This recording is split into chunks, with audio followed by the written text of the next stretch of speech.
Minutes feel like hours, feel like days, feel like years. You're my hourglass, you bring me back when I'm not. In my darkest hour, the fleeting seconds before the storm, drained of all my power.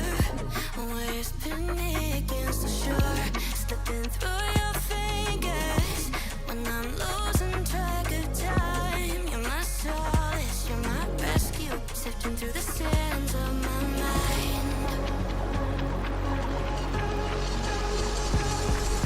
Minutes feel like hours, feel like days, feel like years.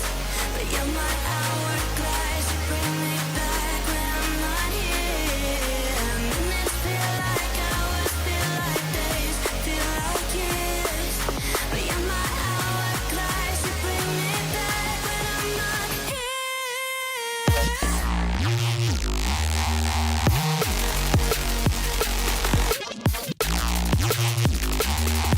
When I'm not here.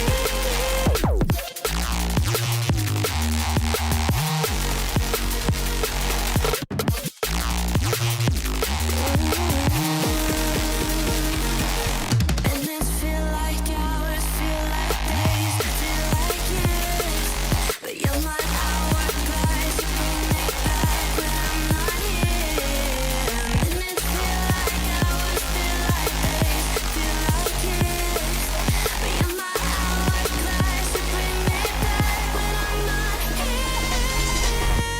In this constant chaos, the fleeting seconds before the calm pull me deeper under until I'm falling into your arms, slipping through your fingers when I'm losing track of time. You're my solace, you're my rescue, sifting through the sands of my mind.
Hi, everyone. Happy Monday. Happy Monday, everyone. Oh, my God, you guys. Hello. Happy Monday. Happy Monday. How's everyone doing out there? How's everyone doing? Everyone doing well? Everyone doing well? All right, let's see who we have here. Let's see who we have here. I got some coffee. I'm very well to go. Okay. All right. So, hello. You're welcome, Jay Williams. Okay, let's see here. Let me see who we have here. Hello, SoCal. SoCal, love having SoCal. SoCal, an established. You've been around since the fucking dark ages, SoCal. So glad to have you here. Okay, as always. Hello, SoCal. Hello, AMA. AMA also been around since the goddamn, I don't know, since the Persian Empire existed. So glad to have you here, AMA. Okay, and I mean like the old Persian Empire, like the one that fought the Greeks. Not not more. You get what I mean. Okay. Hello, Global. Global says, what demographic is the thumbnail aimed at? No one, Global. No one. It is a globally relevant thumbnail. Me looking like a lunatic. So glad you're here, Global. You've been here forever as well. Hello, a pizza that giant. Oh my God, a pizza that giant. A Pizza That Giant is sort of a background lurker. A Pizza That Giant doesn't often say much, but A Pizza That Giant has been a giant member of the community for a very long time. So glad you're here, Pizza That Giant. You've been here for like months upon months upon months upon months upon months. So glad to have you here, Pizza That Giant. Hello, Matt Saigai. Oh my God, Matt Saigai is the best. We all love Matt Saigai. Hello, Matt Saigai. Matt Saigai recently got a job. We're very, very happy for Matt Saigai. So glad you're here, Matt Saga. As always, another established member of the community. SoCal, aging like fine cheese with all the casual reapers wine. I mean wine. You know, fuck you, SoCal. Fuck you. Burn in hell. Okay, and I know you will. Anyway, with love. Hello, lurking snow leopard. Hello, lurking snow leopard. So glad you're here. Is that Link? By the way, speaking of Link, there is a new, I don't know if you guys heard, there is a new Ocarina of Time coming out. A new Ocarina of Time coming out. They're remaking Zelda Ocarina of Time, which makes me want to like cry in joy. Okay, I'm not gonna actually cry in joy. I've actually seen videos of a bunch of creators online crying when they find this out because you know of nostalgia and shit. I just hope it's good. But anyway, hello, lurking snow leopard, Sir Bart, Sir Bart, Sir Bart, Sir Bart, Sir Bart. Sir Bart says, "Yuck it up, yuck it up." Apparently, I did not appease Sir Bart with my lecture on yucking it up, so we still have to deal with Sir Bart's degeneracy and his constant use of the phrase "yuck." Okay, hello, Sir Bart. So glad you're here. I guess. So glad you're here. Okay, I'm gonna start banning Canadians from the chat. You know, you all like yucking it up in my chat, god damn it. Okay. You're the 51st state. I tell you what to do. I'm just kidding. I feel bad even joking about that. But anyway, love you all very much. Okay. Hello, Drusilla. Hello, Drusilla. I know lurking Drusilla, but hello, Drusilla. How are you? Mm-hmm. How are you doing, Drusilla? Druzilla's been here ages too. We love having Drusilla. Oh my God. Hello, Drusilla, our Norwegian friend. So glad you're here. Jay Williams. So glad you're here, Jay Williams. So glad you're here. Go check out Jay Williams' art over on Discord. Jay Williams does really good art.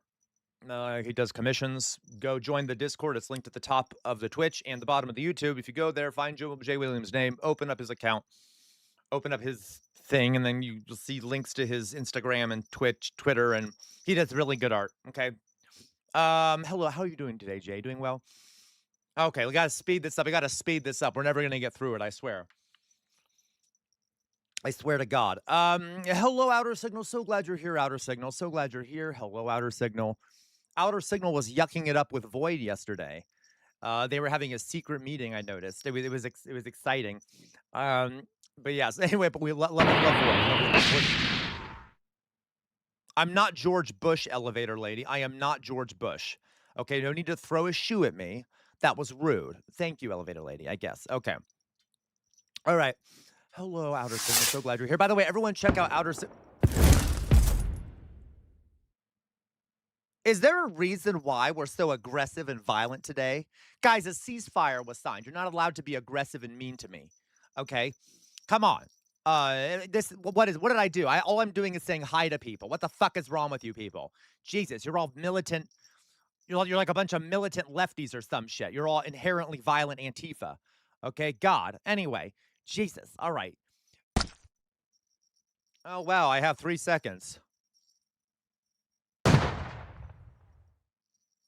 Oh my God, that is such an effective way to blow me up, LaCroix. Jesus Christ. People, come on, if you're going to do it well. God, anyway, ridiculous. Okay. Anyway, so glad you all are here, I guess. Hello, Void, Johnny Star. How are you doing? You're typing on a computer? Okay. Okay. Yeah, once again, LaCroix. Yeah, all you crazy lefties and your inherently violent acts. Okay.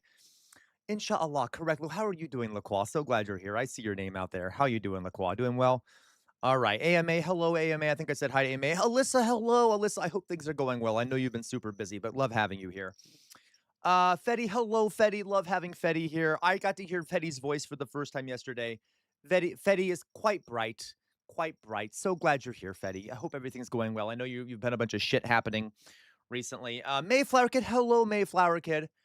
Mayflower, what the fuck are you talking about? Mayflower Kid says, remember to vote in the poll for which day would be best for you to attend the celebration of life for Kate. Is this a fucking joke? Is this a fucking joke? You're doing a celebration of life for that degenerate girl that, you know, couldn't pick herself up by her bootstraps? It is not my fault. It is not my fault that she was weak. She was weak. Anyway. Okay. Great, Mayflower Kid. I'm sure you're joking. Alyssa, working in the garden, my cucumbers are being little bitches. Well, I believe it, Alyssa. I believe it. Okay. Cucumbers can be annoying to deal with because I have some too. Hello, elevator lady. Hello, elevator lady. Louise, hello, Louise. Okay. Lee Lane, hello, Lee Lane.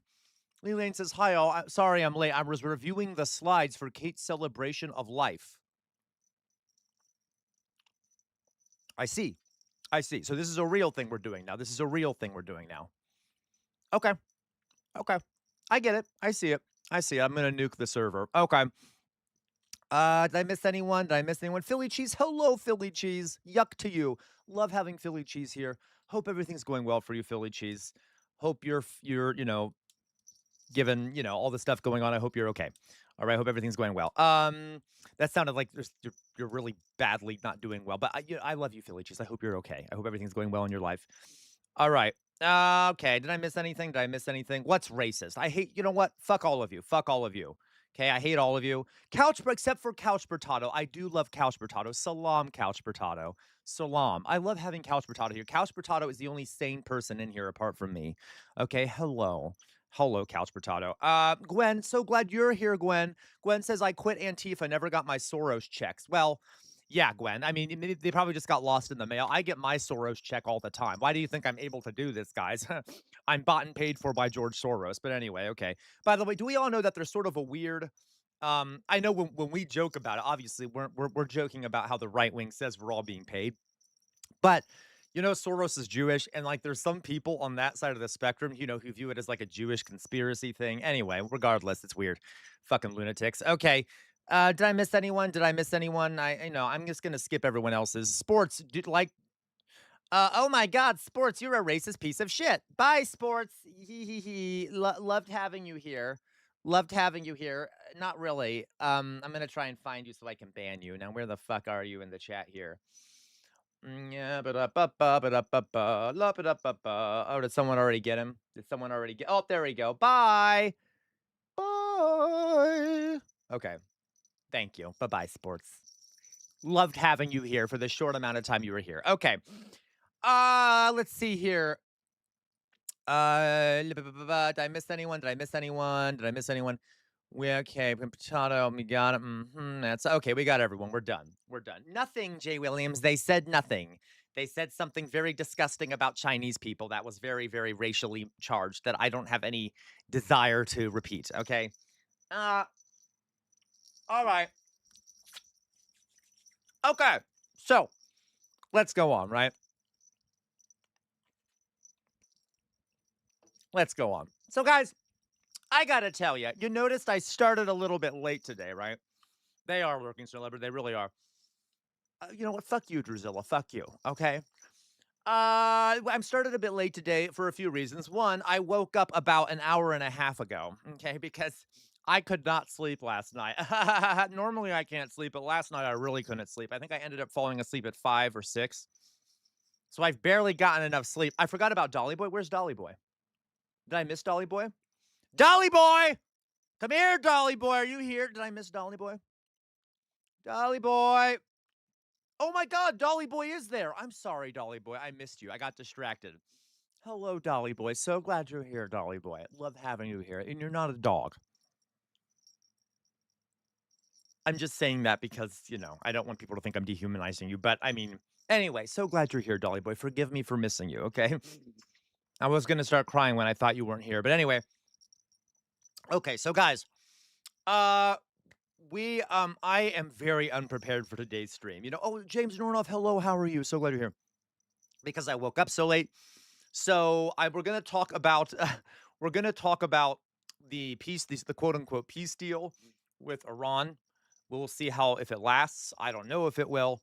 I'm very skeptical. We'll see how it goes. In any case, guys, what is clear from the details of the release details about this is that the United States has been defeated, and it's very fucking obvious. Inshallah, the United States has been defeated. What a shame, guys. I would really actually let me see if I can find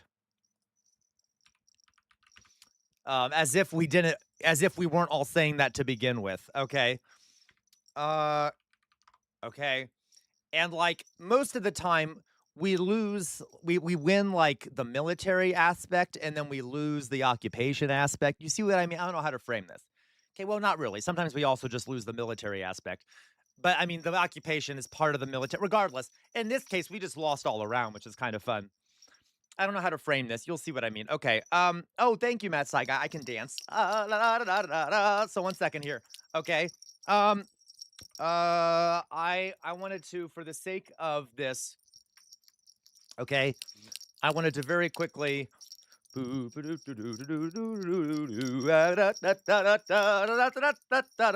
we go. Okay, we're done. Okay, jester jog. We'll do the jester jog. Oh, dog. Okay. Let's see here. Where is it? Here we go. God bless these United States and our ultimate victory. Okay.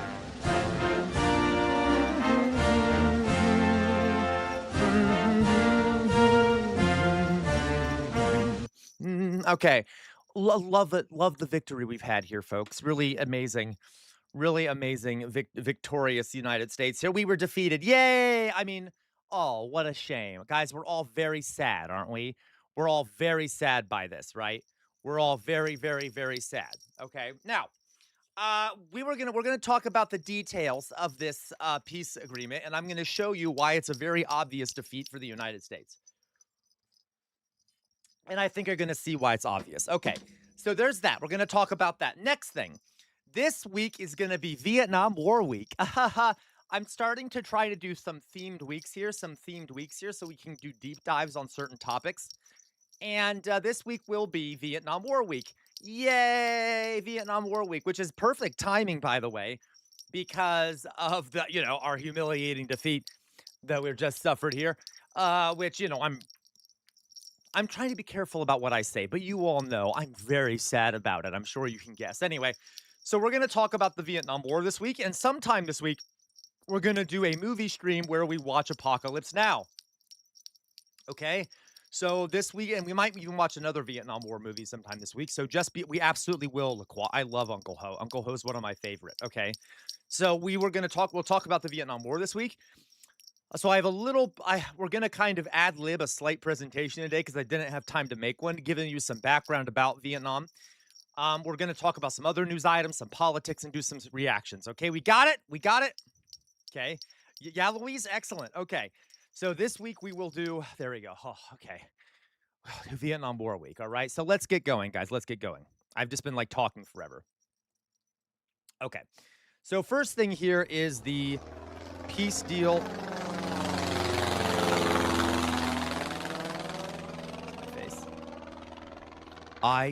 Matt Saigai, I swear to God, Matt Saigai. I swear to fucking God, Matt Saigai. I swear to God. Okay, anyway.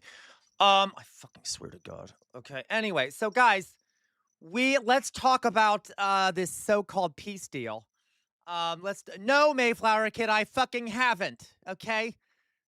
Let's talk about this peace deal, okay? Now, let someone tell me, guys. I know Couch Potato, isn't he disgusting? Couch Potato's the only one I like here anymore, okay? Let's talk about this quote-unquote peace deal. Now, here's the thing, folks. Here's the thing. Will this peace deal last? I don't know. Okay? The point here is I don't know if this peace deal will in fact last. So don't necessarily think that, because it still has to be signed. It's going to be signed on Friday, apparently. There's plenty of time in between now and then for Israel to ruin it, for America to ruin it. Okay? So I don't want you to think that this is certain, but what we can learn from it is what is in it does show us something. Does that make sense? What is in it does show us something. It shows that the United States is starting to make concessions because it's clear that we're not going to get what we want. Okay. So yes, they have, Gwen. Iran has verified the deal. So has Pakistan. They've all verified the deal is a true deal, but it's going to be signed on Friday. Now, Pakistan did say that a cessation of hostilities in Lebanon is part of the deal, and Israel's not going to do that. So again, I don't necessarily know if this is going to stand. I hope it does. Okay, I hope it does. But what is in it that we can learn from? It's obvious America has had its ass handed to them because, well, guys, what were some of the original goals of the war? Okay, let's do this. Let's do a little teachery move here. What were some of the original goals of the war? Okay, let's talk about it, shall we? Okay, correct, Sir Bart. No nukes, right? And no nukes. All right. What else? What else? Regime change. Okay, regime change. Help Israel. Help Israel. What else? Ugh. Okay, take over attack. Right. Okay. Oil. Right. Sir Bart. Oil. Oil. Okay. We have a whole bunch of, I think, I would say also, just generally, I guess this is part of regime change, just imperial control, generally, like, wanting to, imperial control. Also, weakening Iran's capacity to fire rockets and stuff. Weakening Iran. Okay. So yeah, you're right, Jonas. His own ego, for sure. His ego, Trump's ego. We will literally write that Trump's ego. Okay. So this it's kind of unclear, but all right. So, but generally these are the ideas. Now, there you go. Strengthening business deals and insider trading. Excellent. Okay, so we all see this. Well, folks. Let's see if any of these goals were accomplished by this peace deal. Right. Let's see if any of them were accomplished. Okay. Hello, Anime Angel. We are listing out what America's goals were in the war against Iran. Okay. So let's see here what Axios has to say about what was included in the peace deal. Okay. All right. U.S. and Iran reached deal to extend ceasefire. Okay. Okay. Um. The agreement. I know, Gwen. Right. The agreement is designed to restore shipping through the Strait of Hormuz, which before the war handled about 20% of global oil and liquefied natural gas. But it leaves key nuclear issues to be negotiated over the next 2 months. So the first thing, guys, is it doesn't settle anything to do with nukes. It basically says we'll keep negotiating over nukes. That is a defeat. Trump had made it very clear multiple times, that there would be no deal unless Iran agreed to give up its nuclear weapons. Well, he definitely pulled back on that one, and now he's saying, we'll just keep negotiating on that. That means that Iran doesn't have to do anything. They don't have to really sign a deal on their nukes. They can just negotiate, and the war is still ending. So they won in that regard. Okay, clearly, one of the biggest things here is that Iran doesn't have to negotiate. I mean, there is no settlement on the nukes, okay? Which is great. So, Jonas, isn't Israel's recent attack on Lebanon? Probably, Jonas, and this is why I'm saying one more time, guys. I'll say it one more time. This does not mean this peace deal is going to go through. We don't know it is. We don't know it is. We don't know if it is, or Israel might derail. But my point here is that we're looking at the peace deal to see what the state of play is, and clearly the United States is losing. Okay, all right. So, it even says here, fully reopening the strait may not even happen immediately. Okay, so even then, even though Iran says they're going to reopen the strait, it's not going to open immediately. What? That's not like a victory. Okay, so all right. So meanwhile, Trump has already announced a lifting of the blockade on the Strait of Hormuz. So he's already lifted the blockade, despite the deal not even being signed yet. Okay. And so that's also funny. Okay. I'm trying to find here. Iran's Supreme National Security Council said the war and military operation on all fronts, including Lebanon, will end immediately and permanently beginning tonight. So this is where I think that Israel will likely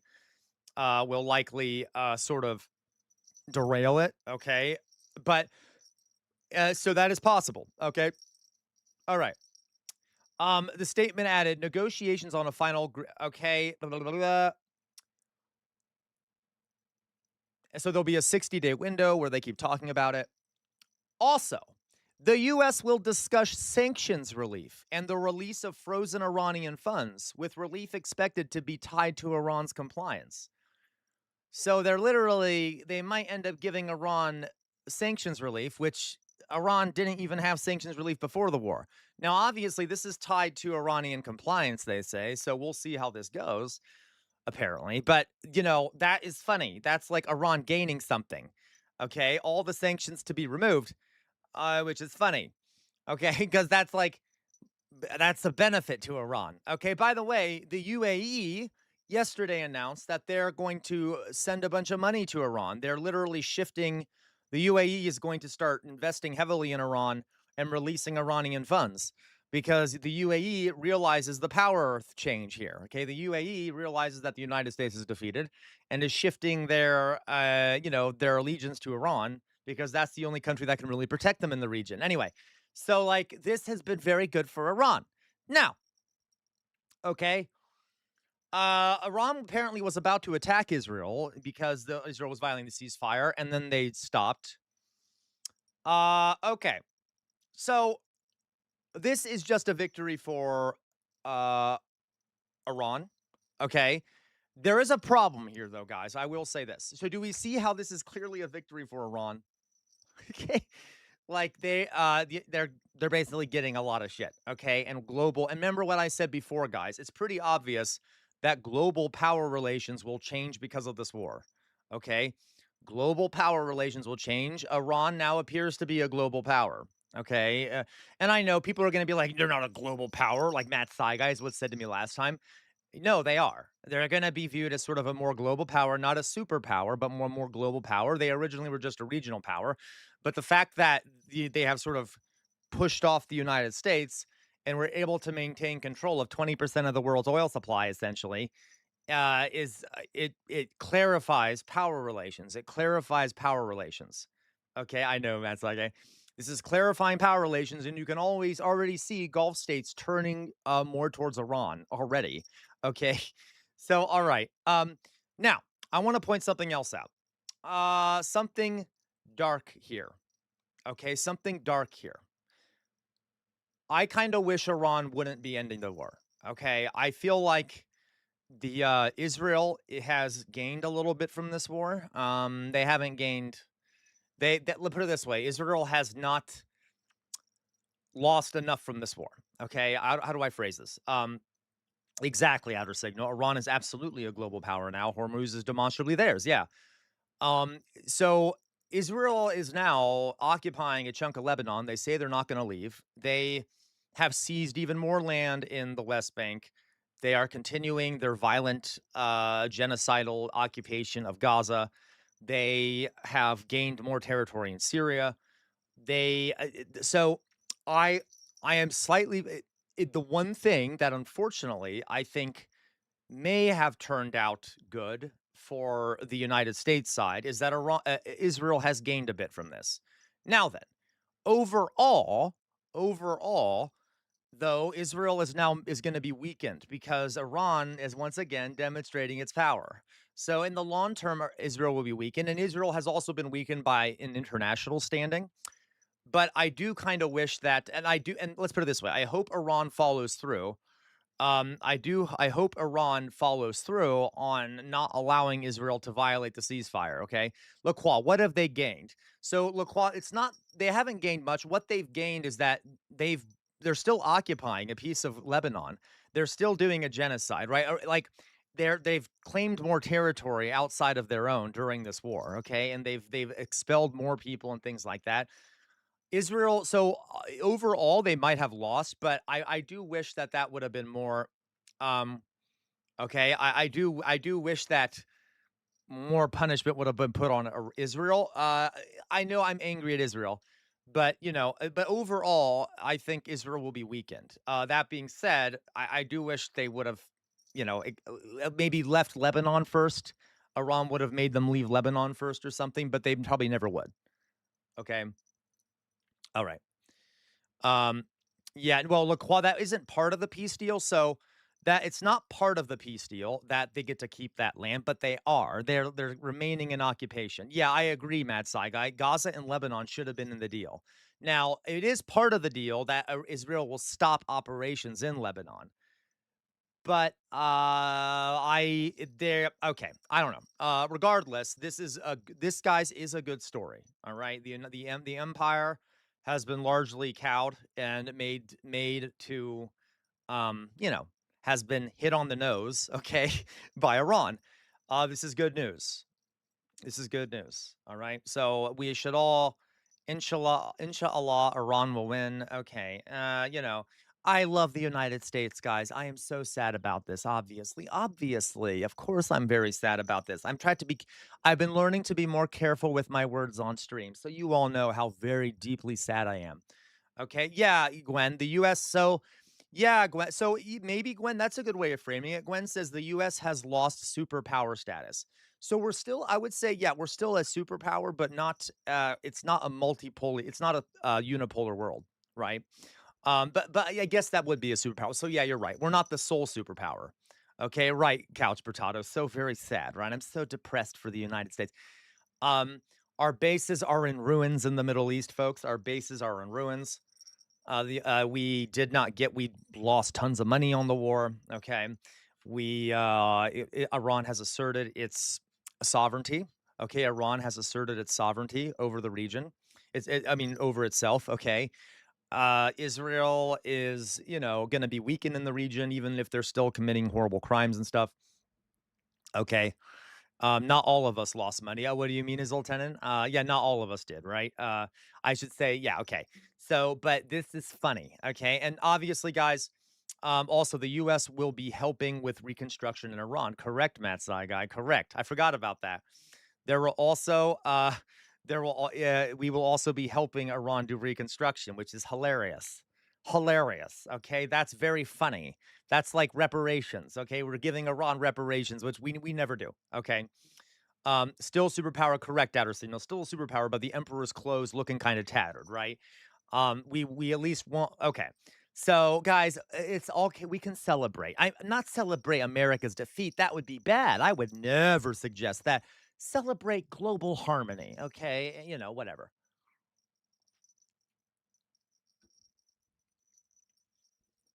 So there you go. Now then, right, Mayflower Kid. Now then, guys, this does not mean that this will, like I said, this peace deal might fall through. This peace deal might fall through, but at least the specifics of the peace deal really do tell us a lot, though. Okay, all right. Anyway, let's quickly. I'm trying to see here.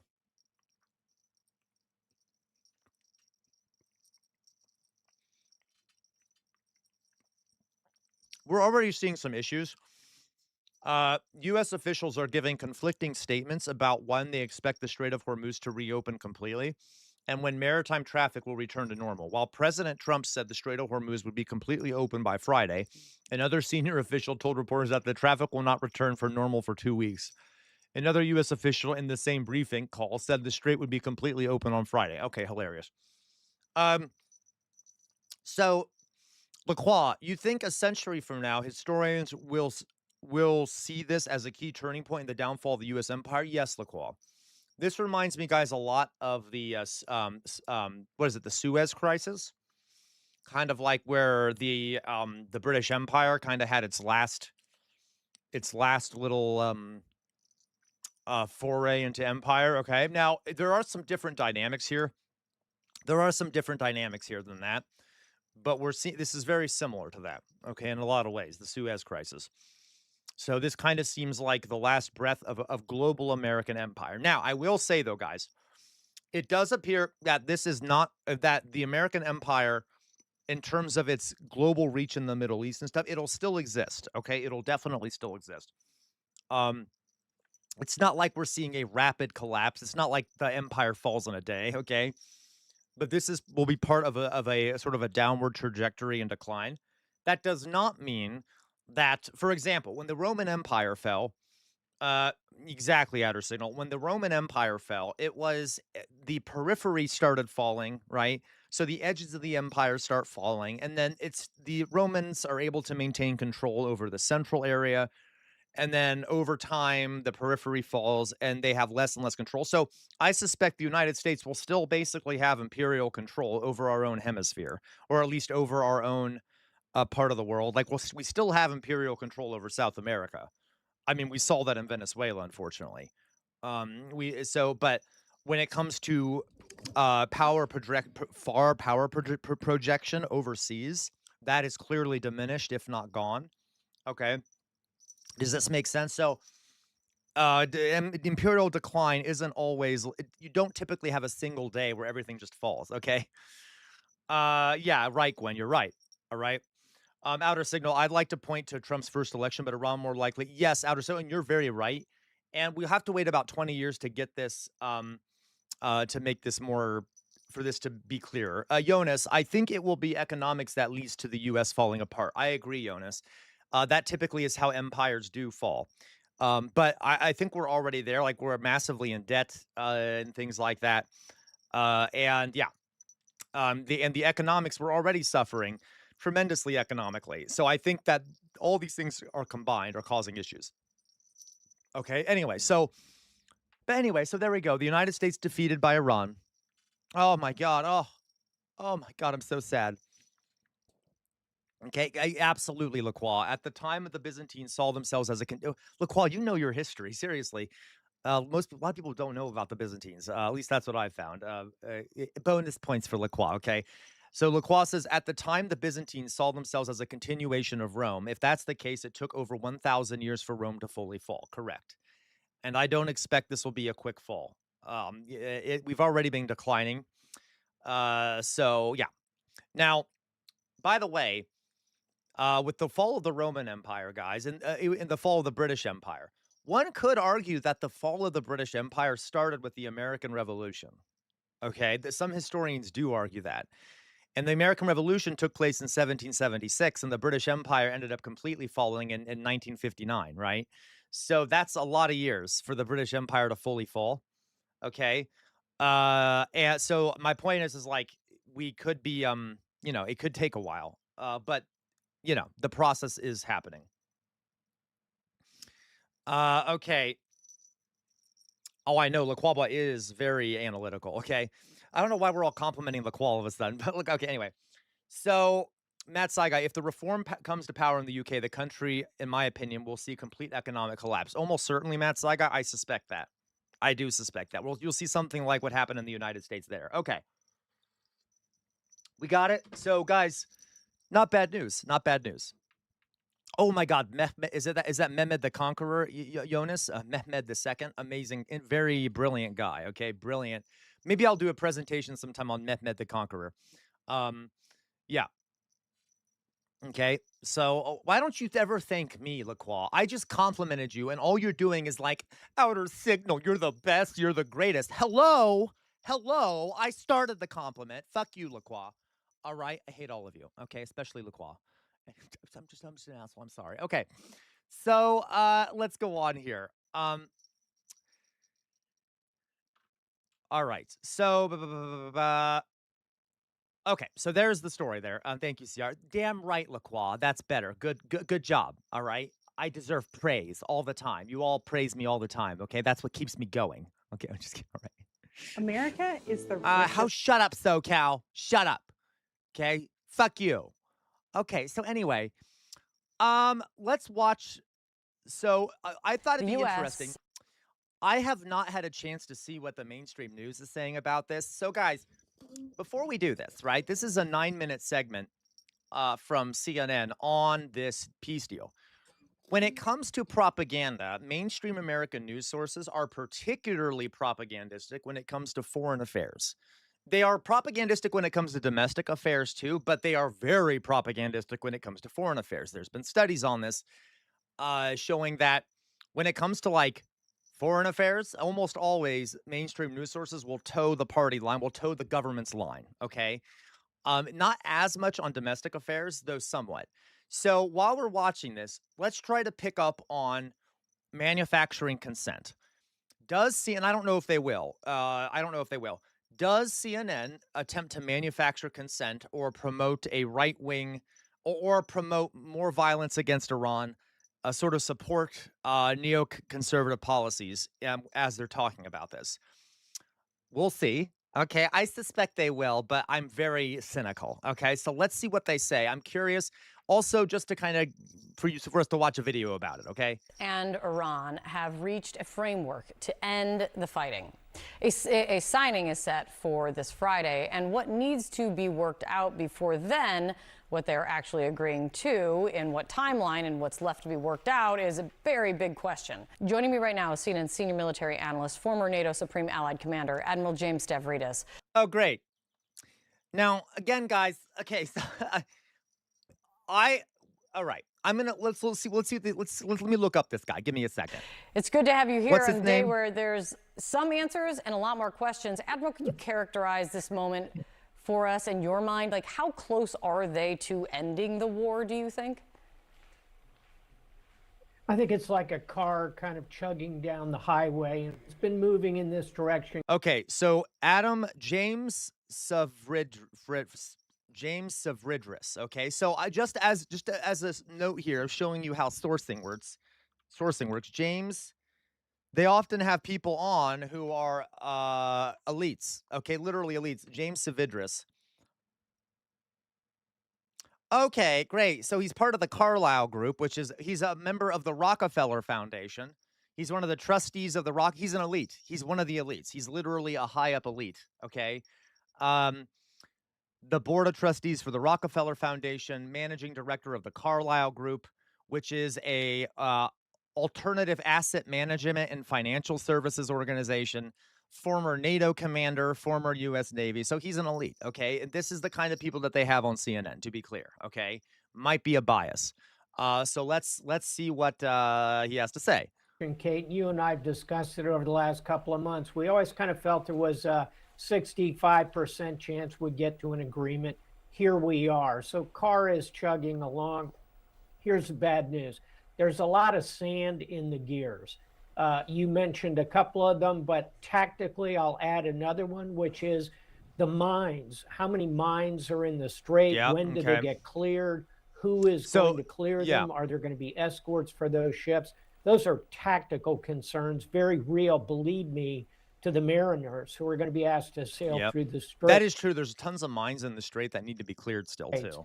And then secondly, operationally, as you mentioned, it's Israel, Lebanon, Hezbollah, that deadly triangle, very much unfinished business, certainly in Deadly triangle. the minds of the Israelis. So that's operational. And then strategically, it's the nuclear material, as President Trump calls it, the nuclear dust. It's hardly dust. It's 1,000 pounds. Reopening the Strait of Hormuz, clearing mines, removing stranded vessels, empty ships must return, insurance obstacles. Of highly enriched uranium. Drusilla. And there's no clear path to get that out of the country. So Carr is still chugging, finish line ahead of us. Will we get there? I still think it's a Notice that he's assuming that that's what the goal should be, is that we remove the nukes, okay? That we secure Israel against Hezbollah and Hamas and stuff like that. And she looks so annoyed. Like, they look upset about this, don't they? Just look at her face. They don't look happy. We, like us here, we kind of want to have a little celebration, don't we? Not because of America losing. No. Because we love peace, right? But anyway. Okay, well, we knew this was going to be lived up, but not as bad. Yeah, me neither. Outer signal, like, he is talking about some things, guys, that you can take seriously. He's right about like the tactical and operational aspects of this, but of course, the ideological thing behind it, you can see, 2 right? and 3 chance, but a lot of sand in the gears.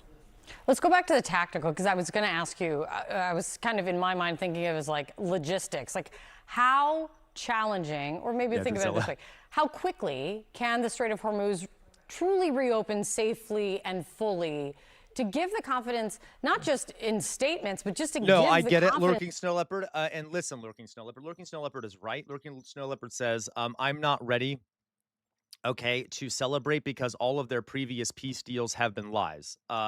Yeah. But what I would say, Lurking Still Leopard, is that what's in the peace deal is something we're celebrating, okay? Because it's a sign that America is losing, at the very least, okay? Of the companies and the shippers and the people who are going to be traveling through the strait that they can. We say in the military, and you put your finger on it, the amateurs are talking about all the war fighting and the missiles. The professionals are talking about logistics, meaning your point, we've got to clear the strait to a level of confidence for these. On a side note, guys, I know this might be kind of boring, but we're still going to watch it. I hope you guys you can get something out of it.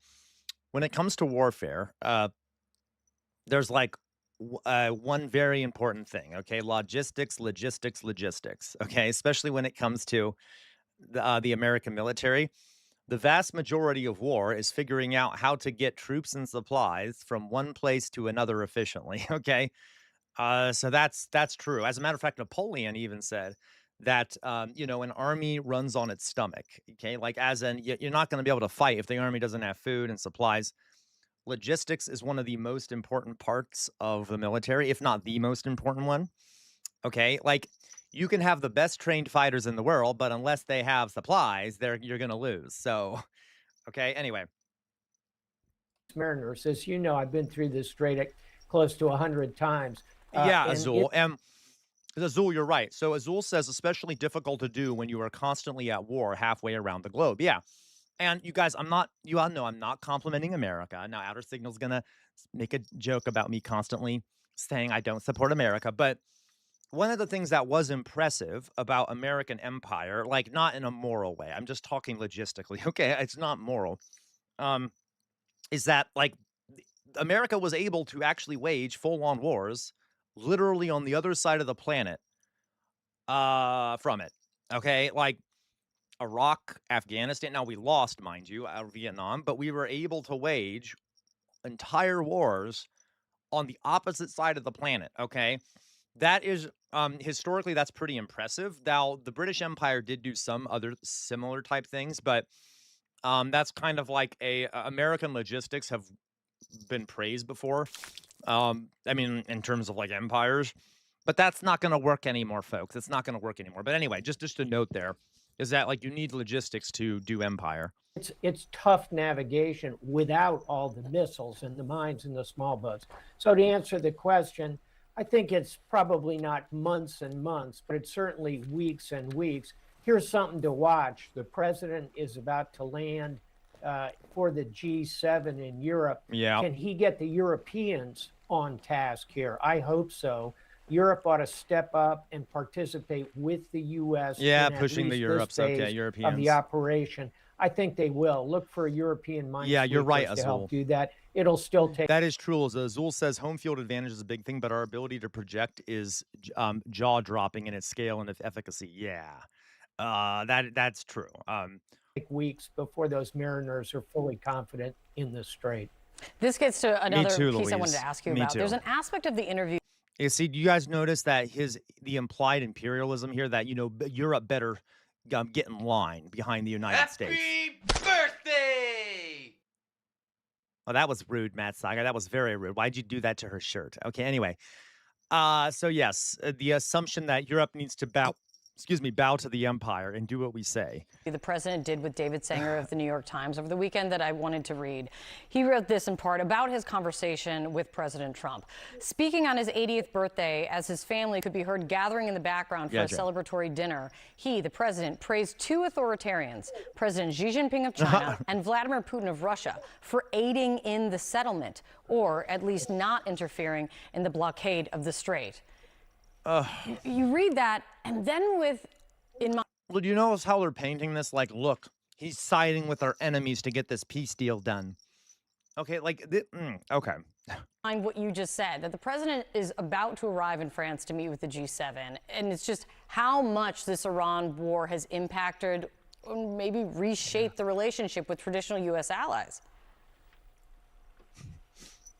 Indeed, it She's has, so and sad. not in good ways. And it's driven a kind of wedge between Oh my God, how sad, guys. The American empire is losing allies. Oh. the two sides of NATO. You can feel that transatlantic bridge kind of creaking at the moment. So my message to the Europeans is here's an opportunity to show Putin and to show Xi that we, the West, can come together, can fulfill this mission together. Just okay, this is supposed to be a liberal channel, guys, and they're talking about the West and defending the West against Putin and Xi. You know, like, by the way, when the word West is used, it typically means the American centric world order. Okay, so like, this is all very imperial talk. Obviously, this is lived up. We knew it would be lived up, but just notice the norms for these folks are much different than the norms for you and I. Okay, for all of us, we don't think the way that these folks think. I think it's an important moment for Europe in that regard. And then finally, just a spot of good news is that this is bad news for Vladimir Putin, because as oil prices come down, he has less money to finance his illegal, immoral violation of international law. Of course, war in Drusilla. Ukraine. I'm going to bring in CNN global affairs commentator and former deputy Pentagon press Yeah, right there. No, Lacroix, exactly. Lacroix, we must protect the West from the Asiatic hordes. Yeah, Lacroix, that is like an ongoing trend and theme in global history. Okay, an ongoing trend and theme. The notion of like the rising Asiatic hordes and that the West must protect itself. Okay, absolutely. Okay. Secretary Sabrina Singh. So, Sabrina, good morning. Thank you for being here. Yeah, of course, Jonas. First, I want to just talk about the latest Iran saying. Yeah, notice, Jonas, do you think Jonas says they only care about international law when it's Russia? Yeah, do you think they ever say that about Netanyahu, Jonas? Do you think that when they say Netanyahu, who's waging an illegal and immoral genocide against the Palestinians, they would never say that? Of course they'd say it against Putin, though. Look, we're not doing anything until money is unfrozen. And then the U.S. disputing that. Here's the U.S. ambassador to the UN, Mike Waltz, speaking on Sunday. We'll talk on the other side of that. And guys, I will say, I do think it's important that you all practice. I know this sounds dark. Practice sort of thinking like these folks do. When something global happens, try to pretend that you're in this sort of elite mindset. By doing that, you can kind of predict what will happen and understand why things happen the way they do, okay? Because a lot of people still think this way. Yeah, Philly Cheese, you probably don't need to practice, right, Philly Cheese? And many of you don't need to practice. I'm sorry, I sound like a teacher. Just try to put yourself in this mindset, and it starts making sense why these folks do things the way they do, or why the government operates the way it does, all right? Yeah.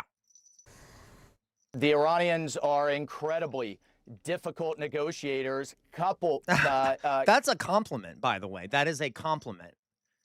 I mean, think about it. You're saying that they're difficult negotiators. That's a compliment. Coupled with the fact that they're having a very hard time getting guidance from their supreme leader, and they're not always on the same page within their team between the civilians and military. So, the team has had their hands full dealing with them, but the president has every intent to get this done. He sort of nodded to something I think that maybe people don't fully appreciate, which is that Iran's regime is pretty much in place, even as though a tier of leadership was killed in these strikes. Yeah. So answer the question that he's raised. That is not fully true. Admittedly, I'm not trying to defend Trump here, but it's not as easy as their leadership is in place. There is conflict within the Iranian government between the IRGC and the remnants of the traditional regime. Okay, so it is kind of, I have read reports that there is some internal conflict going on in the Iranian government. So it is possible that they are having trouble coordinating because we've killed all their leaders. So, but that's not Iran's fault. That's America and Israel's fault. But regardless, okay. Raising here of like negotiation, the money, what are the complications? The complications here is that Iran is very skilled at negotiating. Mayflower Kid, good question. Mayflower Kid guys asks, what do you all think? Mayflower Kid says, but why do we need to be enemies with China? Why do you think, Mayflower Kid? Why? So try to think imperially, Mayflower Kid. Try to think like an empire, like America is. Why do we think there's a push for China to be our enemies? Okay. Why do you think the American government doesn't like China? Think like a Machiavellian. Think about power politics. Just let me know what your answer is, Mayflower Kid. And this regime in particular is more hardline than Yeah, the she previous definitely regime. knows Elevator I mean, Lady. they are willing to incur the costs and the military strikes that the U.S. and Israel have conducted over, we've seen, a significant amount of time. I think what's interesting about this memorandum of understanding or this new agreement is it's only there to open the straits. It does not address the thorniest issues, which we know Iran is really going to drag its feet on, which are the Mayflower Kid, partially. Some economic reasons related to capitalism. Yeah, that's part of it because they're defeating us economically. It also has to do with power politics. They're a rising power and they threaten the empire. Okay, they threaten America's global hegemonic power. So, which does have links with capitalism. So, its nuclear program and the highly enriched uranium that is still sitting in I know, we do know, Elevator Lady. She I don't think she is doubting herself. She did just say some economic reasons related to capitalism. That's close enough, Mayflower Kid. Also just imperial power politics, okay? We're trying to contain them because they are growing in power and they threaten the empire, which threatens our global, which does threaten our global capitalist economic thing, okay? And so while this agreement basically tries to restore the status to pre-war status, it still doesn't address those nuclear agreements. And Iran, like Mike Walls was saying, Iran knows how to play the game to draw the United States out. If we're talking about negotiating at minimum within 60 days, that is bringing us up right up to the midterms. And Star Wars week? No. It has to be a themed educational week, Elevator Lady. Why the fuck would I do a whole week about Star Wars? What the fuck, Elevator Lady? What do you mean? I think Iran knows that the United States... It does partially, Mayflower Kid. It does have some to do with communism, but no, it's mainly about imperial competition. But communism is a threat to the global capitalist order, so there is an element of that. It is not going to want to start up kinetic action right before the midterms, right before voting starts in November. Military questions. One, when we say the strait is opening... Okay, we get the idea here. Let's go on, guys. So that's how they're sort of talking about it. I've seen several news sources that are kind of sad about it. Okay. One more thing that I thought we could watch about this. Yeah, you can educate us about Star Wars. The Empire was based off the U.S. Yes, LaQual. Well, it could be based off the U.S., based off Nazi Germany. It's based off a lot of different things. Okay. So, yeah. Okay. This is complicated. All right. Yeah, the prequels were exactly, LaQual. The prequels were about the rise of fascism. LaQual, why are you on a fucking roll today? Jesus Christ. LaQual saying all the smart stuff, okay? I mean, you always are, LaQual. What am I saying? All right. So this is Iran deal on the brink after Beirut strike sparks new fears. This is Fox News. I just wanted to quickly see what they have to say about Israel continuing to bomb Lebanon. Okay. All right. I would actually love that, Jonas. I would love that, okay? Jonas knows how to phrase things to convince me. Jonas says, fantasy book week, relate to real-world examples / inspirations. Good job, Jonas. Yes, okay? Convince me. You have to convince me, Elevator Lady, which LaQuabois has done, okay? Good job, LaQuabois. You get a boop. Boop. Okay. What a post-Iran war would look like. I know, Big Braden. I'm sorry. Big Braden, where the fuck have you been? Hello, Big Braden. I hope you're okay. Admiral Mark Montgomery. Oh my God, look at this toad. Jesus Christ. Oh my God, look at that toad. I'm just waiting for like a fly to go by and then him to go, and grab the fly and put it in his mouth. Anyway. Live. Admiral Montgomery, first question. It seems like a great birthday present for President Trump today would be a peace deal. Is he going to get one? You know, I think this is... Speaking of Star Wars, Han Solo, ha, ha, ha, ha. He looks like Jabba the Hutt. Attack by Israel on Beirut in response to Hezbollah attack could give the Iranians the wiggle room to scotch it and take that away from him. I'm not quite sure yet. I kind of wish that strike hadn't happened. Israel could have waited. Oh my God, they're so pissed off. They're so pissed off. They're like, oh my God, Iran is winning. As the president mentioned, there were no... yeah, I guess Couch Potato, he does look like a relative of a blobfish. Israeli casualties, and there's enough back and forth that they could have delayed a couple days on that. So right, Jonas. I think there's still a chance, but it got a lot less certain with that Israeli attack. And they're talking about ending this war the way that people talk about getting a car loan or filing taxes online. The mediator, Pakistan, has this quote: "With finalization likely expected in the next 24 hours, Pakistan is preparing for the electronic signing of the peace deal immediately after, followed by technical level talks next week." Why sign electronically? Yes, big brain. Well, I just think really they're complaining about signing it electronically. What the fuck? Do we blame? What guys? Tell me, why do you think Iranian officials want to sign this shit electronically? I can tell you because Israel will kill them. Okay, I mean, I that's my guess. No, he literally does. Lonas, you're right. He literally has 3 chins. And guys, no offense to people who are bigger. I'm just saying, I don't like him because he's on Fox News. And there's nothing wrong with being overweight. I'm just saying, this guy looks like a fucking Gungan from the first Star Wars movie. Okay, I sign all my contracts electronically. Yeah, it's not a big deal. I don't know, because it's Fox News. Look how mad they are. They're so mad. It's one of those things where the president wasn't going to leave here. That's true, big and brain. the Iranians weren't going to come here. So that would have been hard. But I do think, embedded in all that is that technical discussions.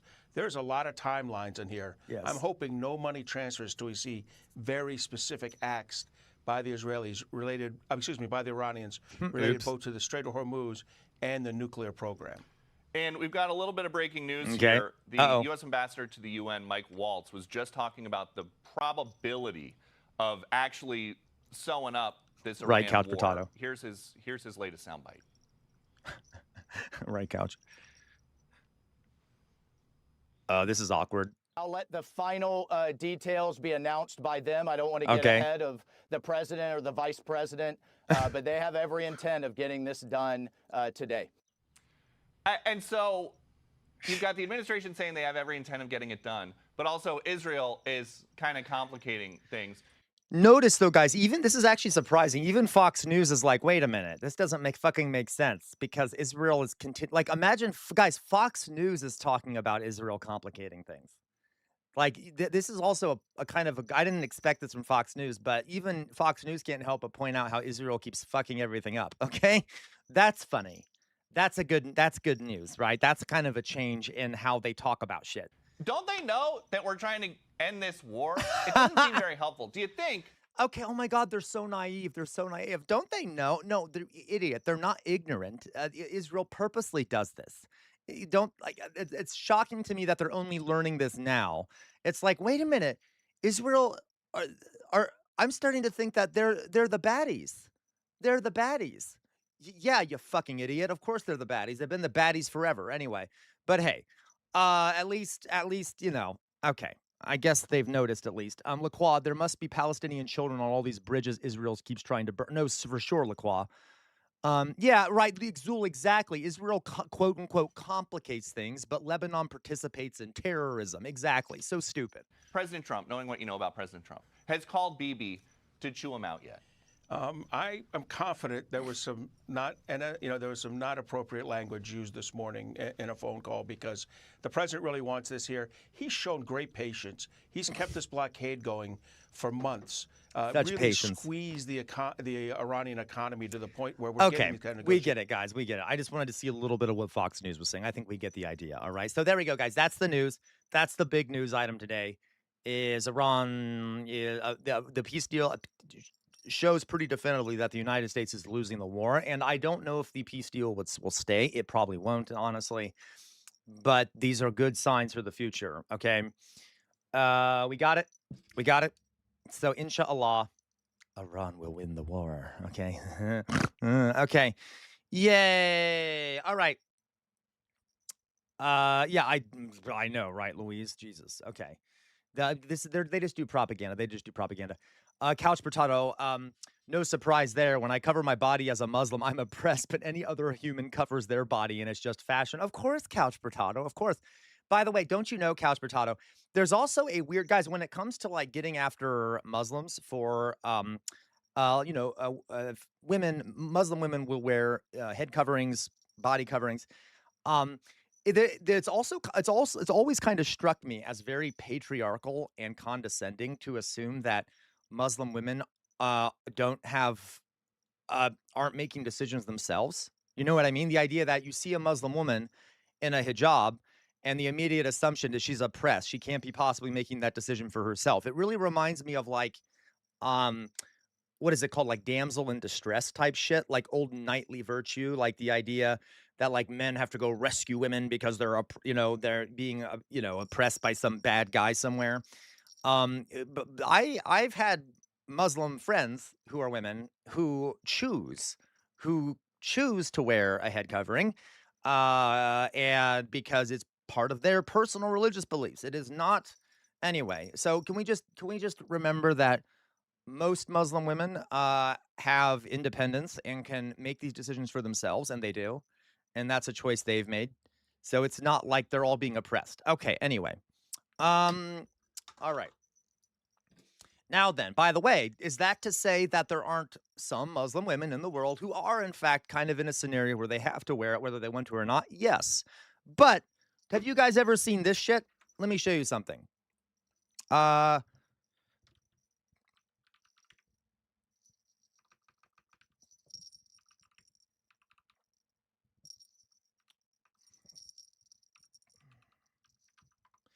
You guys know these people, these women? Have you ever there's actually a really good documentary about them. These women right here, see how they're all wearing lawn dresses with a certain hairstyle, with long sleeves, with long socks. These are Mormons. These are Mormons. Okay, these are Mormons. There are Christian religious sects that demand that women dress modestly too, and somewhat force them to do it. Okay. So yeah, every religious, by the way, same thing with there's Jewish sects who will force women to wear certain clothing for the sake of quote unquote modesty. But when Muslims do it, okay, we assume that all billion plus Muslims are somehow being forced to do it. But we don't like get that upset about it when we see it amongst Christians. Anyway, so like, okay, but the vast majority of Muslim women choose to do this as a part of a religious belief. Okay. Honestly, guys, I got to tell you, this is not me defending men and things like that. But when I see how men treat women a lot of the time, sometimes I wonder if I were a woman, how I might feel more comfortable covering myself up sometimes. You know what I mean? Like as a way of feeling more comfortable in my own skin. So I'm not constantly under the gaze of men. And that's not to say that women should be forced to do that. No. And it should be up to men to not make women feel that way. But you can also kind of understand, by the way, why, I could see why in some cases I might like to do that as a woman. But anyway, that's not why they do it, by the way. Okay. Elevator lady, RIP. Elevator lady? What the fuck, elevator lady? What the fuck? Okay, what the fuck? Fuck you. Okay, and God damn it, elevator lady, you're a traitor. Couch Potato, also, what we wear makes no difference. Muslim women experience harassment anyway. That is fair, Couch Potato. That is fair, okay? I'm a man, so I'm an ignorant fool. That is a fair point. So maybe it doesn't help people feel more comfortable, but there is sort of a notion that most Muslim women will wear it as a sign of deference to God. Okay, it's a sign of deference to God. It doesn't have to do with men. But anyway, okay. So let's go on. Whatever. Fuck you all. Okay. Anyway, so regardless, to be clear here, all right. Yeah, there you go, Louise. I don't know about now, but I remember as a kid having to cover my hair when going to church. All the women had to as well. There you go, Louise. Like, and guys, also just think about it. Yay, misogyny, right? Le Quavant, yay, they get harassed no matter what they wear. Okay. No, I didn't say that, Matt Seig. I said if I were a woman, I would understand. I might feel more comfortable being more dressed, given the male gaze and shit on me all the time. Okay, that's not. I didn't say that wearing those kind of clothing would limit your harassment. I'm just saying I can kind of understand how one might feel to want to do that. But that's not why women do it. I'm just saying. Okay, so let's go on. All misinterpreting me and shit. Okay. You are not good enough, says this host is a simp. What do you mean? What am I a simp to? You are not good enough. Please tell me. Don't ban you are not good enough yet. What am I a simp to? Okay. Technically, all believing women of the book are obligated to cover immodesty. Of course, Couch Potato. That's like a common thing. It's a common thing. Yeah, there you go. Thank you, elevator lady. Elevator lady says, I do that. I dress very covered up. I don't like men look at me like that, right? And it's a shame that you have to do that or that you feel like you have to do that, but you can understand. Okay. You are not good enough. He thinks male gaze is real. As a woman myself, you're an absolute simp to pick me and to pick me. What the fuck? You okay? Come on. Are you not good enough? All right. Listen, I'm a teacher. Please use proper grammar when coming into a stream like this. Okay, it's just embarrassing. If you're trying to be a troll, you got to use proper grammar. All right. What the fuck do you mean? He thinks male gaze is real. As real, there's a random comment, like random comma there. As a woman myself, ... You're an absolute simp and to pick me. What the fuck does that mean? Use correct grammar, my dear, my dear friend. Okay, well that sounded misogynistic. I'm not saying it because you're a woman, but like, my dear friend, use correct grammar. Okay.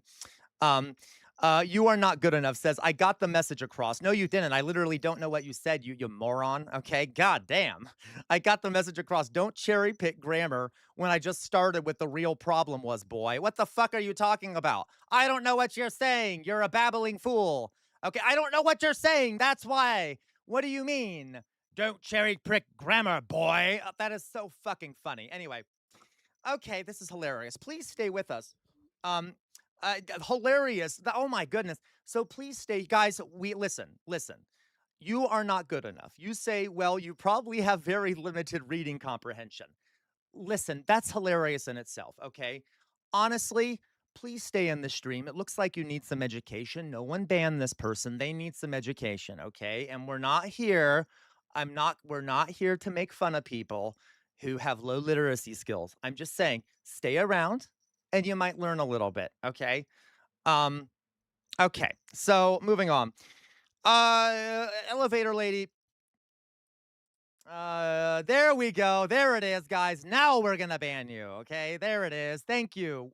Oh my God, well-timed outer signal, well-timed. I was waiting for it to become homophobic. I'm like, I'm going to trigger this person enough that they become homophobic. And there it was. There it was. As always, guys, as always, there is a association on for some people that they didn't say a slur. They said that I'm a fruitcake teacher, which means I probably am going to groom children, which is a very common thing you experience as a gay teacher. You hear a lot of homophobes assuming you're going to be grooming children. Okay, so thank you, Outer Signal. Outer Signal, you were on it. Well done. Okay, moving on. That was fun, though. That was fun. I think we won. Guys, I'm sorry. I was in the mood to argue with a troll. Thank you for giving me that moment of joy. All right. Yeah, get some new materials. That was bad homophobia, all right? Like, that's the same shit we hear every day. Of course, Jay Williams, it wasn't a woman. A woman wouldn't be that classless, okay? So, all right. Hello, Winston Sayer. How are you doing? So let's go on, guys. So, some other things here. You see how you said you think I'll love the short you just shared? Okay. Let's talk a little bit about something else now, right? Yeah, that was like in 1990. That was good job modding there, all right? All right. I literally, by the way, didn't know what the person was saying. Because it was so incomprehensible. I wasn't trying to be mean. Well, I was. You knew I was a bit like malicious. I'm sorry. Nothing wrong, guys. It's folks who can't write good. I'm just saying. Anyway, let's go on.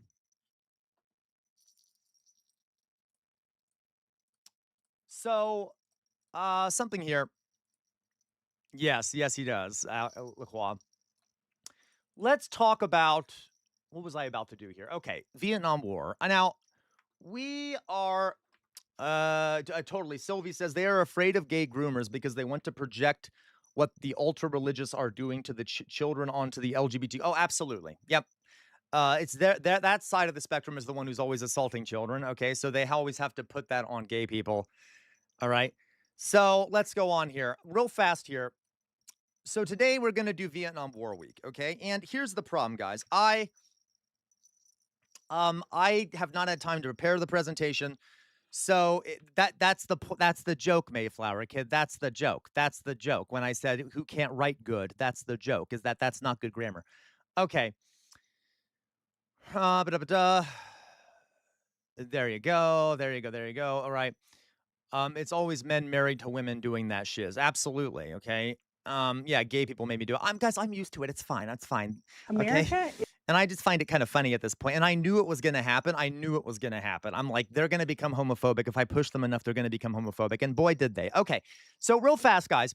Today we're going to do, this week we're going to do some Vietnam War History Week. Okay. So this is a very important historical event. And I get it, elevator lady. Okay, I get it. Thank you for defending me. Okay. We're going to do some Vietnam War history. Now, I failed to make a presentation for today because I woke up so late. Today, I'm going to do some intro to the background of the Vietnam War. And when people think of the Vietnam War, there's something in history that will probably be on one of our Kahoots, by the way, called disappearing points. And I've mentioned this before, guys. Disappearing points. Disappearing points. Okay. And there's historical theory about this. Okay. These are points in history where either everything that came before or everything that came after is no one talks about and no one cares about. Okay. This is about memory. So we've talked before about how in the study of history, memory and history are kind of two different things.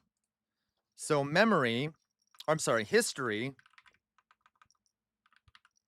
is basically what happened in the past, determining what happened in the past and applying it to the present. Okay, So what happened in the past? Let me rephrase it this way: determining what happened in the past and applying it to the present, okay, and using it to understand the present. So, understand the present. Now, okay. So, history is basically when you try to determine what happened in the past, and then you use what you learn to understand the present, okay? I actually get annoyed, folks. There are some historians out there who don't like that. Okay, who don't like that. Who will say that history shouldn't be applied to the present, which I think is stupid because what's the point? And typically, guys, by the way, these historians are right-wing historians, which is super interesting, right? A lot of right-wing historians will say that history is just about the study of the past, and it's dumb to try and apply it to the present. Okay, that's interesting. Regardless, history is about it should be about applying it to the present. What's the point otherwise? Okay. And so that's history. Memory is the idea of exactly, Le Quavois. So, okay, memory is the idea of what individuals and societies, God, I can't write today, individuals and societies remember about the past, okay? So, history is not the same as memory, and we've mentioned this before.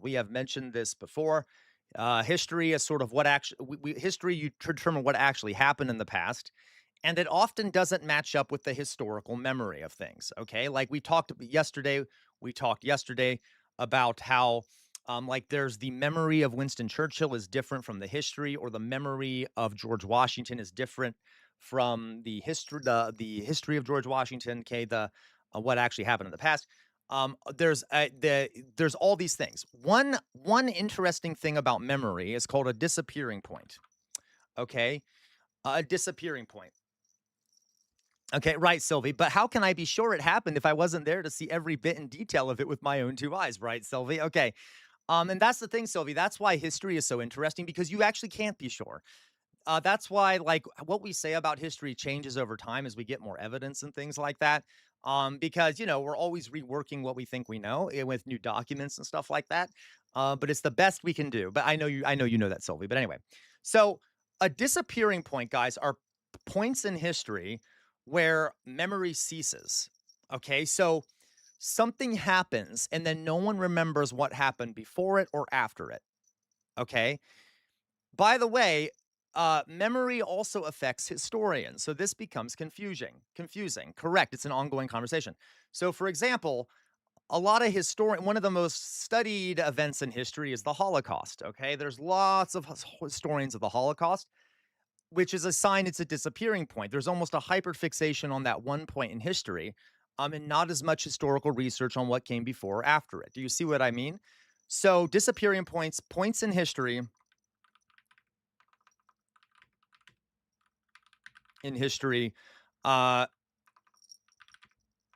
where memory is fixated, basically. Okay, where memory is fixated, okay? Where you don't know what came before or after. So elevator lady, is it like eyewitness reports not being reliable? Yes, elevator lady. So we can, I'll talk about sourcing here, maybe one of these days this week or next week, but history is not an exact science, obviously, and there's issues with it. It's all about doing the best you can with sources that might not always be reliable. But yes, okay, so an eyewitness accounts can be pretty unreliable, but there's other kinds of accounts that are more reliable. But this is complicated. We'll talk about it. But so, okay. So the Vietnam War is a disappearing point for a lot of people. Okay. The Vietnam War is a disappearing point. A lot of people only know about the Vietnam War in the context of America's involvement in Vietnam. What are some images, guys, you have in your head when it comes to if I were to say Vietnam, the country Vietnam, what are some images that you have in your head? List them in chat. It's okay to be stereotypical. Obviously, don't be racist. But what are some images that you have in your head when you hear the word Vietnam? Napalm. There you go, Drusilla. The girl with napalm. Okay, napalm. What else? What else? Flamethrowers. What else? Your uncle, the tunnels. There you go. Okay, so people that fought in the war. Agent Orange, guerrilla warfare, the trees speaking Vietnamese. Yeah, right. Look, okay. The smell of napalm, dirty commies. There you go. Okay, Hanoi. Okay, think about this, guys. Also, Pho and Banh Mi. Well done, Outer Signal. Okay, Americans whining. There you go. Okay. Hello, Neo Artropolis. So protests. There you go. Okay. These are all so a lot of our thoughts, our memory about the Vietnam War and Vietnam the history of Vietnam is a disappearing point. We tend to focus on the Vietnam War and we don't much look at the history of Vietnam before or after, do we? Vietnam War is a disappearing point. And yeah, Cambodia carpet bombing, okay? And the people one of the interesting things about Vietnam, guys, is that American planners who planned this war, etc., did not do their historical research. Okay, they did not understand the big picture of Vietnam. They had a disappearing point. Their disappearing point was basically the present, and they didn't really look at Vietnam's history. So today we are going to look at the run up to the Vietnam War, because you have to understand the history of Vietnam to understand the Vietnam War, and most people never get the history of Vietnam. Okay, so I'm going to try and break this disappearing point for all of you. And obviously, we're going to talk about the main stuff later this week. The American occupation, the war on the ground, the things that a lot of people want to hear about. But we have to understand the basis of this war, which was not understood by Americans at the time and are still not understood by Americans today. Communism, right, Gwen? Okay, so let's go on. Okay, so because I didn't really have a presentation. No, of course they don't, Neo. Of course they don't. The American Empire is stupid, so they never look at a country's history before invading because we're morons, okay? But this is still a disappearing point, right? Okay. So I found a video here, and I'm going to just using it as a guide so that I don't, I don't humiliate myself by trying to present without a presentation. a few things. Let me actually show you a map of Vietnam.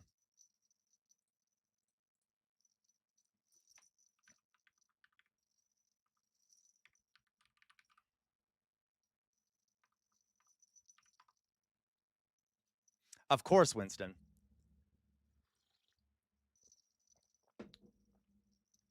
All right. So here is a map of Vietnam. So let me give you a little bit of a background about this country that we call Vietnam. Okay. Trying to find, here we go. Okay. So this is Vietnam. Okay. Vietnam, this area right here, you can kind of see it. I have my cursor on the map. This country right here is Vietnam.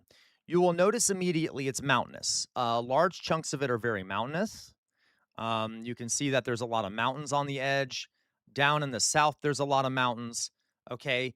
A lot of the rest of this is rainforest. So the green areas here are rainforest, and there's mountains. And so, and the two sort of big key geographic features here are the river delta here in the south. You see this river down here? Okay. And in the north, there is also a river here. Okay. And these two river basins are very vital for rice cultivation. Okay. So in the south especially, this is sort of a massive rice growing zone. And what is the name of this river? It's not the Mekong. What is it? Why am I having a mind blank here? Why am I having a mind blank about the name of this river? I should know it off the top of my head. What is it called again, guys? Why can't I remember? The Han River, is that what it is? Why can't I remember this? I should know. The Mekong. It is the Mekong. Okay.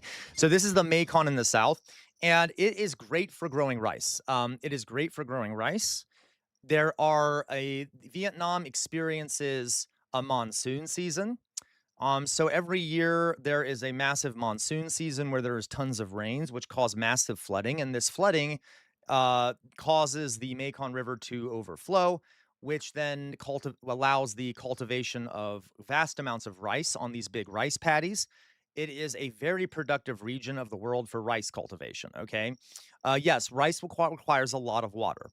And so these two areas, the northern area up here, okay, the northern area up here, which has a river that also does rice cultivation, and the Mekong Delta, which is very important down here, also important for rice cultivation. So the two centers of power and civilizational development in Vietnam have been this northern area up here and this southern area.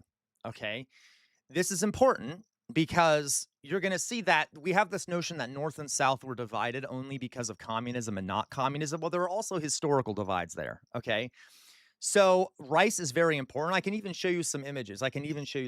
Here. Okay, so rice.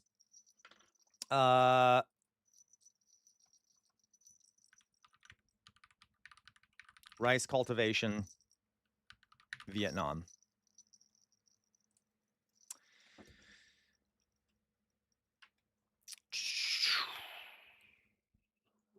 Yes, it's one of the world's largest rice producers, okay, Vietnam is. And you guys have probably seen images of this when it comes to the Vietnam War. Here's an image. Here's an image of a rice paddy, okay, it requires a lot of water. If you see videos of the Vietnam War, you'll see American soldiers trudging through rice paddies. A lot of rice. So historically, it's been a very wealthy region in terms of rice production. Okay, some other things here about Vietnam. The Vietnam has a very unique language. Vietnamese, I am very bad at pronouncing it, but Vietnamese is the Vietnamese language. So here, I'm just making some notes so I remember what I've talked about since I'm kind of ad-libbing here. The Vietnamese language, language is a monosyllabic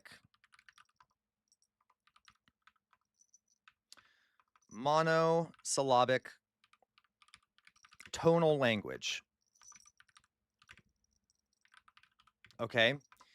I might have spelled syllabic wrong, but there we go. Monosyllabic tonal. What does that mean?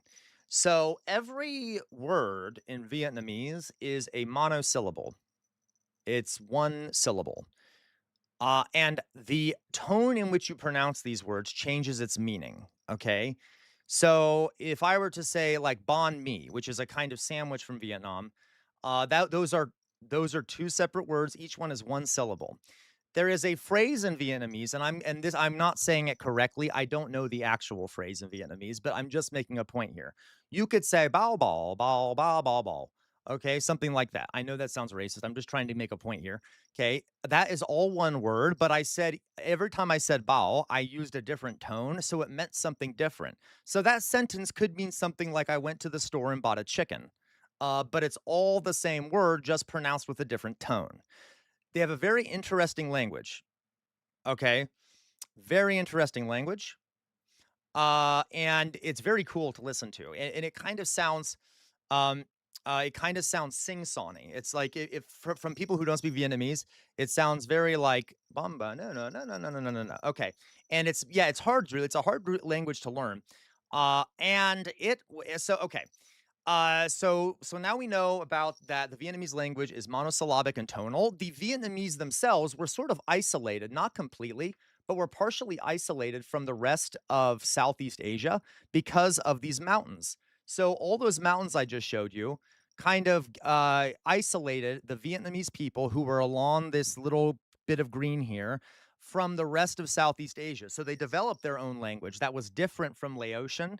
Okay, Laos being right here, different from Cambodia, and they developed their own sort of culture. Now, throughout Vietnamese history, though, they have been conquered. The Vietnamese people have been conquered many, many times. By the way, there's also a culture in Vietnam of fishing because they have access to the ocean. It kind of supplements the rice production, doing a lot of fishing and things like that. Okay, so let's take a step back. By the way, another thing too, forgive me, rice also is very labor intensive. It takes a lot of labor, okay? It requires a lot of community involvement in order to get as much rice as possible. So it kind of developed in Vietnamese culture to kind of have these communal villages that work really hard together for rice production and who help each other out, okay? So in a lot of rice producing cultures, including in China, and in Vietnam, you see that these cultures are very collectivist, which partially comes from the need for rice cultivation, because you need to act collectively to successfully harvest rice. So they're much less individualistic than, for example, Americans are. Does this make sense? Okay. Anyway, so rice is super important. A big issue with Vietnam, its location, is it's directly south of China. Okay, you see, China is right up here. China has historically been a massive power that is massively influential. And there have been multiple occasions where China has conquered Vietnam and owned it as an imperial territory. Okay, so China has historically been an empire. And on many occasions, they would overthrow the rulers of Vietnam, the emperors of Vietnam, and establish a Chinese protectorate or control it directly. Oftentimes, by the way, if the Chinese installed a ruler over Vietnam, by the way, they didn't call it Vietnam. The Chinese, they called it Dai Viet. They would say it's the Dai Viet territory, as in the land of the Vietnamese, which they would control through imperial control. These rulers that the Chinese would install in Vietnam would oftentimes would rule from the north, right about here, in what was called Hanoi by the Vietnam War. They would rule from up here because it's close to the Chinese border. Okay, I'm making a point here. They were conquered many times, and there was a very, very, very long, yes, kind of Soviet communes. There was a very, very long history of resistance in Vietnam. Some of the first, and by the way, oftentimes it was women leading the resistance. Vietnam has a partially matriarchal society. Not entirely. I don't want you guys to think that it's some women's paradise. Women are still oppressed in a lot of ways, but there is a matriarchal trend that is bigger than a lot of other places in the world. So some of the earliest revolutionaries in Vietnam in resistance of Chinese occupation were two women called the Trun sisters. Okay, let me show you an image. The Trun sisters.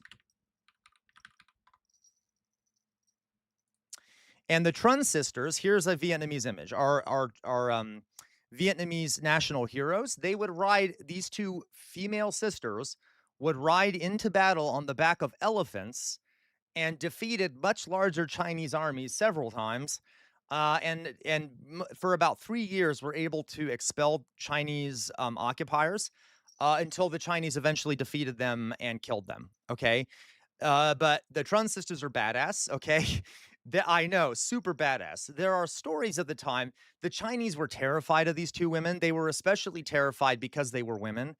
And there's Chinese chroniclers who wrote all kinds of myths about them, including things like the Trun sisters, Trung, Trung, okay, which is a monosyllabic name. And the Chinese wrote that they would write that they rode into battle naked with their breasts slinged over their shoulders and weird shit like that because the Chinese did not like the idea of women resistors. Okay, I did, Louise. I did mention them before when talking about female badasses in history. These are not the only women who resisted the Chinese occupation of Vietnam over the years.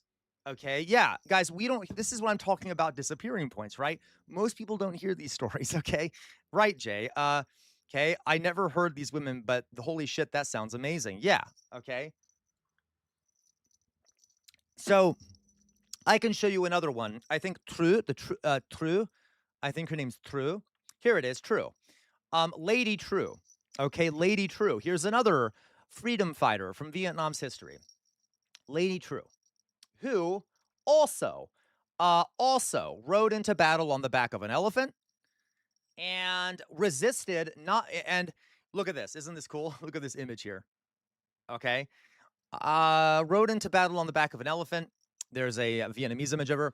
And she actually, and look at how big her, this I think was a Chinese, well, I don't know, rode into battle on the back of an elephant and defeated Chinese loyalists in Vietnam. So basically the puppet state that China had put there, she waged a rebellion against them.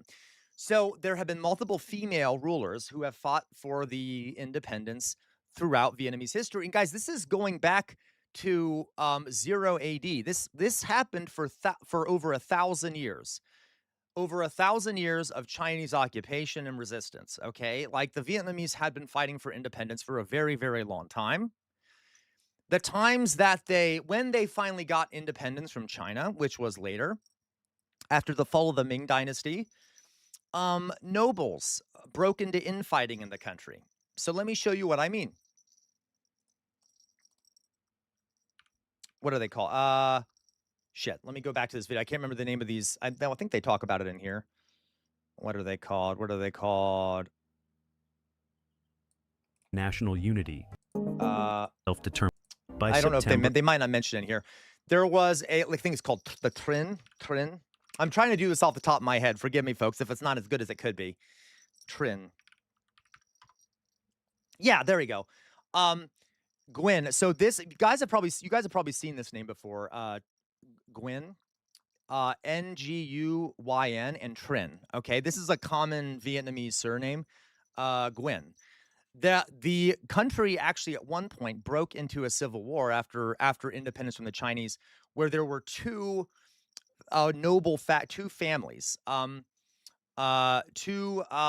families, the Trin and the Gwyn.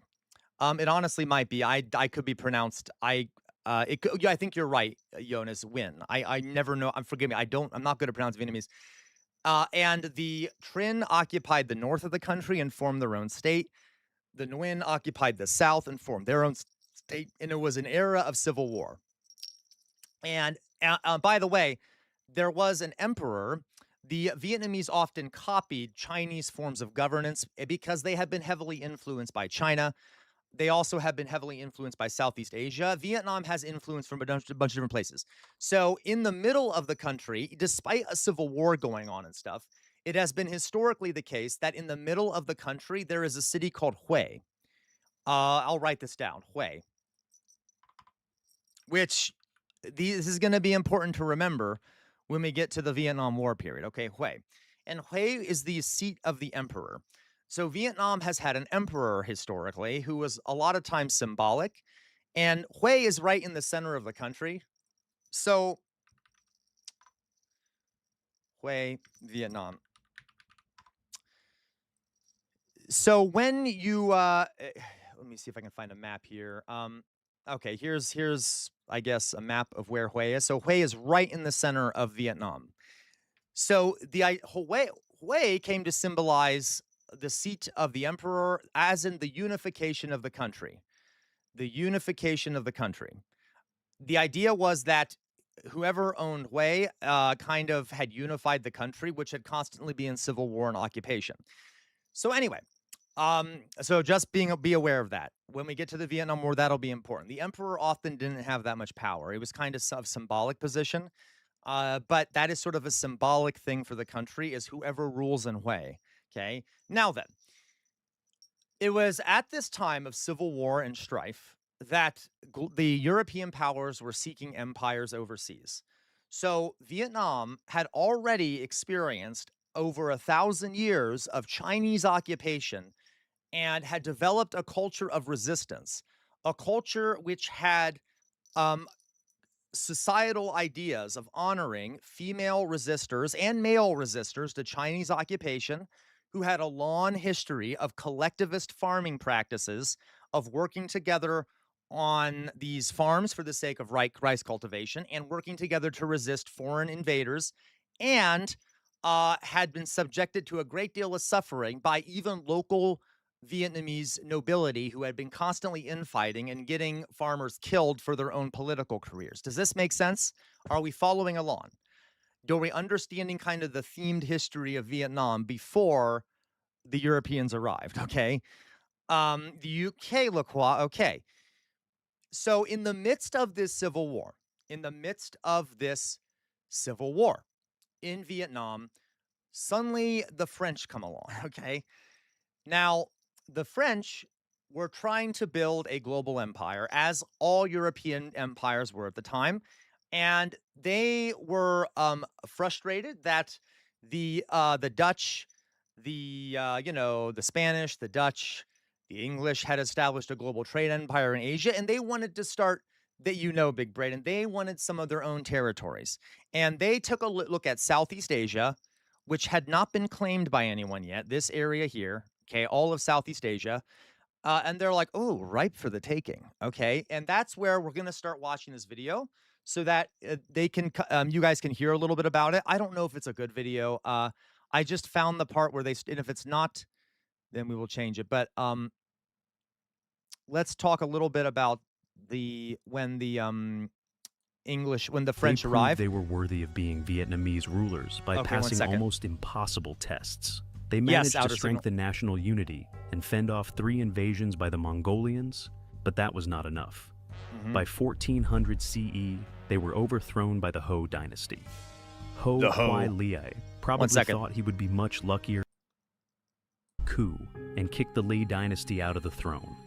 But even they wouldn't last long. Right from when Mac Dang Dung took power, he began a battle with rivals loyal to the Lei dynasty. So he was overthrown by these forces. I'm just going to pause. I'm going to let it keep playing, but I'm going to mute it. I just need to get to the point where it starts talking about the French. So you can see here that they were embroiled in a civil war that was very deadly.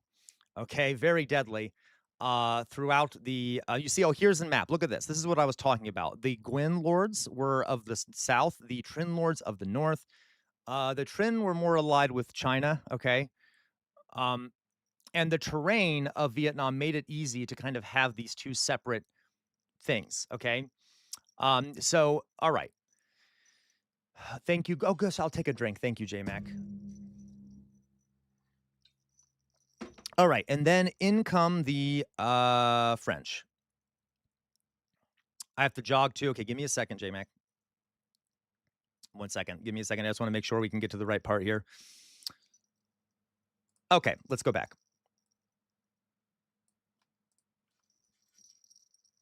While I'm jogging. Vietnam was torn and in a crisis. It was this crisis that opened the doors of Vietnam to even bigger problems than they could have imagined. Yeah. Foreign invaders from Europe. You see, these foreign invaders didn't come with guns blowing at first. Initially, they had come holding Bibles as missionaries and with promises of trade. Common. But this was thick in the time of European imperialism. Yep. And European nations were scrambling to establish colonies across the globe. It was at this period that France set its eyes on Southeast Asia. Exactly. Most especially in Vietnam. Though the French had come to Vietnam as traders and missionaries, they arrived to find the Nguyen lords and the Trinh lords locked in battle. Vietnam was in chaos. Yes. The French saw this as a prime opportunity and took their chance. They quickly set up the French Catholic Church and began converting the people to Christianity. The Vietnamese lords wouldn't stop fighting, and back at home, France was thirsty for colonies. With this gap, the French decided this was a chance to take control. In 1858, something happened that would change Vietnam forever. Now, that's kind of, that's late, guys. That's kind of late when it comes to colonization, 1858.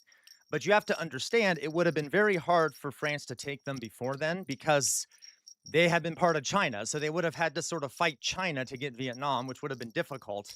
But anyway, so 1840, when he said 1858, is when the French decided to take control of Vietnam. All right.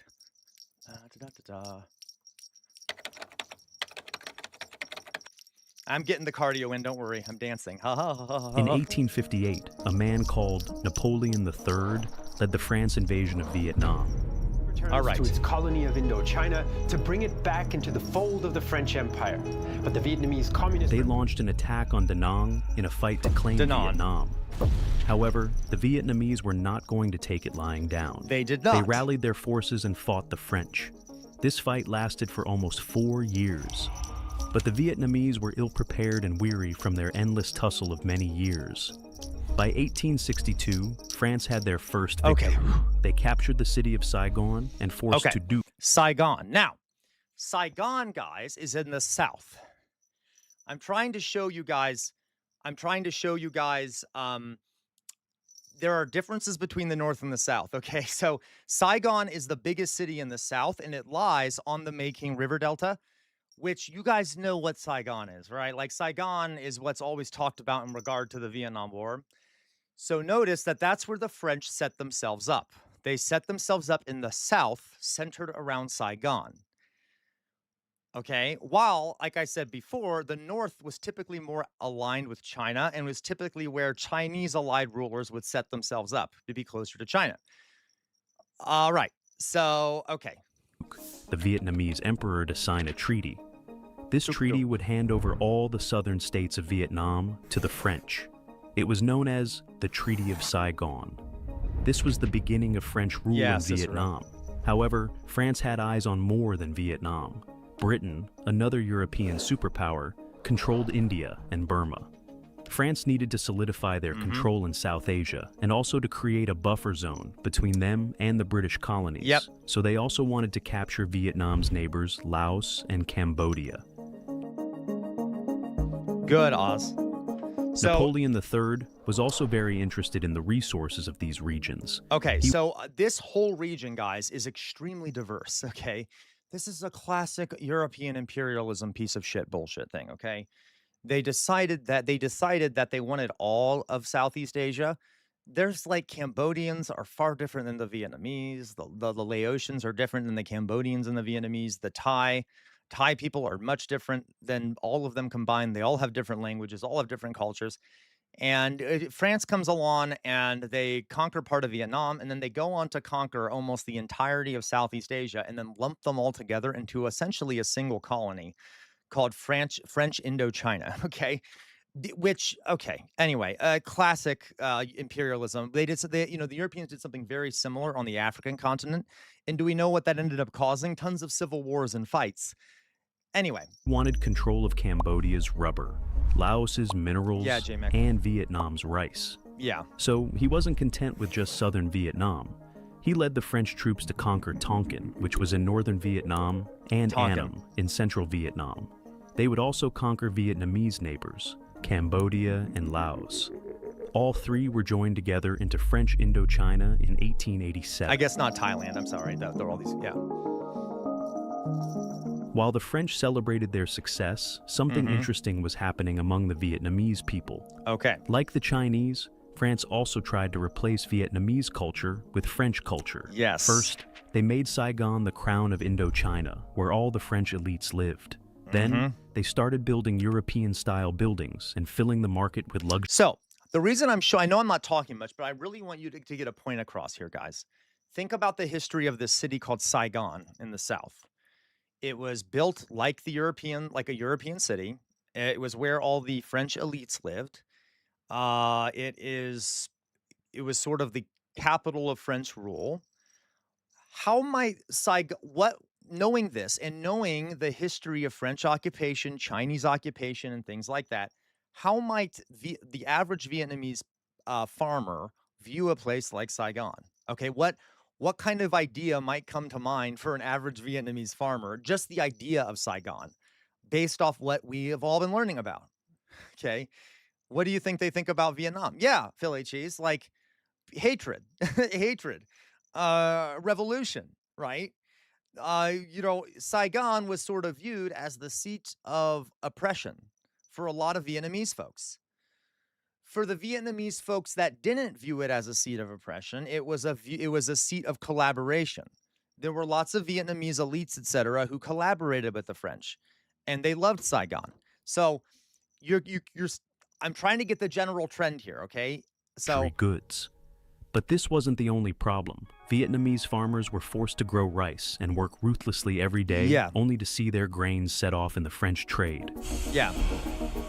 They practically no time off. There was often a lot of times these farmers would starve. They were like ruthlessly exploited by French landowners to produce mass amounts of rice. It was a capitalist enterprise, by the way. It was kind of like the Belgian Congo. It wasn't as horrific as the Belgian Congo, obviously, but it was like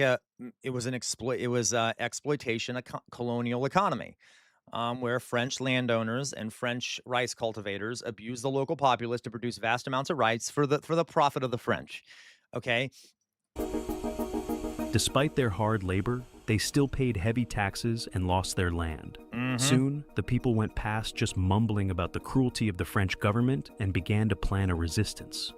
Revolts sprang up across the state, but every time they tried, the French government was quick to squash those attempts. And like I said, guys, there was already a history in Vietnam of resisting oppression and resisting and having collectivist farms where people were already really in tight-knit communities and could support each other and didn't really need outside support to survive, okay? Until one man sprung up. He was the only man who could cause real change. Love him. I love Ho Chi Minh. That man was Ho Chi Minh. Okay. Ho Chi Minh was born during the French rule in Vietnam. From a young age, he saw how his people suffered under the French. He was constantly plagued by these thoughts. Guys, my two favorite socialist leaders historically are Fidel Castro and Ho Chi Minh. Okay, I really like Ho Chi Minh. I really like Ho Chi Minh. You just think he's hot. I don't think he's hot. I really like Ho Chi Minh though. So Ho Chi Minh, I'll perhaps talk about him. I'll talk about him more at some point. But you're starting to see this sort of developing sense of throwing off French colonial rule, which had already existed for a while. Okay, and Ho Chi Minh was a massive advocate of this. Okay. He was a badass, by the way. Yeah, he spoke 5 languages fluently. He was brilliant. He really cared about the Vietnamese people. Anyway, but maybe we'll watch another video at some point about him specifically, because he's like one of those historical figures that you really need to know his biography. When he attended the National Academy in Hue, he spoke up against the French in Indochina, and he was expelled. Yep, but he got like kicked out of the school. He became a teacher. So he was training to take this Mandarin test to become a government official. He failed it twice, and then he got kicked out of an academy. He then became a school teacher. He was a school teacher, and they didn't like his school teaching because he was too radical of a school teacher. He was teaching teaching class consciousness and teaching anti-colonialism to his students, which really pissed off the French. So he lost his job as a school teacher. Okay. Now he had a privileged background. A lot of socialist leaders do, but he was like super based. That didn't quench his desire. How dare you, Outer Signal? I never said that. For knowledge or his dream of an independent Vietnam, one that was free from French colonial rule. After being expelled, Ho Chi Minh spent his time traveling the world and ended up visiting the United States and even living in Paris. Yeah, he visited the United States. He actually worked. You can go to New York. There was either a hotel or a hotel restaurant there, like a 5-star restaurant that he worked, I think he was a busboy or was a chef there. So he worked in a restaurant to make money. He worked in New York for a little bit while visiting. Okay. There he is. Now, I will say, I know I said I'm not attracted to him, but my God, a young Ho Chi Minh. Regardless. Okay, I mean, look at that face, dear God. Anyway, so, yum. Anyway, so on a side note, yes. Now, he went to Paris, guys. I know. He went to Paris in 1919. In 1919, he was in Paris. And he was really a person of no renown. He was not that renowned. He joined a Vietnamese independence organization in Paris for students. Okay, so he was a student working for this sort of this nationalist organization seeking Vietnamese independence. Well, there was a Paris peace talks happening in Paris at the time between the French and the Vietnamese. And he literally found a way to get in there. He just kind of burst in there. Okay, and like yelled at all of them, demanding Vietnamese independence. You know what? They'll probably tell the story. He's based. Okay, that is not true, Le Croix Bois. Why do you all think I don't sexualize everyone? I don't sexualize everyone, just a lot of people. Okay. By the end of World War I, Ho Chi Minh was excited about the Versailles Peace Conference. Yes, Versailles. He saw it as a chance to bring forward the suffering of his people back at home. He was even more excited about sending his petition to fuck you, Le Croix Bois, fuck you. U.S. No, I actually really like Ho Chi Minh as a person, so fuck all of you. I really do. You all know it. You all know it, okay? President Woodrow Wilson. This was because the U.S. president had championed self-determination in the past. Okay, so after World War I, guys, there was after World War I, there was a massive you're right, you don't sexualize women. Of course I don't, because I'm not into women. Fuck you, Le Croix. Okay. So I'm just doing pro Ho Chi Minh propaganda, okay? So after World War I, one of the of Wilson's 14 points, was that countries could determine their own future. They could determine if they wanted independence or not. So Ho Chi Minh liked that, and he actually was like, "Oh, in that case, then Vietnam should have independence, because if people can determine their future, then according to America, they should have independence." Okay. When Ho Chi Minh was allowed to speak, he passionately demanded rights for the Vietnamese. He called for freedom of the press, the release of prisoners held by the French, and that Vietnam be given the right to independence. However, Ho Chi Minh was met with disappointment. Not only was he ignored by France, but he was also ignored by Woodrow Wilson. Yeah. Woodrow Wilson at the time was reluctant to offend France. It was at this point that he realized he would have to look for other means to free his people, no matter how drastic they could be. From then on, Ho Chi Minh became radicalized. Realizing that help would not come from the West, he began to focus on communist ideologies and ideas. So guys, after he was rejected by the West at the Versailles peace thing, that's where he finally realized, you know what, maybe the West and capitalism are not the way to go. Because from his perspective, and he was right, the Soviet Union was really advocating for anti-colonialism. So he started looking into Marxist ideology. And as a matter of fact, guys, he was interesting. Early on, even throughout his life, he loved the American Revolution. He loved it. As a matter of fact, when he finally got Vietnamese independence, he quoted the American Declaration of Independence, and he idolized George Washington, and he was also a Marxist. It was an interesting combo. He liked the freedom aspects of the American Revolution, but also liked Marxism, and he kind of wanted to combine the two things. And it's such an interesting thing, and it's funny because he actually supported, he did, Le Croix. He tried to appeal to America's revolutionary history, to get support from America. And as far as we know, he actually really did like America, which is strange. And America rejected him, and he ended up hating America, but He went back home, but he was far from defeated. Upon returning, he found his people even more repressed than he left them.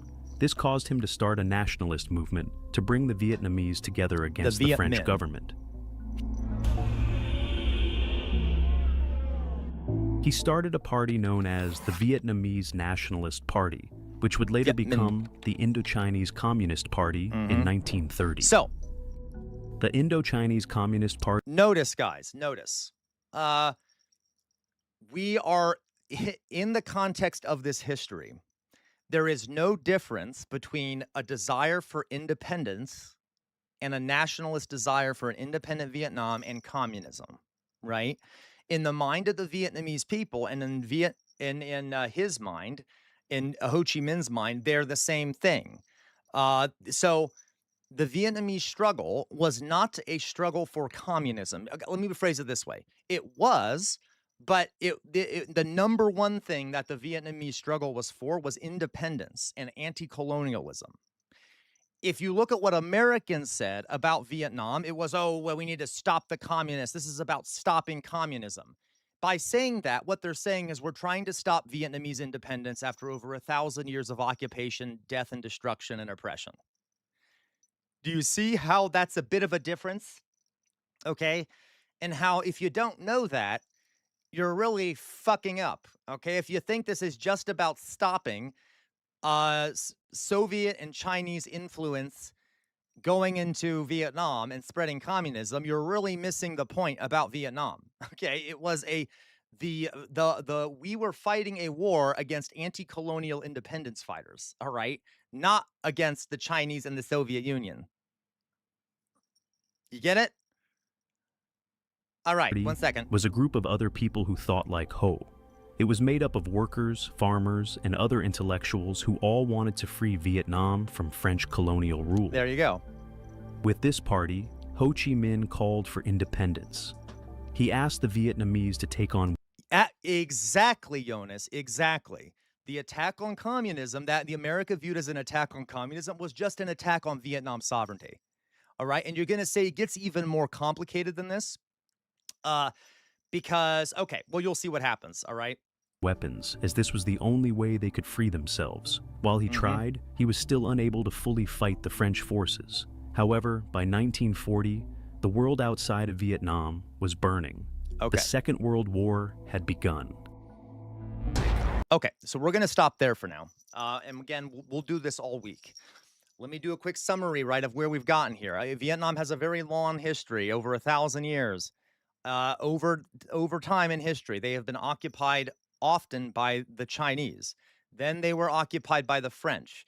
During times where they were not occupied, they were subjected to civil wars between different landed aristocracy who often use their people as like, you know, as warriors to die for pointlessness, okay? The Vietnamese people themselves have, like the average Vietnamese farmer is used to being oppressed and also used to relying on themselves and their own videos in order, and sorry, their own videos, their own communities to survive in the face of oppression. Meanwhile, a guy by the name of Ho Chi Minh, a highly educated guy, starts advocating for Vietnamese independence from France, travels around seeking ways to do this, kind of starts aligning with the Communist Party to do this, and then returns to Vietnam and starts organizing the Chinese Communist Party as a form of anti-colonial resistance, okay, to start demanding the independence of Vietnam. And what you're going to see here, guys, is that that was during the 1920s, okay, that he was doing that in 1930s. They prepared for years for a struggle. So they had already started building tunnels and other ways of like hiding from the French since the 1920s and 30s. So, you know, the war against America took place later, but the Vietnamese Communist Party had been preparing for decades and decades, okay, had been building tunnels, places where they can hide already, well before the Vietnam War started, okay?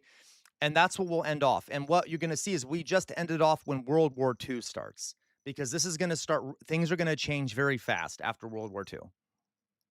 Okay, correct, Lacroix, correct. Lacroix says the Western-backed South Vietnamese government had a bunch of Christians in it, correct? Yes. Was that because these people converted during French colonialism? Correct, Lacroix, well done. Okay, Lacroix said, so yes. Vietnam, there were a lot of Christians in Vietnam because of the French, and getting access to French power a lot of times required you were a Christian. So yeah, a lot of Vietnamese converted with the hope that would give them access to the French colonial administration.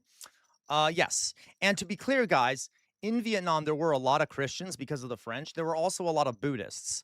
So France and Vietnam is sort of a conglomeration of Buddhists and Christians and other people. And it's also a crossroads of a bunch of different cultures, French culture, Chinese culture, Southeast Asian culture.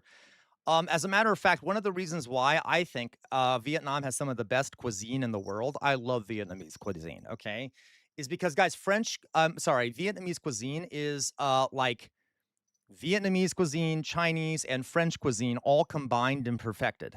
So, for example, there's, banh mi, if anyone's ever had a banh mi, which is a Vietnamese sandwich, okay, a Vietnamese sandwich, it's a baguette. You have a French baguette, and then you put sort of ingredients on the inside of it that are traditionally Vietnamese. And it was like a mix. It is a mix of French colonial cuisine and Vietnamese cuisine. And by the way, the pork belly ones. By the way, if you think that that's like a bad thing, the Vietnamese don't think so. Okay, let me put it that way.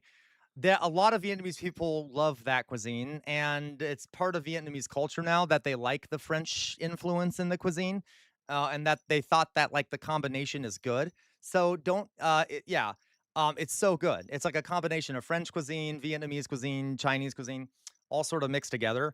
So, and by the way, there are Vietnamese bakeries. Let me show you. French Vietnamese bakeries.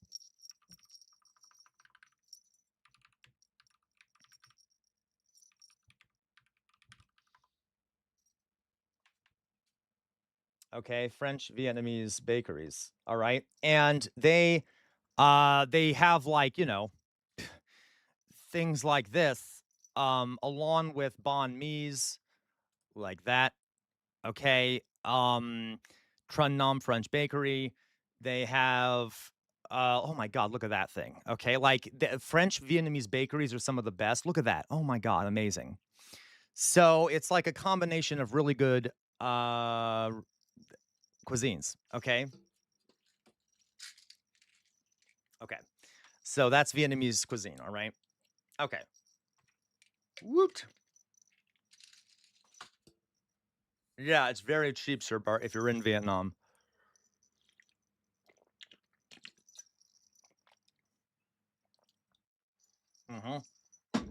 Okay. So, and by the way, Vietnamese coffee is also really good. Vietnam, there's a lot of coffee and stuff in Vietnam. Oh my God, I'm trying to find a banh. Oh, there's a banh mi. Look at that. Oh my God, banh mi's are so good.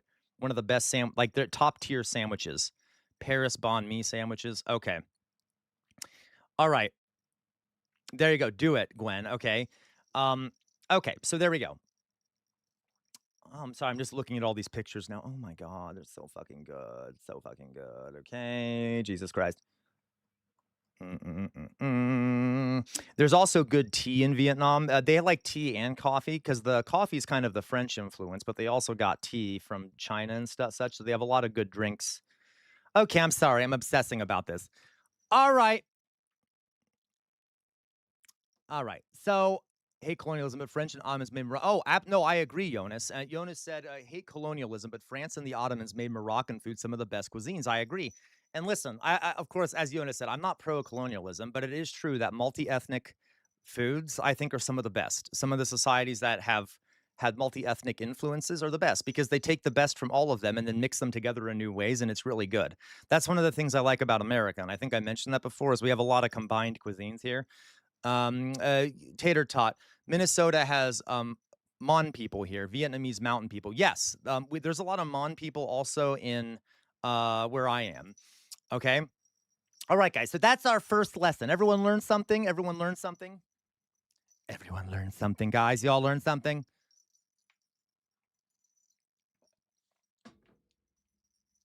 Okay. And then we will, of course, continue this. Lacroix, cultural exchange is good, especially if it isn't done in an oppressive way. Right. Okay. All right, you guys.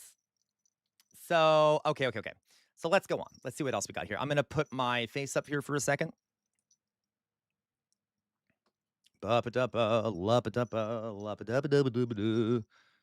Where Where's my face, guys? Where's my face? Yeah, and I'll talk more about him. I still don't feel like I did him credit. You guys are going to see that when Ho Chi Minh finally gets to power, remember how I told you there were these French landlords who controlled vast swaths of the rice paddies? One of the first things he did in power was he literally redistributed all the land. He took it from the French landlords and divided it amongst the poor peasantry. I mean, come on, that is so fucking based. And he did it with relatively few deaths. For doing something that big of a change. He made a universal healthcare system. He immediately deconstructed all of the capitalist enterprises and put them under public ownership. He removed the French, like he was so based when he actually gets into office. Yeah, I agree, Jonas. I agree. You do need to do that with the UK landlords, all right? Yeah, so he started a program of redistributing land and stuff.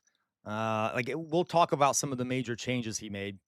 But he not only was he a good revolutionary, okay, there's a reason why Ho Chi Minh is treated with the same reverence that our U.S. treats are found. Absolutely, Lacroix. And that's kind of how I view him. Like he was not perfect, but like kind of really good in a lot of ways. And we demonize him. But anyway, okay. All right, guys, give me a second here. I'm going to sit down. Give me 1 second. Ow. Oh, my tooth is curling. Oh, okay. Give me a second. Actually, you know what? I'm going to pee. I'll be right back. Give me a second. I'll go pee. I'll be right back. Just don't leave. Don't leave. Okay, I'm going to be right back.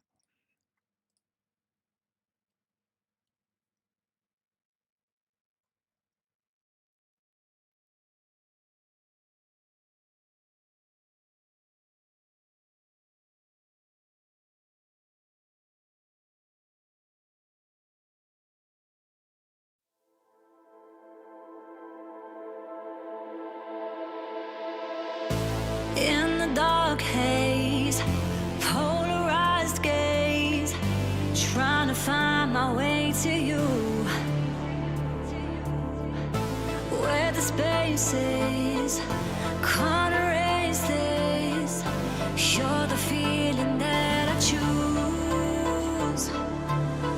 I'm tired of running, 'cause you lost the feeling. You're disconnected in your touch. Are you believing in what I'm seeing? Or did the high life get too much? 'Cause all on you now to figure out how you lost the fire in your eyes. 'Cause I can't change it, what you're wasting. Now that your gaze is polarized.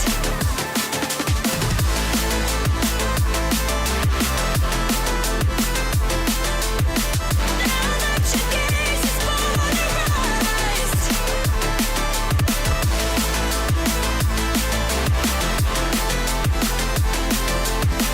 Now that your gaze is polarized.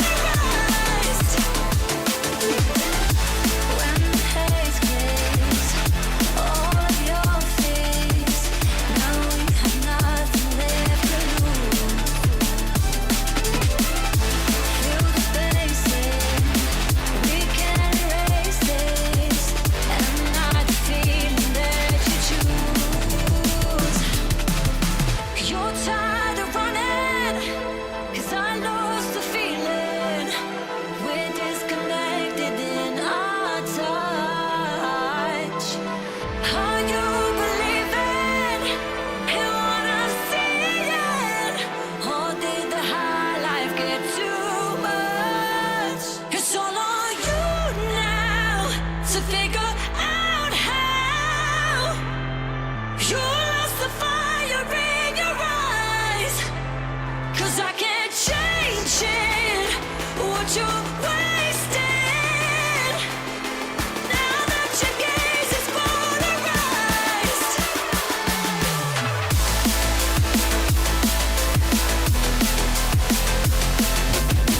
You lost the fire in your eyes.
All right, folks. Hello, we're back. We're back now. Yay, we're back.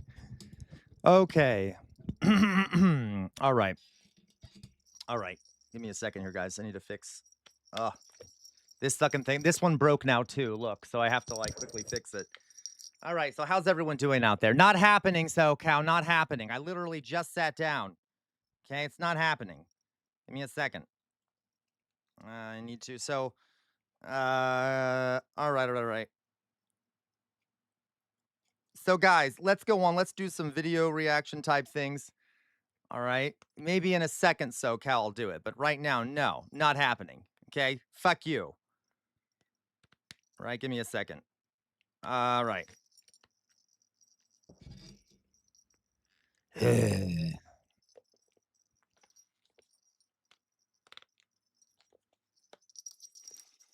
All right. Hopefully that'll make it a little better. Okay. Okay, guys. So, hello, guys. How's everyone doing?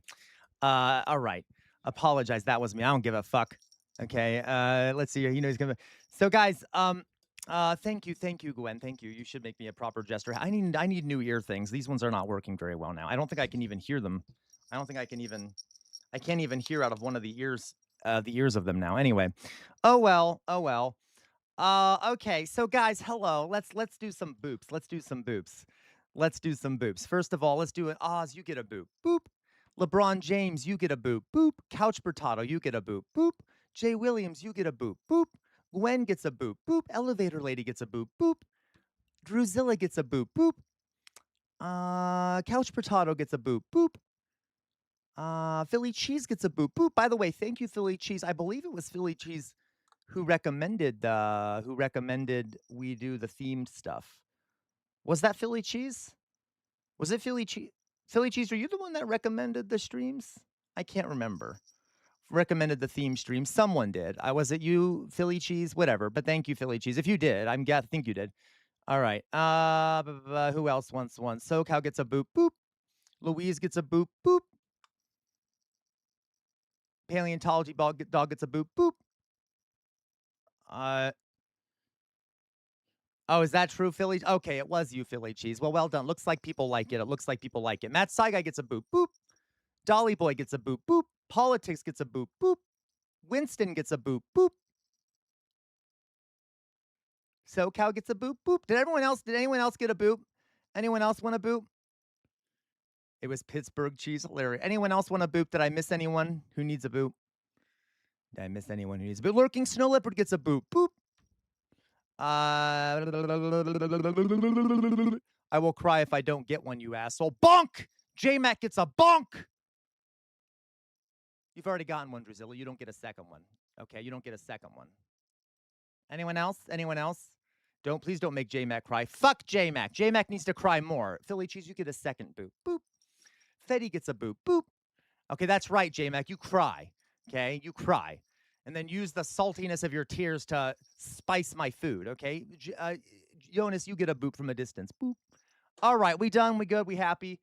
Have enough people started crying? LeBron James gets a boop. Boop from a distance. Okay. No, do not boop me. Cicero, you get a boop. Boop just to spite you.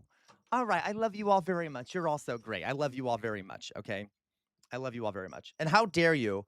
LaCroix has been a little ass recently. LaCroix is like, how dare you sexualize Ho Chi Minh? Yeah, fuck you, LaCroix. Fuck you. Okay, I can sexualize whoever I want. Okay, damn you. Damn you to hell, LaCroix. Anyway, who else do I need to yell at? I feel like there's other people I need to yell out for shit. How dare people correct me? How dare anyone correct me ever? Anyone else need to be yelled at for correcting me for saying I'm not perfect, which I am. Anyway. Okay. Okay. Everyone going on? Let's go. Let's continue, right? All right, let's go on. So, you killed Kate. Fuck you, J-Mac. Fuck you. All right, bring on Papa Revolt. We're bored. Well, you know, that's just because you're here, SoCal. That's what makes everyone bored, okay? Jesus. All right, let's see what else here. What else we got here? By the way, fuck you, Elevator Lady, for sending that Remember Kate bullshit. Okay, anyway, let's see here. Let's see what we got on Discord, guys, for a moment. Now that we've talked a little bit about Nam. Oh my God. Okay. God damn it. Oh my God. Please. Why? Why do you do this to me? Why do you do this to me, Jay Williams? Why do you do this to me? Onion ring cookies. Fetty, fuck you, Fetty. We're not going to watch that bullshit. We're not going to watch that bullshit. You guys are monsters. You know that? Okay, let's watch this. Let's watch Druzilla's little bit. Let's go enjoy. Let's watch Druzilla's little bit. So this was sent to us from Druzilla. This is called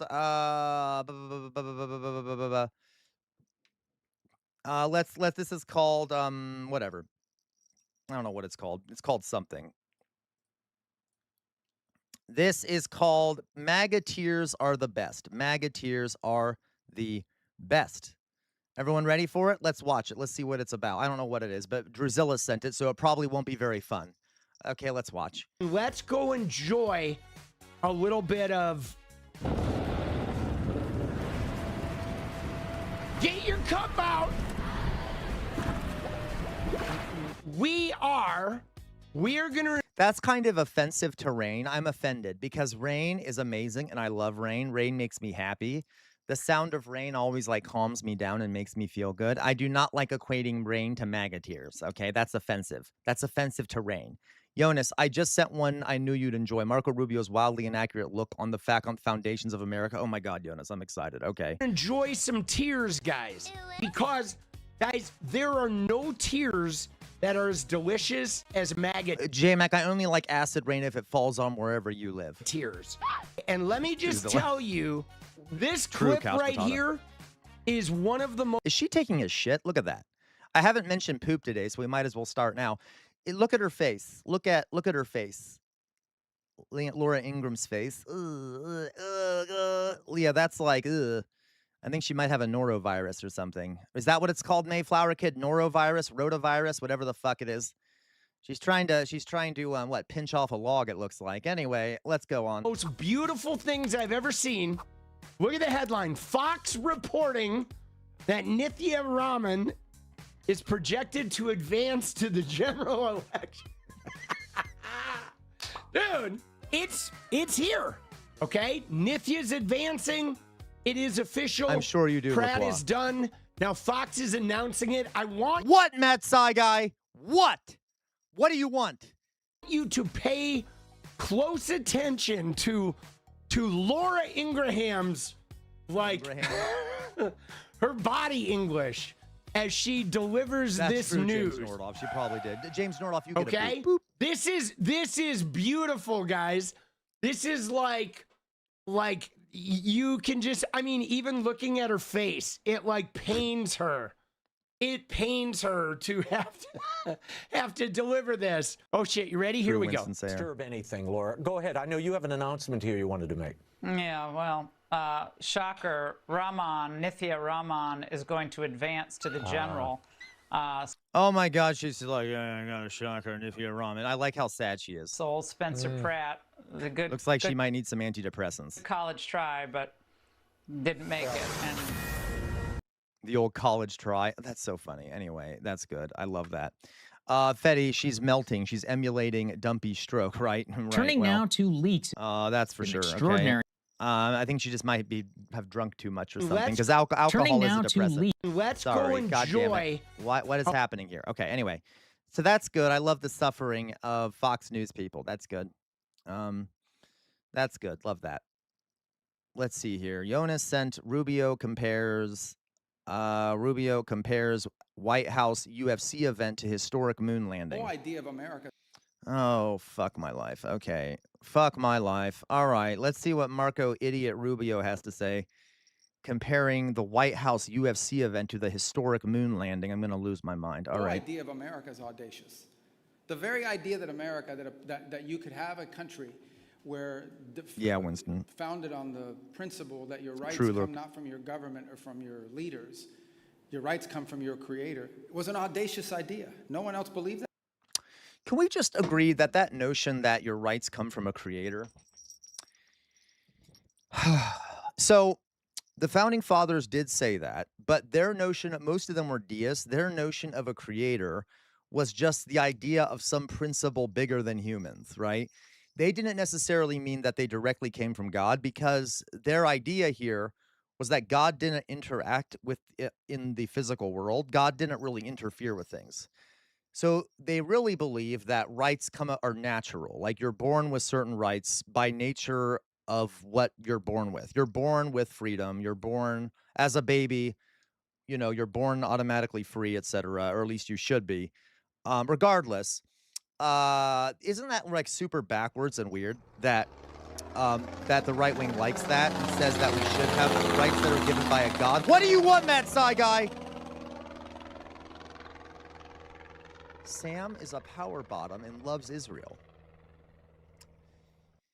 Well, that's cute. Thank you, Matt Sci Guy. Thank you. Yes, correct, guys. And you're right. This did not include. How dare you, Bright Love? This did not include black people or women or lots of other groups. Correct. Okay, I hate all of you. You're right. Okay, so this was a big fucking mistake. I'm just talking the phrase here. They didn't. Okay, the fact that like people like Marco Rubio, the people like Marco Rubio want these rights to have been granted by a god is very theocratic and authoritarian. Okay, but anyway, it's fucked up. At the world at that time, and that's the foundation. But then beyond that, everything we've done since then as a nation, time and again. How can you achieve some of the things? You know, we're going to put a man on the moon. You know, Sir Bart, he's comparing the moon landing to the UFC fight. When President Kennedy announced that we were going to put a man on the moon and return him safely to the earth, no one thought that was possible, and we did it. We are a nation founded on doing what no one else dared to do and no one else aspired to do. What the fuck is he talking about? What do you mean no one else aspired to do that? What the fuck are you talking about? There's that American exceptionalism crap that we always have to hear. And at some level, that's what this whole company, what UFC has been.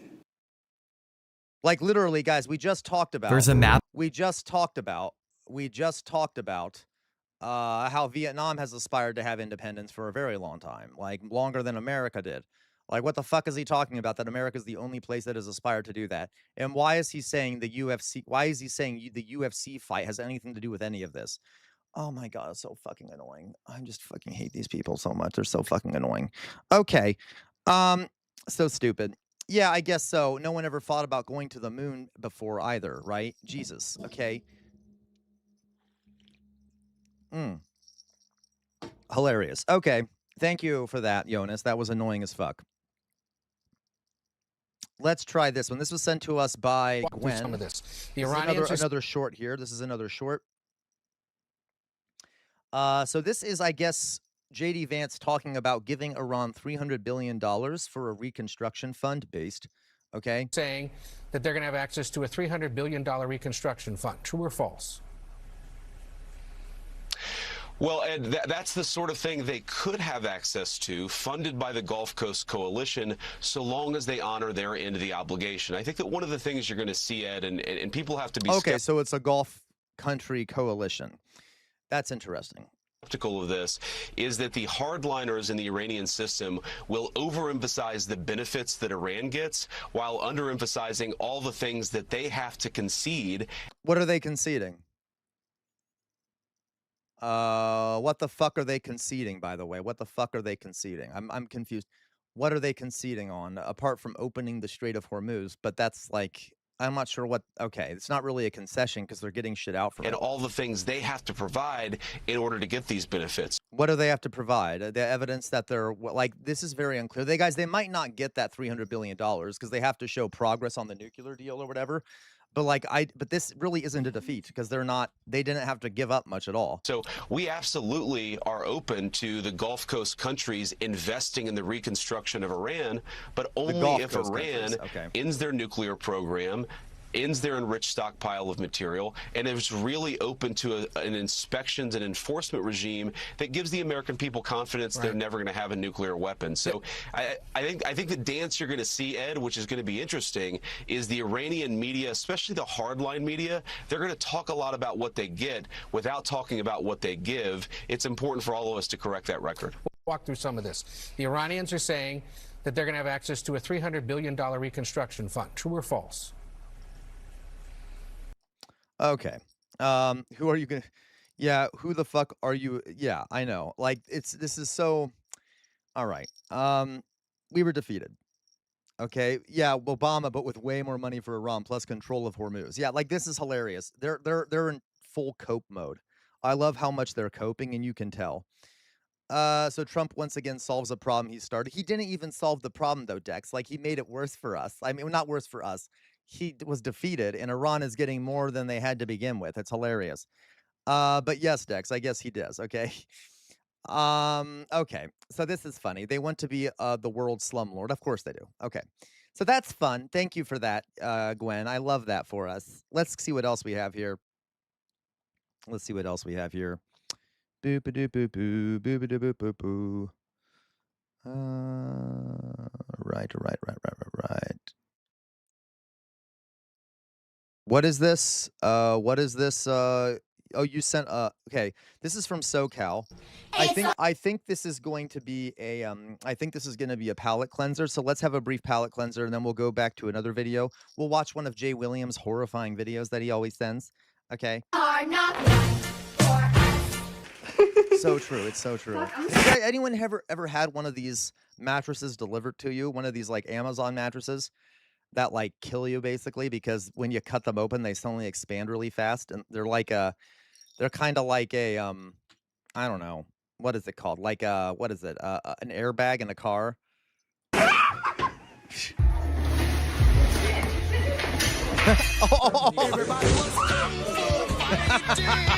Guys, oh my god. Oh, come on. Are all those layers? This is a good one, SoCal.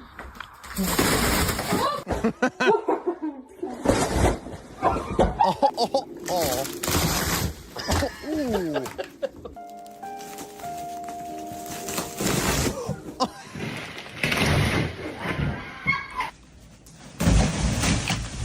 Gotcha. Okay. Yeah, that was a good one. Oh. Oh god, I can't hold it. Oh god, oh god, oh god. That one wasn't that bad. Not the little girl, not the little girl. Aw. Okay. That's cute. That's cute. You like it, Elevator Lady? You like my little jingle? Okay. I know, right, Jonas? I'm sure someone probably has sued the company already because it's America. We're very litigious over here. We're very litigious. There's probably like multiple warnings all over the packaging, but people still get hurt. Okay. Anyway, thank you. That was pretty good, SoCal. That was a good little, that was pretty, what's this, SoCal? Is this another fun one? Okay, guys, we'll watch this. I don't know what the fuck this is, SoCal, but can I just point out, I hate laugh tracks. I think they're stupid. And I also hate sitcoms, most sitcoms. I know. I'm a bad American. It's whatever. I don't like a lot of sitcoms. I don't like light laugh tracks. I don't like 2.5 Men. I don't like Friends. I don't like anything like that. I don't like any of it. I don't know why. I've never thought they were funny. I know Different Strokes, and I never thought it was funny. I don't know why. I don't like laugh tracks, and I don't like sitcoms. I never find it funny at all, okay? I know. I don't even like fucking Different Strokes. I don't like any of them. All right? I just don't. I'm sorry. I don't like it. I don't like sitcoms. All right? I've never thought they were funny. I don't know why. But anyway.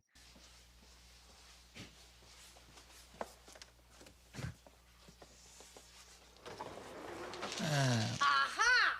Caught you again, Runt. What do you do? Such bad acting. There's always such bad acting. That's not racist, Jay Williams. I don't like any sitcoms. White, black, I don't know, Hispanic. Like, it doesn't matter if you're white, black, or Hispanic. It doesn't matter. I don't like them. Live in that elevator balloon belt. I also don't like MASH, Dex Stewart. I know, I'm a monster. I've never been a fan of MASH, and I upset people. Before by saying that, okay? Even though there's nothing wrong with MASH, it's okay. It bores me. I thought I told you not to dribble that ball in the hallway. I'm not dribbling it. I'm holding it, pea-brain. Can't you tell? Is this supposed to be funny, SoCal? Is this supposed to be fucking funny? This is worse than the fucking library, like the little library that the woman put the gay pride books into. What is this? I'm being an asshole, Gwen. Whoever sent it to me, I don't remember who it was, but I love you. I'm sorry. You stopped when the elevator door opened. I'm not lying, and I wasn't dribbling. And if I wanted to dribble, I would dribble. Oh, yeah? Yeah. And if you try and stop me, it'll be dribbling from your nose. Such bad, like, the dialogue is boring. Like, it's so boring and stupid. And I swear to God, that's why they add the laugh tracks, guys, because there's no other way to get people to laugh. It's not funny. That's what I have found about most sitcoms. Like, the dialogue is shit. And so they add a laugh track to try to trick people into laughing. I'll just grab you. Yeah, I'm dribbling. Now what you gonna do about it? Look at that ball. No way. I said, give me it. Whatever, SoCal. If it's a live audience, then they're being told to clap because there's a sign that says applause.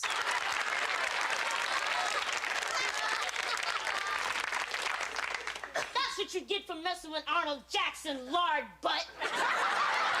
Wow, so creative. Back so soon, Arnold? Hey, things are looking up. He came back with his ball this time.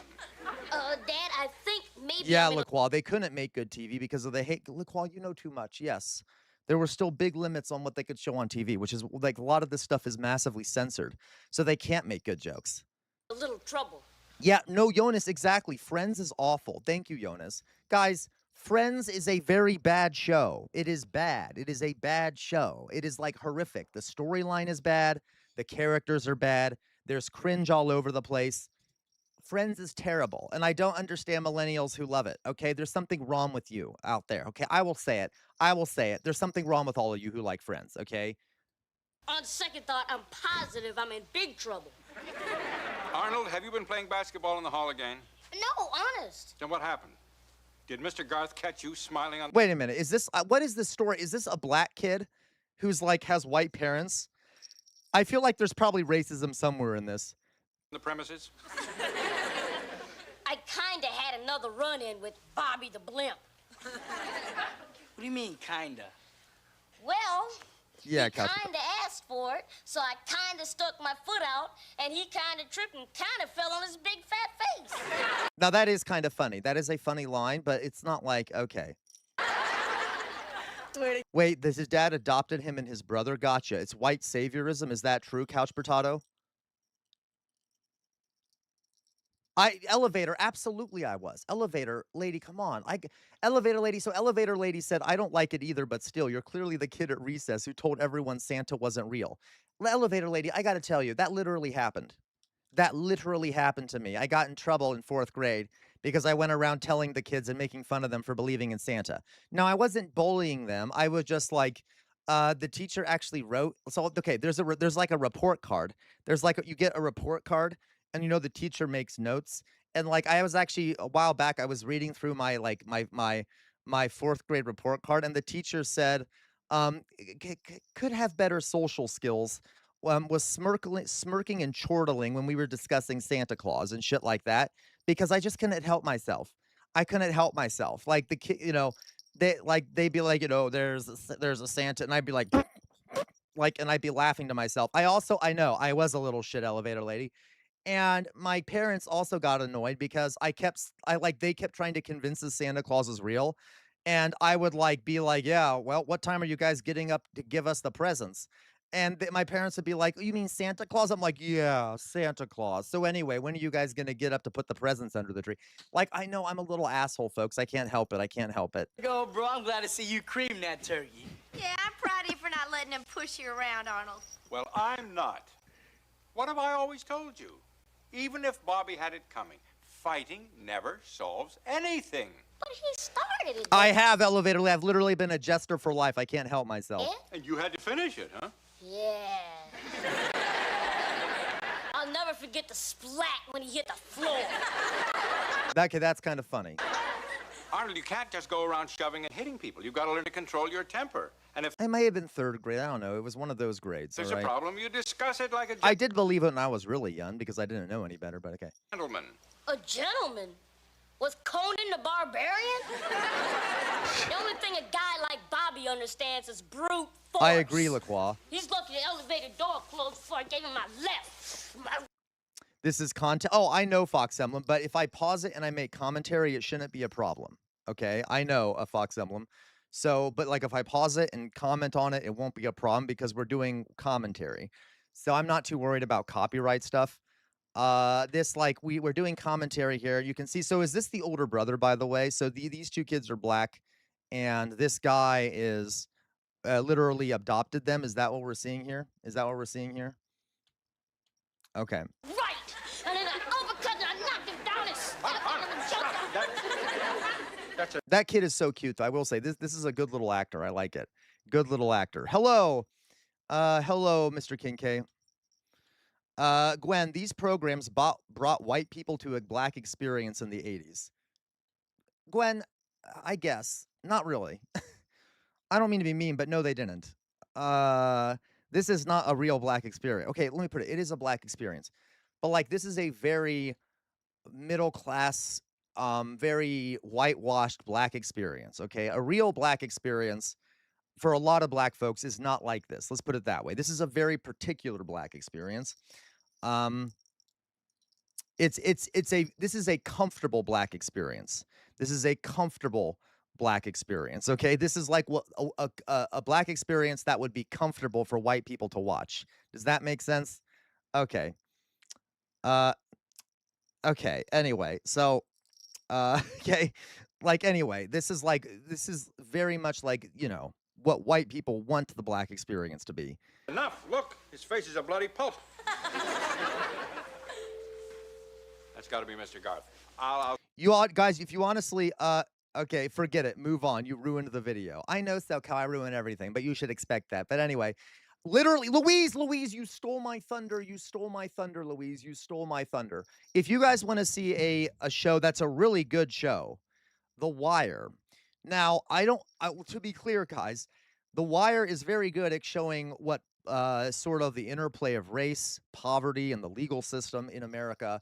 That's a very good show if you want the uncomfortable black experience, okay? If you want to see the reality of the worst of, like, what the black experience is for a lot of folks, you should watch The Wire, okay?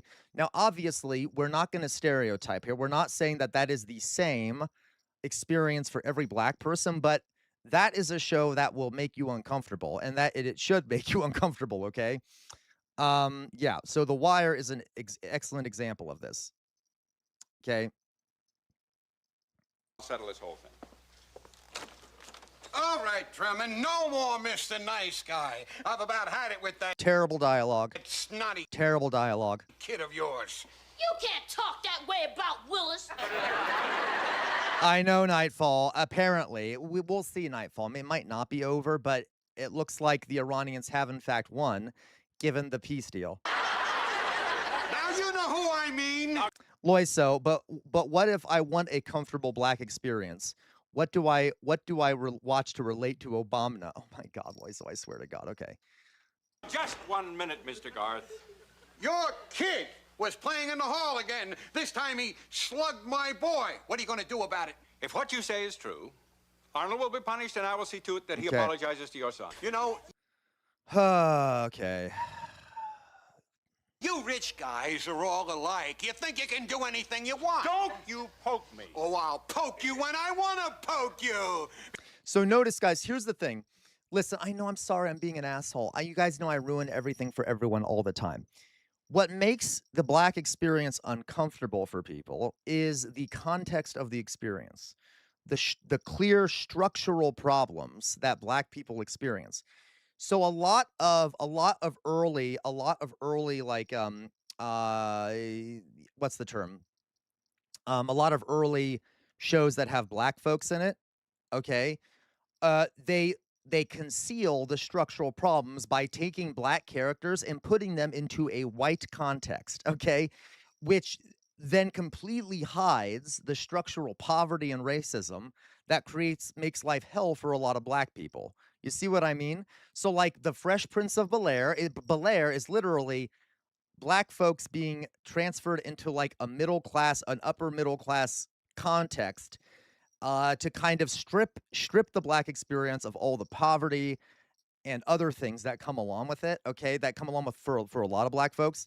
And same with this, right? It's stripping the context out of it, which makes it more comfortable for people. Listen, I'm not saying that this isn't bad. I'm not saying that this is a step, I guess, but I still have critiques of it, right? Because you're a lousy tenant, you're a miserable father, and I've had it up to here with your obnoxious brats. That did it.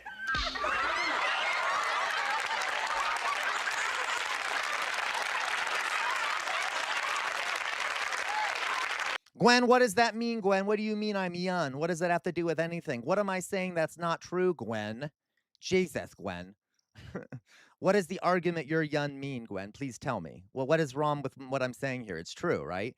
I'm saying you're right that at the time this was unusual, but that it still gave people a distorted view. It gave people a distorted view of the Black experience. Okay. Yes, Gwen, exactly. In the 80s, gave people a distorted view of the Black experience because of things like this. So we could say that it's a step. We could say that it's a step in the right direction, but like, kind of. Anyway, so, all right. Yeah, exactly, Jay Williams. But so much for being general. What I'm trying to see here, guys. Okay, but Fetty barely. Like French Prince of Bel-Air is better, but still not great. Let me put it this way, guys. I'm not trying to overdo it. But like there are points in these that are okay. I know, Lois. So anyway, that like there are points of these shows that are good, that kind of touch on issues that wouldn't have been covered before. But guys, I got to tell you, listen, I know I'm being mean about it. How do I frame this? I lost my patience with things like this after working in a community that was experiencing these things and realizing how like this sort of thing might make us feel good, like white people feel good, but like it's kind of like Holocaust denial. Not Holocaust denial. How do I frame this? It's kind of like atrocity denial, though. Like even though it's cute and it's progress, you know, it's kind of like presenting Gaza as like, I don't know, like oh yeah, it's bad. Look, like I don't know how to frame it. Like, look, Gazan people are normal and they're like regular human beings, okay? Without talking about what they're experiencing, if that makes sense, okay? Yeah, Le Quabois. But like it's not anyway, it still conceals the reality. I know I'm being hypersensitive. Whatever, it's fine. Okay. So anyway, that's that, all right? And that's not to say, guys, that these are not real Black experiences. Okay, they are. Okay, they are. This is a real Black experience. I mean, like there are multiple Black experiences, but there are certain Black experiences that people don't talk about or concealed. All right, you're that person who sits there eating popcorn to C-SPAN, aren't you? No, I'm not, SoCal. Okay. I love videos. So I know I destroy everything. I know you guys don't like me. Okay. CR is a Gary Coleman-hater. Okay, I'm over analyzing it. Oh my God, I love this. So, interesting. Okay, right. Yeah, Outer Signal. It was good, but it still kind of conceals stuff. All right. But my point is, guys, is obviously this is why I don't like a lot of these things. I know that, anyway, okay. Yeah, thank you, Couch Potato. It's not that the experience isn't a real thing. It's that the way things were written and framed were often done in a racist way, right? Okay. I know you all hate me, but it's okay. Yes, in LaQual, you're right. Okay, LaQual, I understand your critique and mostly agree, but I think there is some merit to having incrementally improved minority representation in media, especially when analyzing works from the time period. No, you're absolutely right. And look, guys, I am not analyzing this from a historical perspective. I already told you my perspective on that. Yes, these were improvements on the time, but I have personally lost patience with it, okay? Because these, a lot of these, people still like these a lot, but like they're way out of date. Like, why the fuck do people still like these things today? Like, why doesn't this make us cringe today? It should, okay? Because it's massively out of date. And these things are not like people have this sense that these things were massively liberatory at the time. No, they weren't. They weren't at all. They're only slight improvements. And there's anyway. Okay. If that makes sense. But all right. Whatever. I know you all hate me. I know, LaQuois, I know. But guys, let's put it this way. I agree with you. I agree with all of you that in general, these were improvements during the time. But that's why I'm critiquing it, right? I'm critiquing it because, all right, it's still like people still like it. Oh, correct, Jonas. You're right. You're right. Okay, let's go on, guys. Boop-a-doop-boop-boo.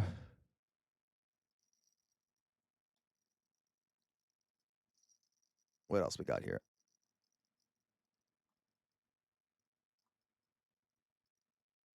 What's this? The land of the free. Okay, let's watch something stupid.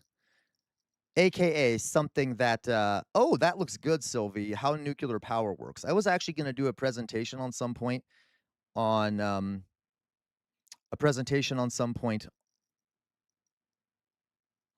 Chernobyl.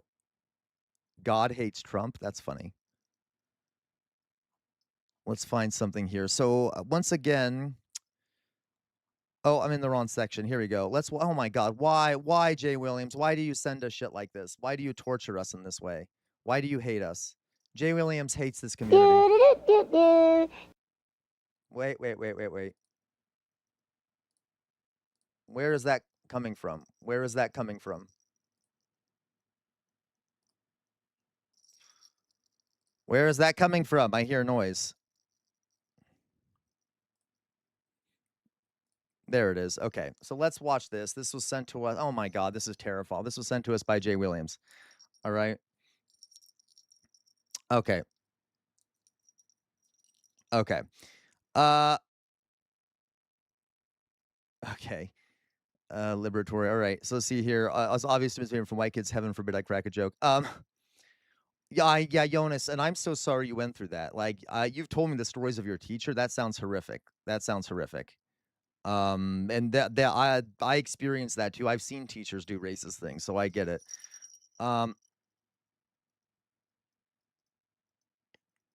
Okay, so let's go on here. So this is, oh my God, this is disgusting, Jay Williams. What the fuck is this? Okay, this is Jilly Bean Bible Baby. What the fuck is Jilly Bean Bible Baby? Is this going to be some racist bullshit? I swear to God. Okay, everyone. Oh, hi. Welcome. We're going to have a great time. It's going to be lots of fun. We're going to learn all about some Bible stories and learn how to grow up in Jesus. Okay, is this a horror show, Jay Williams? Like, where do you find this shit, Jay Williams? You literally, guys, to be clear, Jay Williams sends me, like, there's like 24 or more of these videos in reactions, and I'm like obsessed with them. But Jay Williams, how have you found over 24 of these fucking videos? What are you doing all day? Like, Jesus Christ, how the hell do you find these things? I'm very worried about Jay Williams. This is really fucking creepy, okay? This is like a horror show. Loiso, Jay was brought up in a secret facility as an experiment on what happens if children are shown exclusively racist puppet VH media. Oh, well, that's for sure. Okay. I can hardly wait. Yup. Okay, this is really creepy. Drusilla, you sicken me, okay? I brought all my puppets with me and all my toys. This is making me so uncomfortable. And Mom and Dad let me set them up in the living room. So from our home to yours, welcome. Come on, let's have some fun. Kids, do not go into this room, okay? To be clear, do not follow the creepy man into the room, okay? Let's go into the room. No, do not go into the room. Okay? Is there anyone out there that was ever a fat baby? There's one honest one. Mommy said, Jelly Bean, you have to eat the right kind of food. You just... Wait, the name, her name? I don't know. What pronoun should I use here? I don't know. I feel like I don't want to sound like phobic if I use the wrong like, I don't know what to call this person. Okay, whatever. She, okay, I guess she, but like, does she go by she? It doesn't matter. Okay, it doesn't matter at this point. she is creepy as fuck. Okay, she is being creepy as fuck, all right? Just a fat little baby. He wants his body. That's what I'm saying, SoCal. She is in like a tuxedo. That's why I'm having trouble gendering this person. I'm not making fun of this person. I literally don't know what to call them. Whatever, it's fine. They don't mean maybe. Pinky, is it okay if I show him what I do to you? Oh my God, Pinky, is it okay if I show them what I do to you? Oh my God. Is Pinky gonna move? No, and neither will the rest of my Run, Pinky, run, Pinky! puppets. They can't move without me. And it's the same way it is with Jesus Christ in my life. You know, if you would have been caught by the disciples, you could have ended up in the frying pan. Ah! When the voice on this side says, oh, go ahead and take drugs. Go ahead and drink. Go ahead and smoke. That's a spiritual battle. And it goes on every day. Listen here. No fighting. The Bible says no fighting. Stop that. Don't hit me. Yeah. I'm sorry, what? This is Chris Farley? Is that true? You said that what was Chris Farley? This is Chris Farley? What? Praise the Lord. Thanks, boxers. Fat, fat, fat, fat, fat, fat, fat, fat. No, we're not right. Like, this is motivating me to become a drug addict. I'll tell you what. Fat, fat, fat, fat, fat, fat little baby. Oh, yeah. Guys, I don't mean to kink shame, but I'm not trying to kink shame. I'm not trying to kink shame, but I really want to shame this person. Oh God, please. Oh my God. But that's all, folks.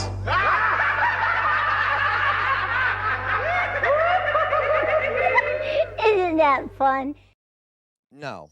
Jay Williams, I swear to God, you're going to give us all nightmares. You're going to give us all nightmares. Thank you, LaCroix, for giving me permission to kink shame. Jesus Christ. What the fuck was that? Chaplain Jill Bryant. You know what? Dear God. Okay. Do you guys want to watch another one? Jay Williams apparently has tons of these. Apparently, Jay Williams is just, storing up this shit for some goddamn reason. All right.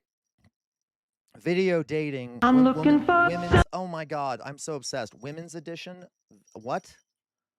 Okay, I do love it, Outer So you all know that. Oftentimes when I complain, is I do love it. I do love it. So this is,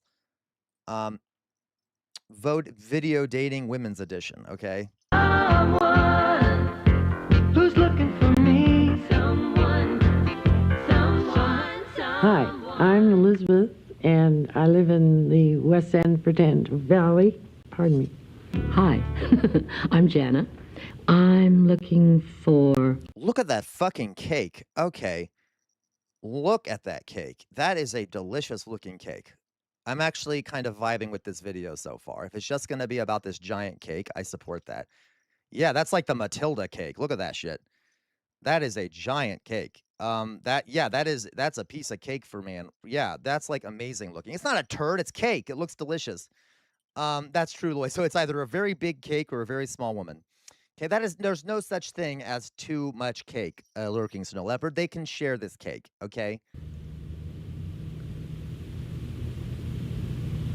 I'm not sure. Hello, my name is Ellen. Some people call me sexy. Others say I'm sensuous. Sensuous? Is that a word? See, I'm literally asking, is that a word? Isn't it sensual? Sensuous? It could be a word. I just have never heard it. Yep, it is. It's a word. I didn't know that was a word. Okay. Well, so much for I know. Okay. Hi, I'm Linda. Well, you know, when I'm not using my doctor and pharmacy to troubleshoot a large healthcare computer system, I'm over at the gym pumping iron or driving my black Porsche with the wind blowing through my hair and singing along with Anita Baker's Rapture of Love. You know what? I actually kind of appreciate some of these ladies, okay? Like, this is what the best they can do at the time in terms of, like, doing dating. I like how honest she was. She was having fun with it, too, right? That last lady was having fun with it. I appreciate her. I guess you could say I'm an Oreo cookie freak. I have an Oreo cookie jar, Oreo salt and pepper shakers. I like to collect anything with an Oreo on it. Aww. And I love to eat double stuffed ones. They're the best. Bette Midler. I laugh hysterically at Bette Midler. I know, LaCroix. You always like, you're a MILF lover. I know it. I know it. I know you are, LaCroix. I've seen your chats. I have 2 cats. And I don't know how to ride a horse. And my goal in life is to have my own religion. I was a flop at canoeing. I'm looking for a romanticist. Spend time at the fireplace. Someone that's clean. Be clean, you know? I keep my car very clean. Ooh, look, she's wearing anarchist colors. And I expect a man to do the same. And good for her. She knows what she wants. I also like very meaty men. One who is charming. Hey, good for her. Oh my goodness. Personable, doesn't smoke in my face. I am looking for a passionate yet permanent romance within the guidelines of safe dating practices. Does she have a rubber glove on? Anyway. Interesting. Okay, I'm not sure what that's about. Why does she have a rubber glove on? Is that to show that she's a good worker or something? Like, that's kind of sad. Or does she have OCD, we think? Okay, that's kind of strange. Anyway, some of the, like, that's, yeah, right. I'm concerned she's trying to send a different message, but maybe that's my inner queer coming out. Regardless.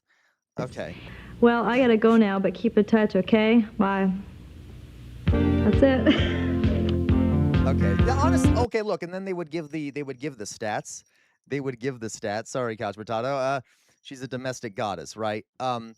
They would give the stats like religion, Jewish, high school education, underwriting clerk, height, weight. You know what? This wasn't that bad, honestly. Like, what else are you gonna do at the time? Okay, what else are you gonna do? I mean, that's like, you got to do something. What's this? Yo, you coming, G? Oh, I don't know what this is, but it doesn't look that funny. Okay. So that was kind of fun. More, hey, you got to do something when it comes to dating. Let's see something else here. Oh my God. Jesus Christ. There's more of this shit. Gospel duck and Rodney the rapping. Rod. Guys, what was happening in the 80s? Dear God, what was happening in the 80s? Pre-internet Tinder, right? I support that.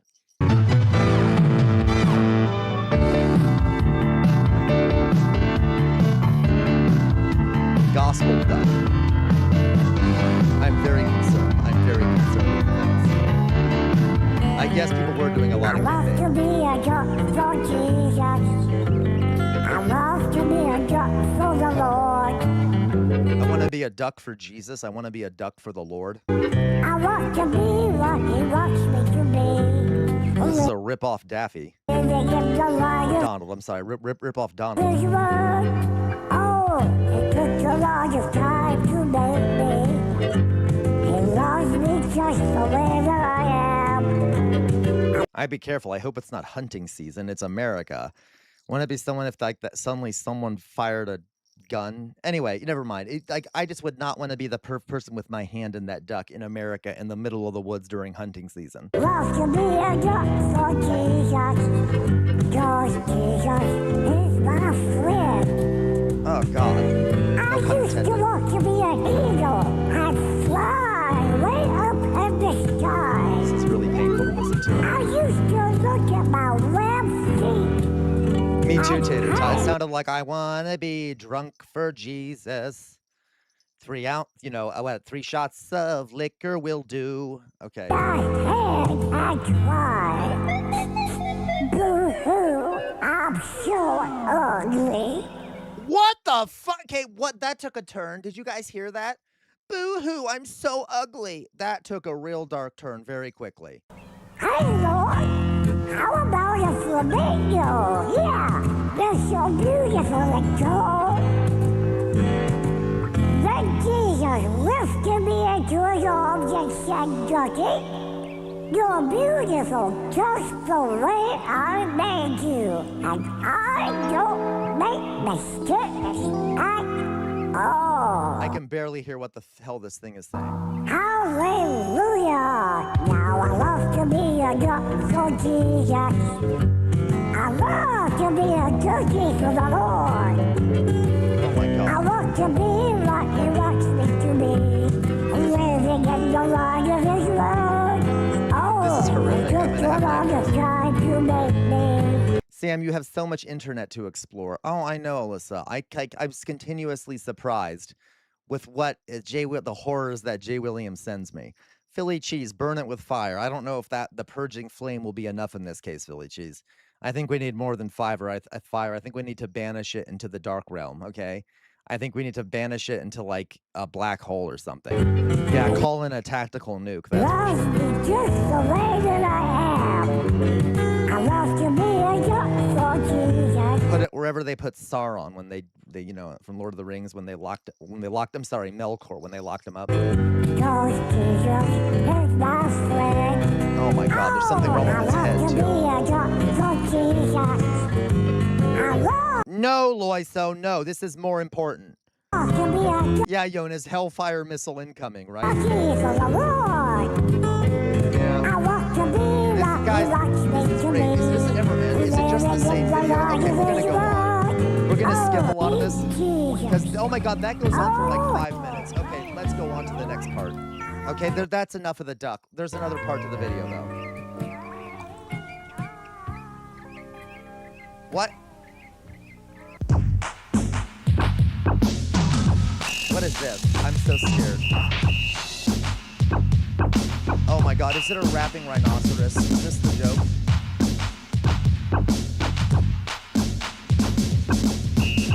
I don't want to be a duck for Jesus, LaQual. That's accurate.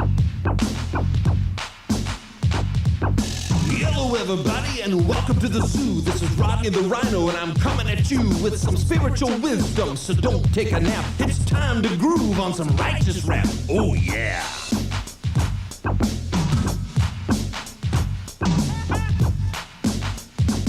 Now all the kids on the block will try to tell you what to do. They all think they got the answer for you. Pushing drugs and junk and alcohol. Okay, we're done. We're done with this. I can't. We're done. Thank you, Jay Williams. That was good. We're done with it. Okay, we're done with that. Thank you, Jay. That was very enlightening. Yay, I'm sure we're all very happy. Loved it very much. Okay. Thank you. Thank you very much. All right, what else we got here? What else we got here to watch? Okay, let's do what Jonas sent us. What did Jonas send? I think we're done with the fucking rapping rhino, okay? We're done with the rapping rhino, all right? We're not going to do Cool Cat. We're not going to do Cool Cat, all right? We're done with that for now. Maybe we'll go back to some of Jay Williams stuff in a bit, but I need a fucking break, okay? The rapping rhino was the last straw, okay? Okay, let's watch this. This was sent to us by Jonas. This is a palate cleanser because clearly that last thing was not a palate cleanser. Thank you, Sir Bart, for the hydrate. Okay, Cool Cat saved me from bowling. Oh, whatever, Weird Amorphous Blob, dear God. So let's watch this. This is American food. Fair food is crazy. I agree, it is, but it's delicious. The fucking Americans are getting up to some absolute shenanigans at the LA County Fair. The food is some of the most disgusting footage I've ever witnessed. Well done, America. You should be fucking proud. What other nation could possibly bring us the triple donut cheeseburger? I love how not only... Oh my God, this is so true. Oh my God, if you guys ever been to a fair, they do have donut cheeseburgers with like a glazed donut for the buns and then like meat and cheese like a burger. Anyway. Is it a donut burger? It has 3 fucking burgers in it. Bart. They were going to go with 2, but they didn't want to be cunts starving people. And the Americans need the energy, so they can walk over and buy a cereal burger. Gross. Pickle lemonade. Nobody... Yeah, guys, honestly, I gotta be honest with you. A lot of this stuff they're gonna show are gags, okay? They're just to make money.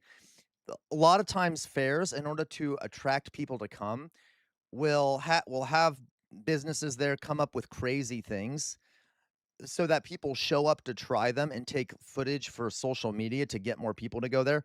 So, for example, pickle lemonade, which was really big during the last fair. Like the fairs the last couple of years had pickle lemonade that you could get. And it was disgusting. It was absolutely disgusting. But it kind of attracted attention, which got more people to go to the fair. So, like, all right. All right. Loiso, I am convinced the existence of this community is a hallucination. I'm having while laying in a food coma after trying the first bite of U.S. food upon my arrival here in 2025. I don't blame you, Loiso. Okay. Asked, America delivered. But there were also healthy options. Oh, fuck, no, never mind. I want to thank America. Actually, just wait 1 second. There you go, Alyssa. I just bought the Rocket Pop flavored baked beans to piss off my family at the next barbecue. Hilarious. I want to thank America for showing us what's possible. We're fat cunts, but what we're doing is child's play. Every day, you show us what we could be. Follow me. I'm delicious. I know, Philly cheese. I know about fried Pepsi. I'll show you guys fried Pepsi. There's also, fried Pepsi. Fried Pepsi. So here it is. Well, this is fried Coke. It's a frozen cola flavored batter that is deep fried. So you take like cola flavored batter and then you deep fry it. And you put There's also this is fried Coke, okay?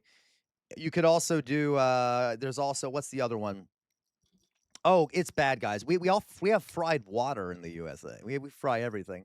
What's the other one that's also kind of there's a lot of donut places. For example, not that far from me, there's a place called Buckeye Donuts. Buckeye Donuts that sell donuts like this. I can't type apparently. Buckeye Donuts. Okay. And they sell shit like this. I'll show you. Where is it? Where is it? Where is it? Ah, here we go. These are Long Johns. So these are maple Long Johns, which is a type of donut for those that don't know. You see these? With bacon strips on top of them. They're Long Johns with bacon strips laid across the top of them, which is just, full sugar, full fat, anything you can imagine in it. So, like, this kind of shit is pretty common here. Like, it's delicious, but that's not exactly good for you, right? Not exactly healthy. This kind of shit's very common. It's very kind of gross, I gotta tell you. It kind of makes me want to vomit. But like having one is okay, but too many. Oh, I know. Of course not. Of course not. Outer say no, but those are less common. To be honest, guys, you like never see fried Coke. You never see fried Coke or like the donut burgers. Those are really only at state fairs, and they're like I said, they're gag items. They're items just to get people to come to the fair to try them. This though is something you can eat anywhere. Like there are bacon strip donuts in a lot of places. Okay. So to be clear, he's kind of exaggerating in that that's very much a state fair thing. It's not really like common. You don't really go to any restaurants and find fried Coke, okay?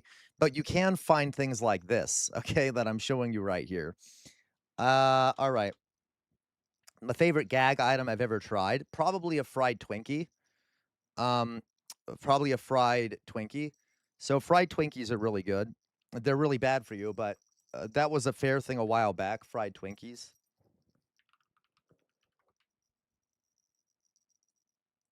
So they're pretty good, actually. You can they would deep fry Twinkies at the fair. And then, battered Snicker bars are good too. Look, you fry the Twinkie and then you can dip it in like something, and it's really bad for you, but it's really delicious. Okay. Right. Fried, what is it? Nothing beats a battered Snickers bar. Yeah, those are great.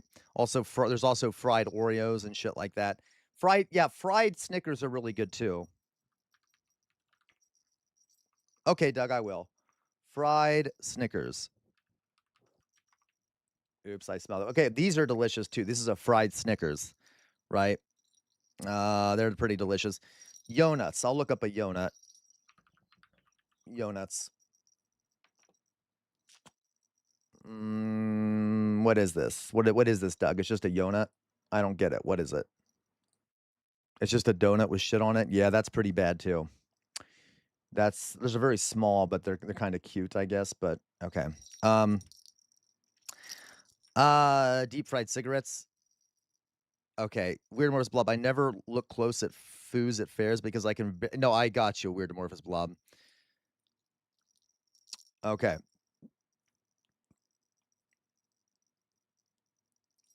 All right, it's just not a fair thing. Yeah, but Doug, it's almost completely a fair thing. It is. Like these they might sell some things, but this is rare, Doug. If these do they actually sell fried Twinkies and stuff like that? I'm seriously asking. Do they sell fried? If they do, that's okay, but that's very rare. It's almost always at fairs that you see these things. You don't see these things about regularly. There might be a few places, but it's rare. Okay. Anyway, so like my point is that like yeah. Anyway, so America has some really interesting food choices. Okay, very interesting. Okay.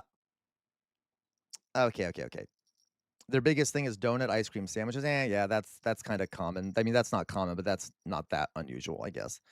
Okay, so anyway, so yay, okay, we're done talking about the shitty American food that we all love to kill ourselves with, and then we wonder why, you know. Okay. So let's I was curious about pastrami pickle roll-ups. It looked good. That sounds interesting. Okay, what else we got here to react to?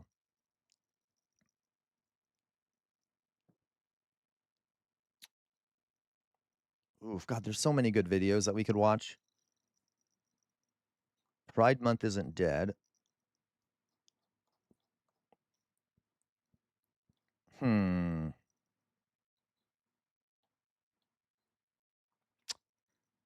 Okay, we'll watch one more of Jay Williams' things, but it's only 15 seconds long. It's only 15 seconds long. I don't know what it is. It's called Ah Ha Ha Ha Ha Ha Ha, and it's only 15 seconds long. God help us.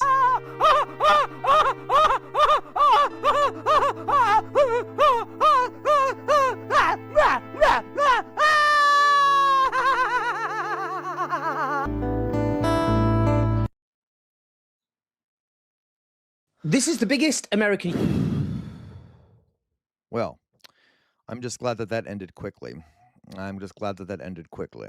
Okay, I'm thinking that was over very quickly. That was my favorite one so far because it did end so quickly. Okay. All right. Okay, let's go on. That was bizarre. I guess that was laughing yoga. I don't know what the fuck that is. Okay, what else we got here? We're not watching Fetty's bullshit because I don't want to watch.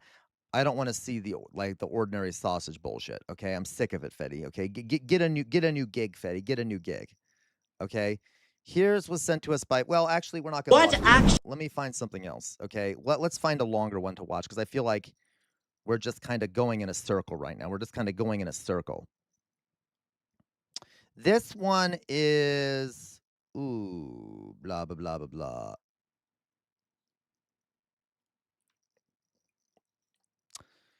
Amnesty International, sent to us by Outer Signal. Oh, I thought this was a video, damn it. Okay, so UK, terrorist sentence for Palestine action marks dangerous move against the right to protest. Of course they do, of course they do. So obviously the UK government has been going after, Palestine action because it's a democracy, right? So of course that's what they would do. Anyway, okay, so on June 12th, 4 Palestine action activists known as the Filton Four were told by Mr. Justice Johnson that they would be sentenced as having a terrorist connection following convictions for criminal damage arising out of their involvement in direct action at the Elbit Systems factory in Filton near Bristol. Great. Okay. In response to the judge's announcement, Carrie Muscuguri, Amnesty International chief, said they were sentenced as terrorists because prosecutors want to make an example of them and set a precedent for how direct action protesters could be treated in the future. Great. Guys, there's not really much to say about this. The UK regime is becoming a fascist hellhole, and it's not even, of course, and of course, Jonas, and it's going to get worse because this is the Labour government. It'll get worse if reform takes over. And also, can we point out that, like, you know, they're freaking out. The government is like freaking out about Palestine action, but has apparently doesn't care that much about the pogrom that happened in Northern Ireland. So I mean, obviously, like, it's more nonsense. And of course, Palestine action has been demonized and viewed as a terrorist organization for a while. It's same shit, different day. Okay. It might, Matt Saigai, it might be. And the reason I say that Matt Saigai says no exaggeration, but I think it would be safer in the US than UK if reform comes into power. That is possible, Matt Saigai. I'm not sure.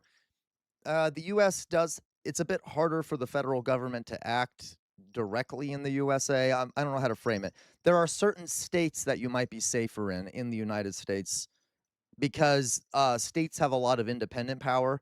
So, like, you might be safer in, like, a Massachusetts than you would be in the UK, but, like, certain other states, you would be less safe than in the UK. So it depends on where you are in the USA. But again, it depends also on what reform ends up doing. But I guess I do partially agree with that, Matt Saigai, in some ways, I would guess. Okay. So anyway, but that's like great. Great. So that's fun. That's horrific. God, horrific. Okay. Jay Williams, European fascists are much more incompetent than European ones, which makes them more dangerous. So Matt Saigai is right in a way. Yes, Jay Williams. I don't necessarily want to say they're more competent. I see what you mean, though. Okay, they are not as stupid. Okay, they are not as stupid, but it's just a difference in governance structure. So in the United States is a federation, so states have a lot more power than like counties do in England, for example. So different states are safer than others and have more independence from the federal government than others, because red states are less independent because they kind of bow to the federal government. So I guess it depends. But yes, okay. And I'm not saying that's 100% true, but it is. It's more true, I guess. But that doesn't change the fact that the federal government has ICE people everywhere, okay, who can take you no matter what state you're in. But I suspect it is safer. So it depends. It also depends what reform does. Okay. All right. All right. Okay. Doug, 100. Thank you, Doug. I'll take a drink. But honestly, America's not very safe. Like, I'm not trying to defend America, but I guess I could see the argument you're making. Okay. So, all right. Let me see here. That's pretty horrific, as always. Isn't it great how things are, guys? That things are going so well. Things are going so well, guys. They're going so well. Okay, let's find a longer one to watch because we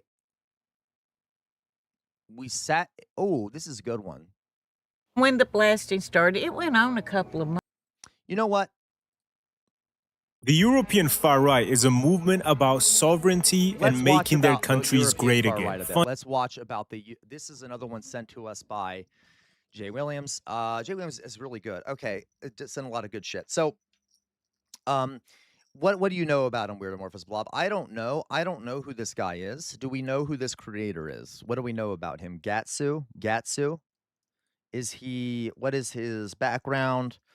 I don't know. Vaguely positive. Thank you, Weird Amorphous Blob. Okay, so let's watch it. This is exposing Europe's far right. Now, we might not get through the whole thing. We'll try our best. I got you, Weird Amorphous Blob. Let's just watch this. So I'm curious. It's a bit Libby. That's okay, Weird Amorphous Blob. Like, I guess, I guess I'm willing to make that sacrifice. I'm sure you know, but okay. Let's watch it. Funded by Russia, legitimized by Israel, with massive Epstein ties as well. Every time I see a new far-right party in Europe gaining votes and being supported online with accounts that may or may not be based in either South Asia, Russia, or Africa, I think to myself, I really wonder how they're being funded by Russia. Not if, and heaven knows, every time they literally are. The European... That's true. Listen, okay. A lot of people think that, like, Russia's involvement and stuff is exaggerated, but it's really not. And I'm sorry to say that. There's tons of evidence that Russia has been funding a ton of these far-right movements because Russia wants to break apart NATO and the EU so that it can have more imperial control, and so it can dismantle the person on its border that prevents them from further expanding, etc.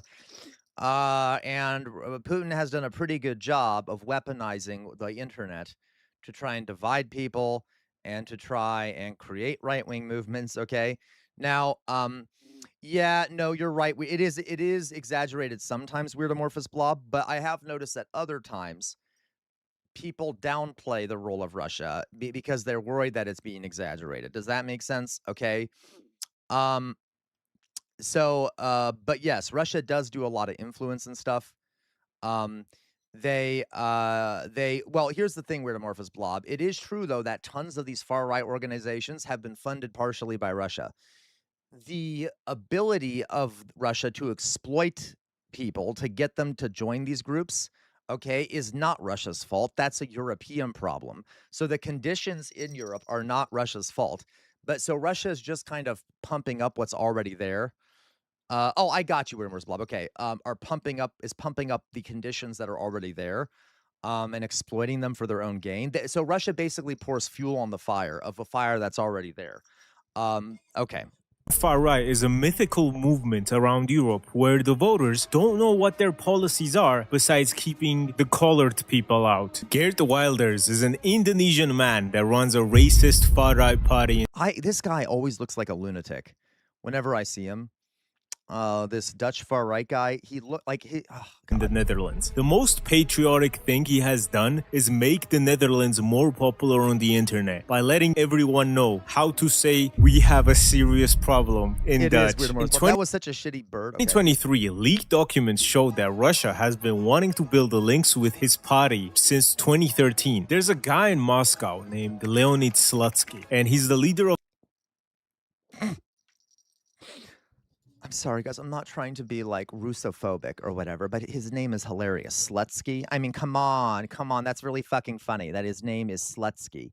Can we please acknowledge that that's a funny name? Like, I know. Okay. The Liberal Democratic Party of Russia. Despite the name, it is an ultra-nationalist, far-right, populist, pan-Slavic party. And he invited members of Geert Wilders' party to Moscow to observe local elections, and it was organized and paid for by the Russian Peace Foundation, who Leonid Slutsky runs. It's a classic way of influencing Western politicians by Russia. You invite them to election observation missions. There you go, to Russia. You say it's called active measures in Russian security parlance. Interesting, Loiso. So on traditional values, anti-EU or anti-NATO, then you'll probably try to give them some state. That's true, Weird Amorphous Blob. It would be great to have that name if we're in bed, right? Time because some will feel flattered, and you'll try to get them on trips to Moscow. A Dutch person supporting Russia in any ways is absolutely ridiculous to me, since in 2014, first of all, what the fuck do you have with Russia, right? Second, in 2014, Russian forces shot down the civilian Malaysia Airlines airplane MH17. But guys, right-wingers don't care about that shit. It's always weird. That's hilarious, Winston. That was my nickname in college, hilarious. It's so weird how, isn't it funny how like so many far right-wingers love Vladimir Putin? Even Donald Trump liked Vladimir Putin. And a lot of these right-wingers in Europe like Vladimir Putin. Kind of sus, right? Kind of sus. Or remember there was that, what was his name? Tim Pool. Do you guys remember the Tim Pool scandal? For those who don't, everyone here know who Tim Pool is? So Tim Pool, a far right influencer in the United States, who's an idiot. Tim Pool, Russia scandal.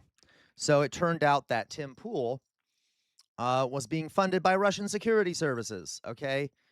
And like got lots of money from Russia, was literally being funded by Russia. And Russia had this whole operation where they were funding a bunch of right-wing groups. And what a coincidence. Tim Pool was very anti-Ukraine and very pro-Russia's war against Ukraine. I wonder why. So like well-known right-wing influencers were duped for working for covert Russian operations. And it's true. He was, okay? And like he still gets mad today and denies it and claims like, no, I wasn't really, even though we know for a fact he was. Okay. Okay, so Loiso, actually, it wasn't Russian forces. It was pro-Russian marionette forces using a donated Russian missile system under direct command of Loiso, hilarious. Okay, but Loiso, that's actually a fair point.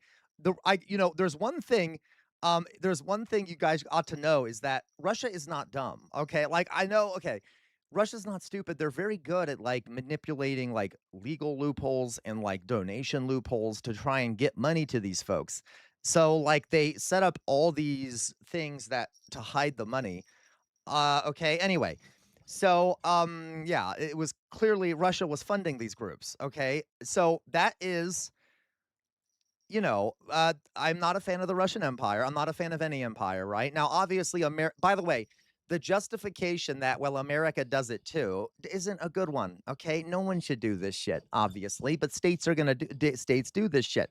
So I would recommend that, you know, obviously we should be opposed to anyone doing this, including Russia. Okay, all right, because they're also have imperial interests. Now they're not nearly as big and bad and scary as the United States, or have as much influence as the United States, but they also have imperial interests. Okay, anyway, so we'll go on here. 193 Dutch people died. But I guess money goes a long way. That's what he's saying. Russia is not an enemy and we shouldn't make them an enemy. And here's him visiting Moscow in 2018. And this one specifically is so much. Why? Okay, I'm also annoyed that they keep showing Stalin. I get it. I get it. This is like not, but this is not the Soviet Union we're talking about. Okay. Yeah, well, absolutely, Lois. And I'm talking about modern day, the Russian Federation, not the Soviet Union. But you're right, Lois. So they were definitely on equal footing during this time of the Soviet Union. Correct. More disgusting to me than yeah, exactly. This is what's annoying me, guys. Like the Soviet Union is not the same as the Russian Federation. Okay, and I don't like how they keep conflating it. Because there's a big difference. Other countries, because bro, they shot down a civilian plane of yours 3 years before you started defending them. I want to give these politicians the Mark Grayson treatment. What will you have after 500 years? They will make decisions that affect generations and generations to come. If Georgians that came before me didn't fight for my independence, I would not be raised under these 5 crosses. Yeah, hilarious. Weird as well. Remember when Putin blamed Lenin for Ukrainian independence? Yeah, well, here's Stalin on screen. Yeah, right. Instead, I'd be raised under a lame-ass 3-striped flag. I'm actually recording this on Georgian Independence Day as well, so, you know, we'll have many more. Stay mad. And these motherfuckers are actively trying to ruin... By the way, guys, be careful. I still see lefties quoting RT. Listen. I've said this before. There are some good stories on RT, but it's like a broken clock is right 2 times a day. RT is Russian state television. They sometimes have people on there that are anti-America that you won't hear from otherwise, who you should hear from, but just realize that they are Russian state media and they are propaganda, like a lot of American sources, okay? RT is very propagandistic, and I still see lefties kind of posting shit from RT as if it's like real. It's not. Okay, it's like don't trust their shit. Like they on multiple occasions were saying that like Israel's about to perish and da da da da da. And I've seen people posting quotes from them as if they're good news. They're not. Okay, exactly. Weird Amorphous Bob. There were some good RT journalists, but most of them have either left RT or no, it isn't, Doug. RT is not the GOAT. RT is horrific. It is terrible journalism. Okay, it is not good journalism. There are sometimes good journalists on there who say true things, but it's a roll of the dice, and you shouldn't trust RT. In their own countries where they were born and raised in. Not for a change that they think will be better for the country, but for a change they know is bad. And they only carry out the interests of a foreign nation because of money. There's also another party in the Netherlands which is even worse. What is all they keep... Okay. Forum of Democracy Party in the Netherlands was founded in 2016, and genuinely it was founded. Yes, Jonas, they did. And to be clear, Jonas, that's why he did it, by the way. Okay. No, it does not, Matt Saigai. Do not trust RT. Do not trust RT. Okay. It is not an independent media organization, and it does not do factual journalism. Okay. No, it doesn't, Matt Saigai. So to be clear, guys, it does not. So to be clear, yes, like I said, occasionally they have someone on there who speaks the truth, but you cannot trust, but because they are generally bad news. They're generally like propaganda for Russia. Don't even waste your time.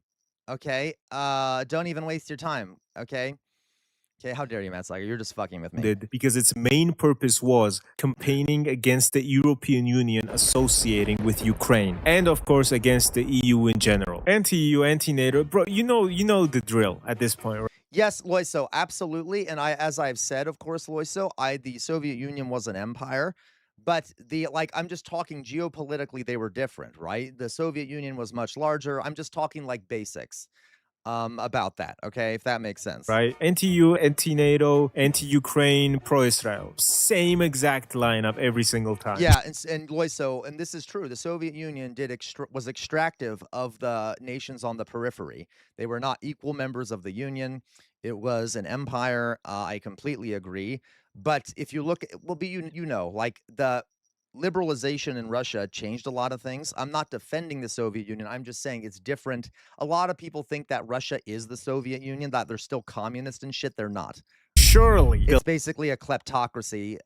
This is complicated, but yeah. Leader of this massive Dutch nationalist... Okay, that's fair, Loy, so that is fair. Patriot Party, Thierry Baudet, will not have any links to Russia, right? Well, his WhatsApp messages got leaked, and he was hyping this one guy up named Kornilov. Yo, you gotta meet this guy, Kornilov. He's the GOAT. Kornilov, the guy you see yelling on the screen right now on Russian state media, worked in Ukraine for 9 years in a Russian think tank, Institute of CIS countries, whose main goal is the support of Russian interests in former Soviet countries. He was working in Kyiv for a while, so most of his focus was on Ukraine. And guys, to be honest, there are, listen, we're talking about Al Jazeera.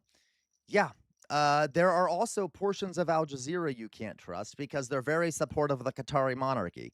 Overall, though, if you look at Al Jazeera's journalism, it's really good. So I'm not saying that Al Jazeera is perfect, okay? The right wing exaggerates how bad Al Jazeera is because it doesn't like its coverage of Israel-Palestine, but it is not nearly as bad as RT, okay? It is not nearly as bad as RT, if that makes sense. His emails got leaked. His main goal was obviously to spread misinformation and get Ukraine as close to being pro-Russia and being reconquered by Russia as possible. Baudet knew exactly who the fuck Kornilov was. He was asked what's Kornilov's name and he said Vladimir. He's a Russian who works for Putin. Excuse me, brother? The guy that shot down a Dutch civilian plane a couple years back, right? And when he was confronted about it, he was like, nah, man. You're right, elevator lady, and that's what I'm saying. It's not perfect. I was just joking. The thing is, bro, these Russian agents are genuinely amazing at what they do. They're amazing at lying. Like, look at Kornilov talking. You would think he's saying the truth, but as soon as this Baudet guy starts talking, you can literally see how he's lying, bro. This dude does not seem confident at all in what he's saying. Nee, nogmaals, ik heb op geen enkele manier steun of wat dan ook uit Rusland gekregen. Maar stel dat het zo zou zijn. I hate you so much, Jonas. Yeah, Barry Weiss was ahead of the curve in pointing out Qatari biting American media respect. I hate you so much, Jonas. How dare you, okay? Is dat dan Just be careful with your media diet. I love Al Jazeera. It's not perfect in some ways, but diversify your media diet, okay? meteen een reden om dat initiatief zelf in twijfel te trekken? Ik denk het niet. Ik vind het een hele vreemde redenering. He used to pop up on the Dutch radio TV show called Poned, which is like a satirical news TV show where Dutch politicians appear for the funny. And one time, Baudet had enough of this and he said, I am quitting Pound. I'll find other sources of income. I'm done with this. Maybe Kornilov is willing to pay extra. What? You're right. Are you telling me my anti-EU, anti-Ukraine Patriot Party was funded by a Russian man? Wow, shocking. Who would have thought? Who would have thought that this anti-EU... Okay, obviously. What? Thank you for your support. Kornilov, with all his money, pales in comparison. Honestly, Jonas, it's not because they're gay, it's because they're European. Okay, I don't mean to... No offense to the Europeans out there. I should say they're continental European. All continental Europeans look gay. Sorry, I'm being an asshole. But you guys know what I mean. Is this your Dutch patriot talking, bro? Especially the Dutch. By the way, during this time, this guy's main purpose was to not let the European Union-Ukraine Association Agreement pass. And if the Netherlands didn't agree to it, it wouldn't pass. So he accused the Ukrainian Secret Service of having 50 people in Amsterdam that did internet propaganda so their European Union referendum would go well. And then when he got asked... Yeah, Jonas, they can't. I said they look gay, Jonas. I didn't say they are gay, all right? Can you prove it? He said, nah, but Kornilov told me. This guy's, he's making his money. Maybe, Matt Guy. I don't really have a place to house you at the moment because I am living with parents, but, you know, maybe. Motherfucker Kornilov sound like he's fucking... You got the money for it, Matt Guy, I guess. Bojo, bro. Like, he knows everything. And then he got what he wanted. The agreement did not pass. And then he went straight to WhatsApp saying Kornilov was happy this evening and sent this picture. Just what else can I say, bro? Like, the agreement still passed though, so suck mine and Usyk's dick. Now he's going off about how Putin is a hero on Twitter and saying how he hopes Putin wins the war. This dude is worse than Gerd. I'm gonna stop talking about this bomb. We have more serious people we need to get to. Orban has to be my favorite Russia-funded populist. This fat, I fucking hate Orban. I hate Orban. globe-shaped motherfucker. But he's gone now, right? At least he's gone now. I haven't looked any updates, but isn't Orban gone now? We talked about that a while back. Shaped like the earth, you Monsters Inc. spider-looking bum. He's named Orban and is shaped like an orb. Did Kojima write this? Can I ask a question? I just noticed, is the guy who, I'm not trying to racialize this, is the guy who made this video black? I'm asking because he keeps showing a lot of black creators and they're always ranting. They're always like seeming to be ranting and we never get to hear what they're saying. Do you see what I mean? It's just a weird choice that he keeps showing black creators losing their minds. And I'm not saying he's racist. I'm just wondering why the fuck does he keep showing black creators like without us hearing their voices and they always look like they're ranting about something. No, but seriously, did you notice that?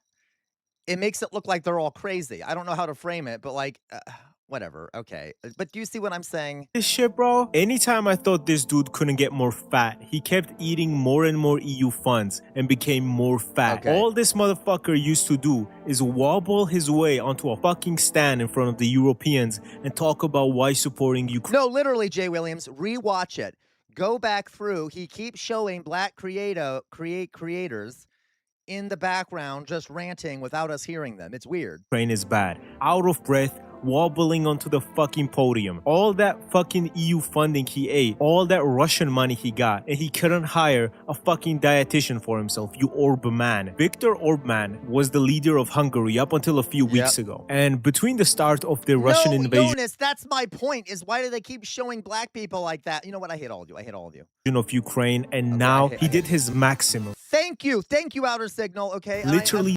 I noticed these the best he could to make Ukrainian lives hell. He vetoed or delayed every single European Union aid package to Ukraine, visited Moscow many times. This is because Orban had a mutual relationship with Russia, where Russia kept Orban in power, basically, giving him political support during his recent election, which he lost, but also giving Hungary a lot of oil, which was used to finance Orban's far-right think tank fucking Tucker Carlson organization, MCC Brussels. This organization was a big tool in spreading the far-right ideology in Europe. What would happen was basically Hungary under Orban would buy Russian oil at a hefty discount, refine them in a Hungarian state-owned company, and sell it at full price to Europeans. And a percentage of that profit would fund the MCC Brussels. By the way, guys, if you're watching on Twitch, please follow me. And if you're over on YouTube, please follow me, okay? Because I need more followers and shit. And I haven't been doing very well today. My interpretation was that he is black and is using the footage to represent his face cam. That actually makes sense. So see, that would make sense.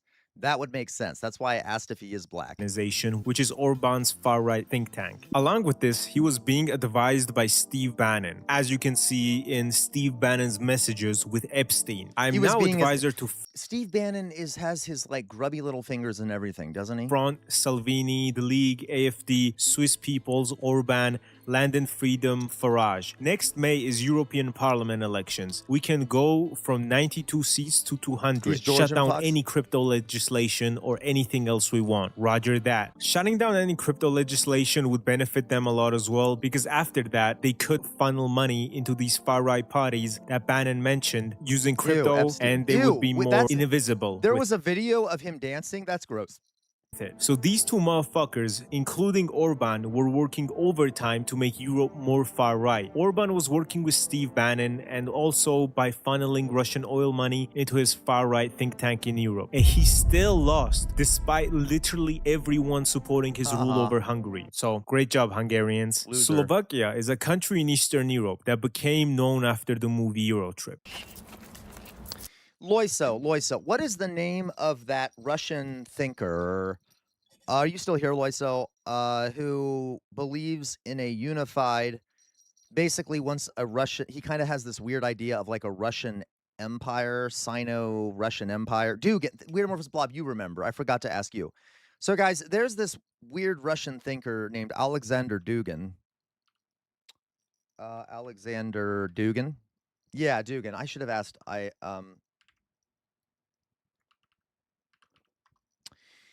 And this is Dugin, who I fucking can't stand, and he's a goddamn lunatic.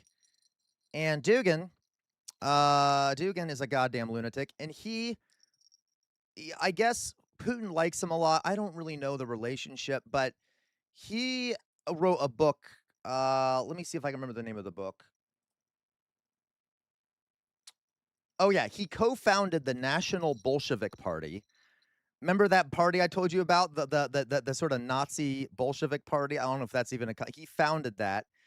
And he had this kind of dream of of Russia sort of taking over most of Eurasia, China, all these other places, and creating yeah, not anymore, Lois, though.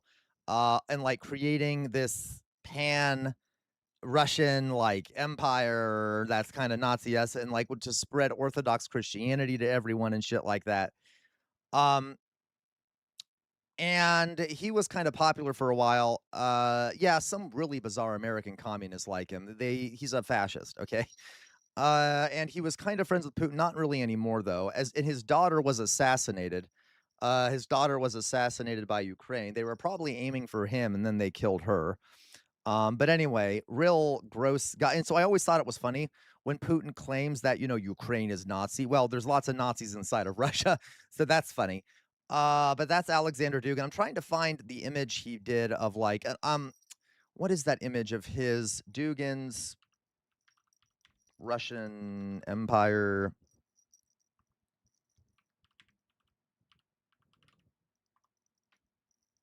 I want to see, there's like an image he had a desire to have like, yeah, so he kind of wanted something like this. Like he wanted this Euro-Asian empire to kind of eat up all of this and have a bunch of China too. And he didn't, and he thought that like Russia could just control Eurasia, and then Africa could be controlled separately by a different state, and then America. He was a weird guy, but he was kind of friendly with Putin. Not anymore. They kind of fell out. I'm just saying. He's a weird guy. Anyway, just fun side note. $1.83 American. What are we gonna get with that?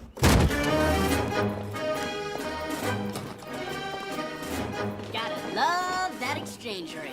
I actually really like Slovakia. They're the only ones in Europe who can relate to us. Mountainous country with a sus leader. No wonder these two get along so well. But the difference between Georgia and Slovakia is much more than one just being so Slavs Look at that and shit. the other mountain people. It's that Slovakia. Oh my God, did you see that? That was a scene from that one movie. Achieved the Georgian dream of Georgian dream of being both in the European Union and NATO. But they also when you said what is with the Nazis, what is with the Ukrainians or Nazis? I'll explain here in a second. Lois, so also, fun weird fact, one of the best mathematicians in history and the author of the most top-level mathematics college textbooks, Eugene as one of the originators of the mud flood theory and the believer in ancient aliens, which he believed were Russian, gave birth to both Hyperboreans and Aryan. Fomenko. Oh my God, I forgot about Fomenko.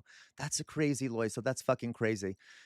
It's so funny, Lois, so how, like, there's, like, America and Russia both share an affinity for crazy conspiracy theorists. Anyway, all right. So Gwen, why is the Ukrainians a Nazi thing? There's no real reason for it, Gwen. The reason for it is that Nazi is bad. Russia has a bad historical experience with Nazis, obviously. So in order to justify the war against Ukraine, Ukraine must be Nazi. Okay. It's bullshit. It's bullshit. It's like not. That doesn't mean like that you could use that excuse for anything. You could use that excuse to go to war against Russia. There are tons of Nazis. There are tons of Nazis in Russia. Okay. There are a lot. There's been, so like, but it's just an excuse that Putin uses. All right. Yeah, there are some units in the Ukrainian military, like the Wagner group, who are explicitly generally white nationalists and things like that. But if you want to be mad at these folks for existing, then maybe you should be mad at Putin, who has empowered them and legitimized them by invading and strengthening them. Okay. There you go, Lois. Okay. Weird amorphous blah, but it isn't an excuse. Like, we're talking about the excuse that Putin used. It doesn't matter. it's just an excuse he used to invade. It does not justify the invasion at all or anything. So yeah, in the case of there is some history of Nazism there, but why do we need to focus on it when there's Nazis in Russia? There's Nazis all over the place, and Hitler, and he's just using it as an excuse. Okay. All right. And by the way, Ukraine itself is run by a Jewish man. Just to let you guys know. And it's not a fascist state. Okay. But so it's just an excuse used by Putin. There is, and Weirdomorphous Blob is right. There's some weird like nationalism stuff that was linked to Nazis. Okay, like the what's his name? What's his name? Okay, what's his name? What was the name of the guy? Bandera. Okay, who was sort of a Nazi guy who kind of pushed for Ukrainian independence and shit. This is complicated, but if the reason by okay. I'll talk about this later. I'll talk about this later. Okay. There's more I could go into here. There's more I could go into. All right. So low-key fumble it by having... Yeah, elevator lady. Putin was screaming about how we need to denazify Ukraine and shit like that, which is hilarious to me. Robert Fico as their leader, which is basically Slavic Orban. Like, they do literally the same exact things. But Fico is more dedicated to the Russian cause since he was the only EU leader at Putin's Victory Day parade for the past 2 years. Yeah, denazification and demilitarization. The denazification part is just hilarious to me. Okay. And Slovakia low-key does the same thing as Hungary with getting Russian oil and refining them. Exactly, elevator lady. There's Nazis in Ukraine. There's Nazis in America. Ukrainian nationalism does have some links to groups like that were explicitly Nazi. But you have to understand, and this is complicated, guys. Historically speaking, I'm not justifying it. The Ukrainians did not like the Soviet Union. A lot of them didn't, and rightfully so. Because regardless of whether, I know lefties in here we can argue, but regardless of why it happened, okay, it was a genocide in my opinion, but regardless of why Stalin did it, he starved millions of people in the Ukraine. So yeah, when the Nazis invaded, to some people in the Ukraine, seeing them fight against the Soviets, you can see how in some of their heads there's an association between Nazis and liberation. And I'm not excusing it because, by the way, the Nazis murdered millions of Ukrainians. But this is a really bizarre, there's a lot of weird, bizarre historical stuff here. Okay. That is like, doesn't make much sense.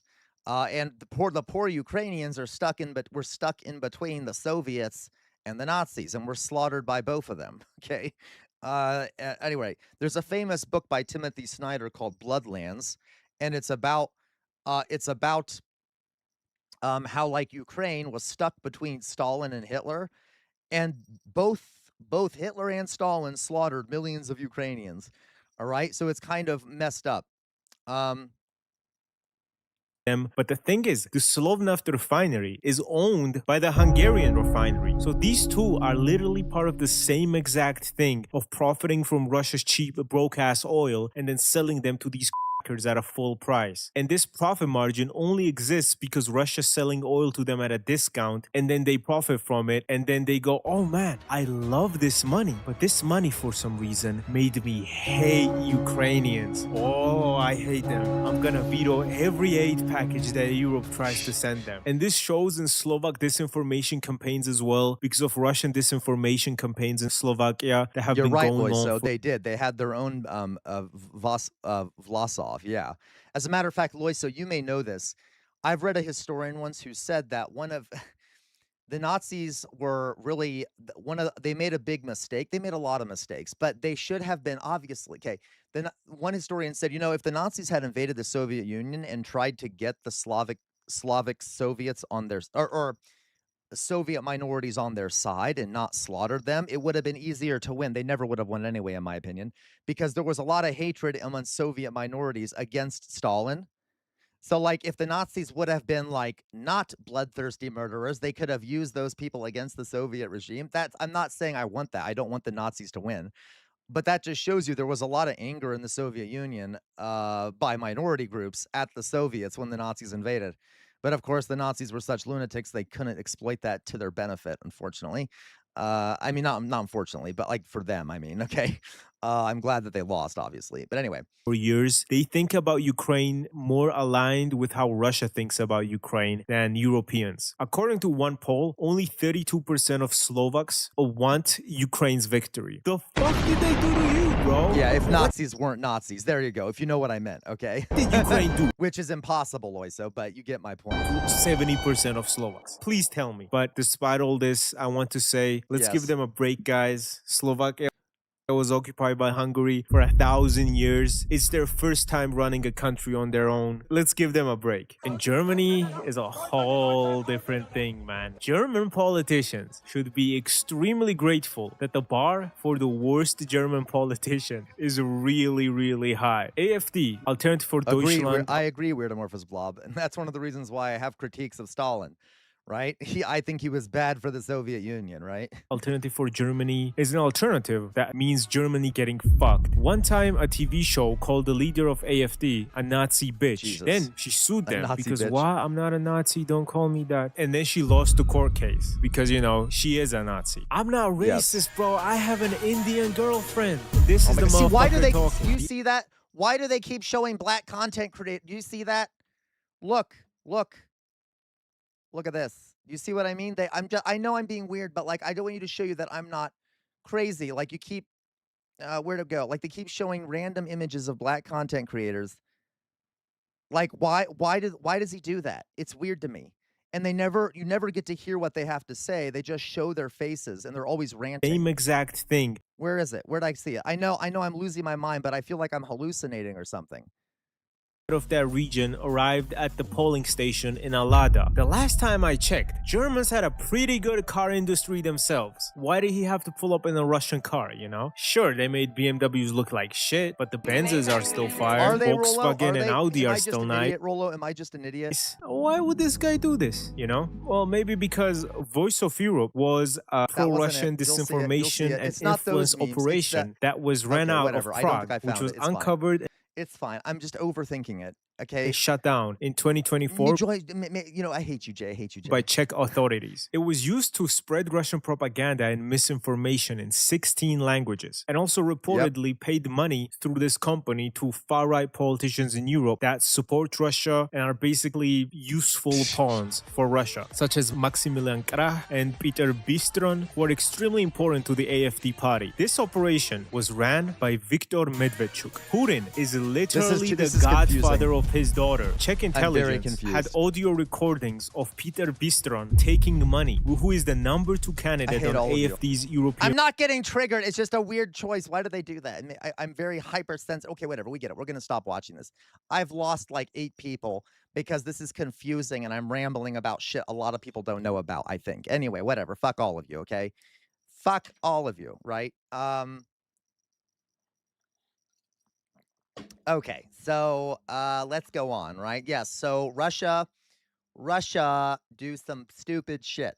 Okay, Russia does some stupid shit, and just like America does. Putin has imperial ambitions, just like America does, and blah blah blah blah blah blah. Okay, you put something in reactions to amend for my racist. I'm not being racist. Okay, it's weird. I hate you, Jay Williams. I hate you all so much. I hate you all so fucking much.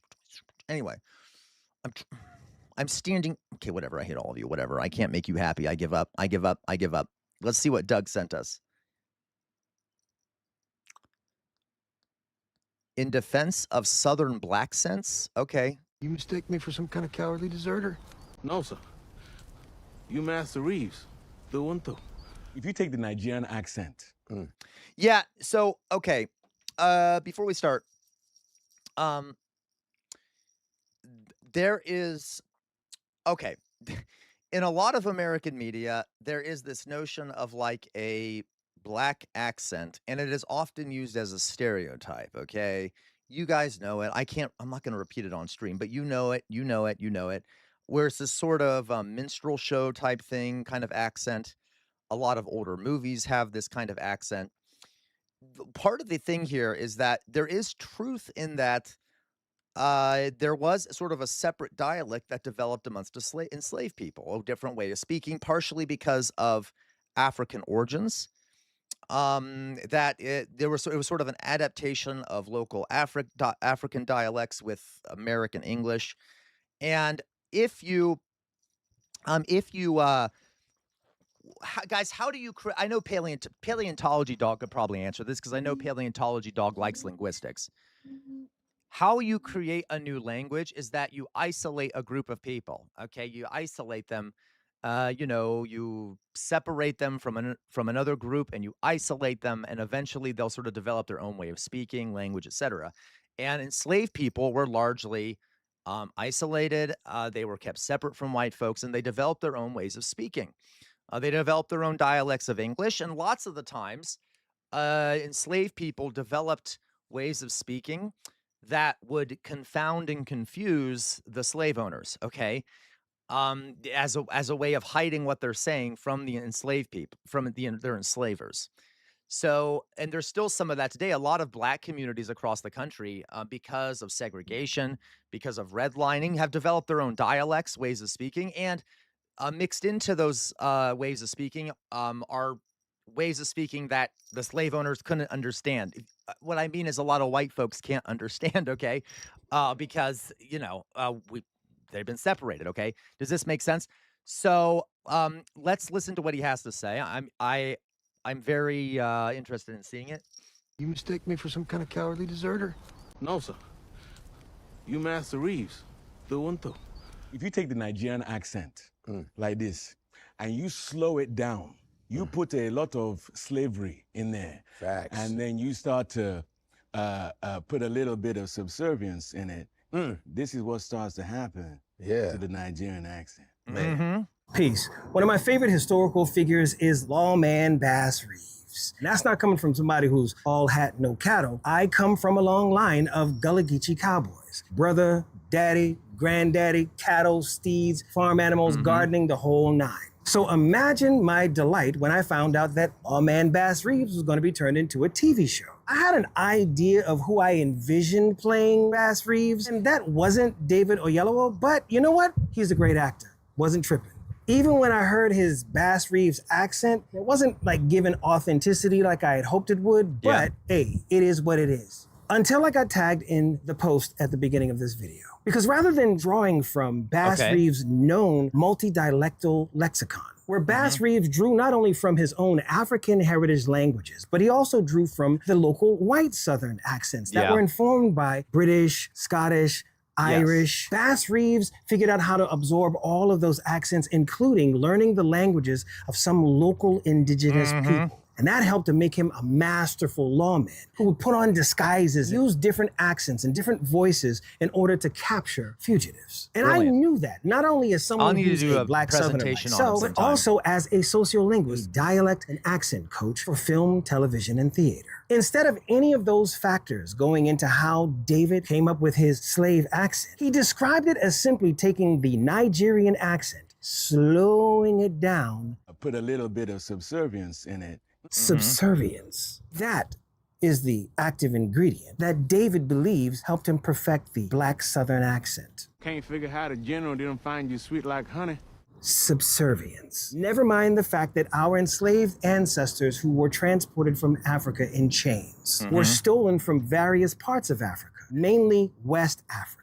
Only 15% of whom in the Carolinas came from Nigeria. So there's actual accent variety coming from the motherland. But none of that was the active ingredient that went into you perfecting the slave accent. It was slow subservience. That you can speed it up and become Nigerian again to represent. And guys, this is the thing. So like a slowed down accent, like there are ways that okay. There's also, what was I going to say here? Well, I'll let him finish saying what he said. Freedom. If you're down here and you start to speed it up, and then you start to take all the thing out of it, then before you know it, you're talking like this. Now we are free again. Now we are free. We are released. Hey! The Nigerian accent represents emancipation, freedom, we free again, as opposed to the Black American slave accent. You know, the irony of this level of ignorance is that this is coming from people who really boost up and uphold colonial speech, such as Shakespearean English, as the pinnacle of perfecting the language of status and class. Having a command of that received English is showing a sense of power, yet that accent is totally fake. That's right. The received English that we associate with Shakespeare, that's not what the people of Shakespeare's time actually spoke like. That's an artistic interpretation, a device used by posh folk to separate themselves from the common folk. My name is Caius Marcius, who hath done to thee particularly, and to all the Volskis, great hurt and mischief. Thereto witness May, my surname. Wait, so is he making the argument? Okay, I get it. So he's critiquing what that other guy is saying. Okay. Coriolanus.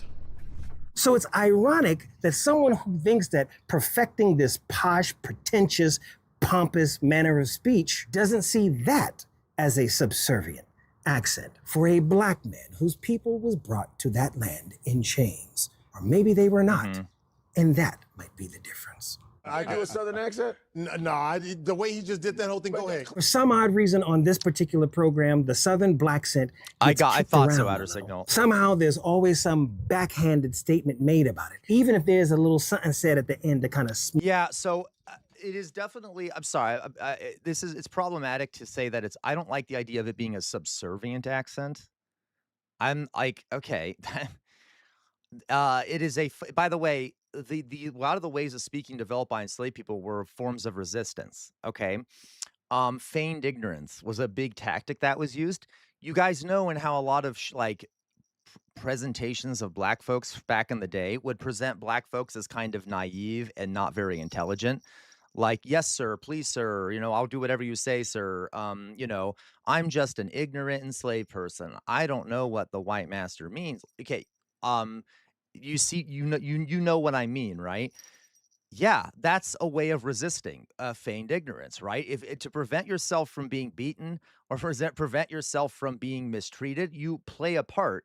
And that, malicious compliance, feigned ignorance, these are all well-known methods of resistance to authority figures.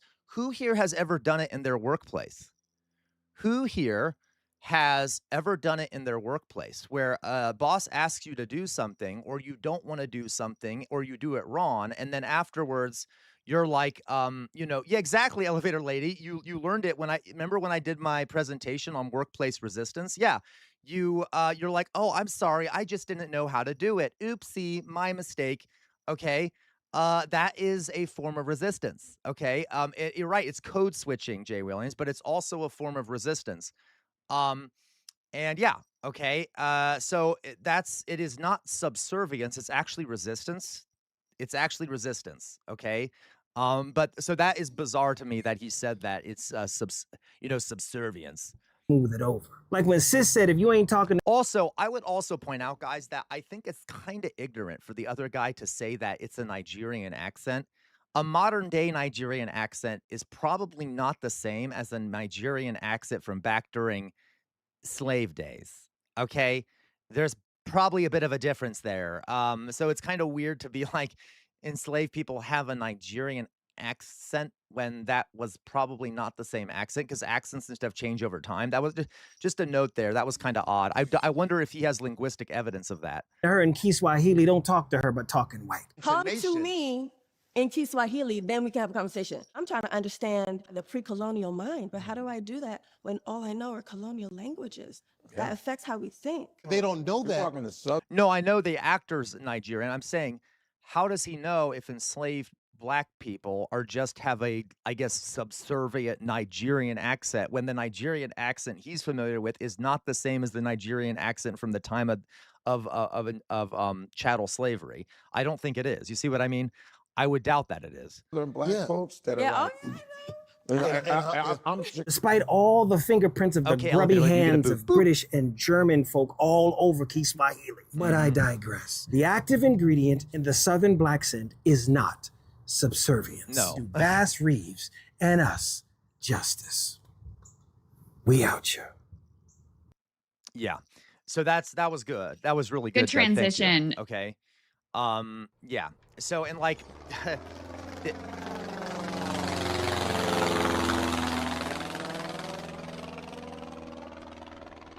What memorial, Philly cheese? What memorial are you fucking talking about? What the fuck? Okay, elevator lady, you get a third boop. Boop. I know what memorial you're talking about. You're talking about Kate's memorial. I refuse to acknowledge it. Fuck all of you, okay? Go to hell. All right, anyway. Did anyone see me take a pill? I feel like I should have taken a pill, but I didn't. Did anyone see me take a pill? I don't remember if I took a pill. Okay, whatever. It's fine, okay? Anyway, so that was really good. Thank you, Doug. Yes, okay. That's very strange. Subservient. Okay, that is not how that works. By the way, guys, we do know something that people don't think about when they think of enslaved people. Okay, I don't know. Okay, I'll take a pill then. I'll take the pill. I don't remember if I took it or not. All right, I'll take it. So, this notion that enslaved people were subservient or somehow like passive is 100% false. And it drives me crazy because I'm not going to OD Matt Sci Guy. I haven't taken a pill yet. I don't think I have. So let me explain. See, I did, Jay Williams. So slavery was very violent. Obviously, it's often the violence of slavery was not, is not talked about. But black enslaved people were literally constantly fighting back. Constantly. There was never passivity. Okay. Yeah, there were days where you might be too tired to resist because, you're resisted all the time. But resistance was constant. Constant. And it wasn't just violent resistance. It was sometimes passive resistance, feigning ignorance, stealing things. Okay. Stealing stuff. So like stealing, what is it called? Pilfering, stealing some food. Okay. Sabotaging equipment, sabotaging stuff, burning down fields, burning down barns. I'm going to take a pill.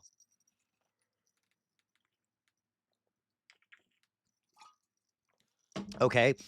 But there's guys, if think about it, if it's true that enslaved people were like not constantly resisting, what's the need for an overseer, or what's the need for roving bands of armed white militias hunting down escaped slaves?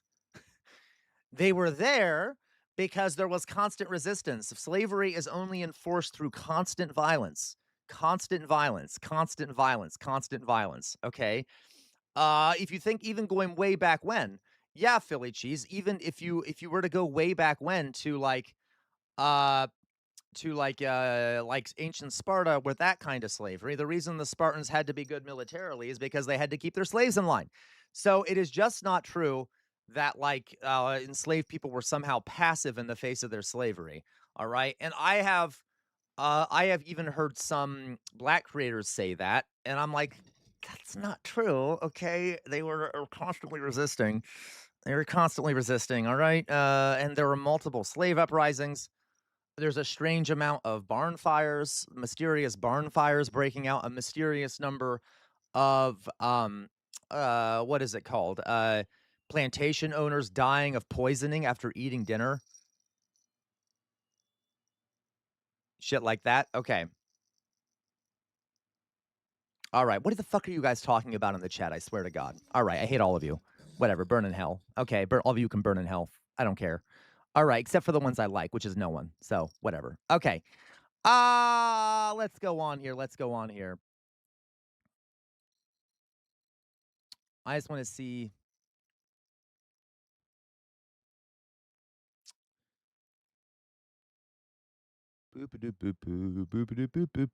Okay. Let's see what else we got here. Oh, by the way, let me say hi to some people. Hello, for the new people, please join the stream and subscribe for free using Amazon Prime. Love to have you here. Hello, Ernan Nertugo. Hello, Hiyori. Hello, for some of the people in the background. Hello, Old School Dad. Dad, welcome, Old School Dad. Hello, Alice McGee. Hello, Alice McGee. Hello, everyone. Welcome to the stream, etc. Please follow if you haven't already. Would deeply appreciate it. Okay, we have some other folks here too. Lurking Snow Leopards, lurking. Sweet Summer Child, glad to see you again. Great to have you here. Okay, all right. Let's see what else we got, guys. Let's see what else we got.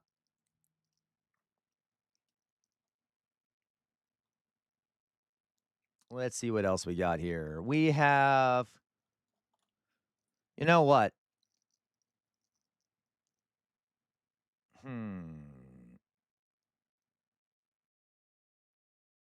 Let's watch one more stupid little video that was sent to us by, you know who sent it to us. You know who sent it to us. Tonight. Jay Williams. Let's watch one of these because,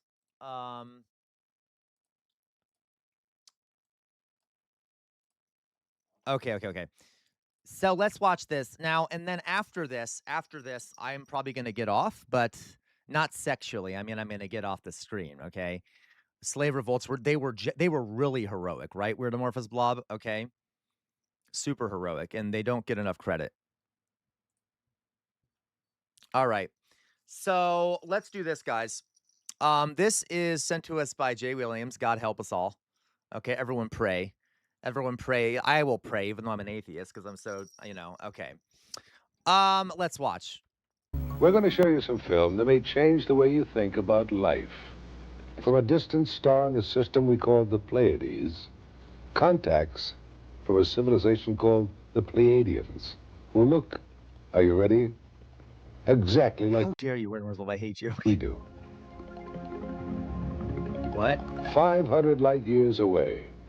They come to this planet because they say we once lived all together in the star system of Lyra. What? That was later destroyed. I'm sorry. What the fuck?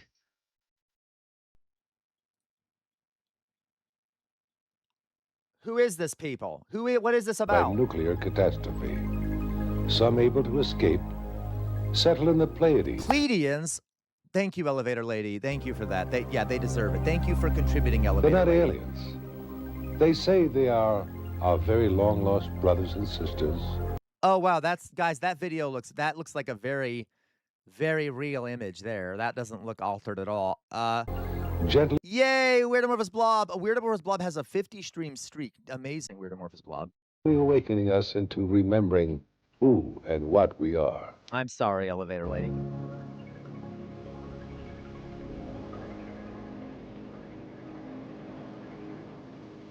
If they can make their ship sail through endless space and reach a planet, reach a man on that planet, is this a and joke? through Edward Meyer, reach all of us, could they also make their minds reach us somehow, some way? Fake academia, forced history training. I hate you so much, Loiso. I hate you.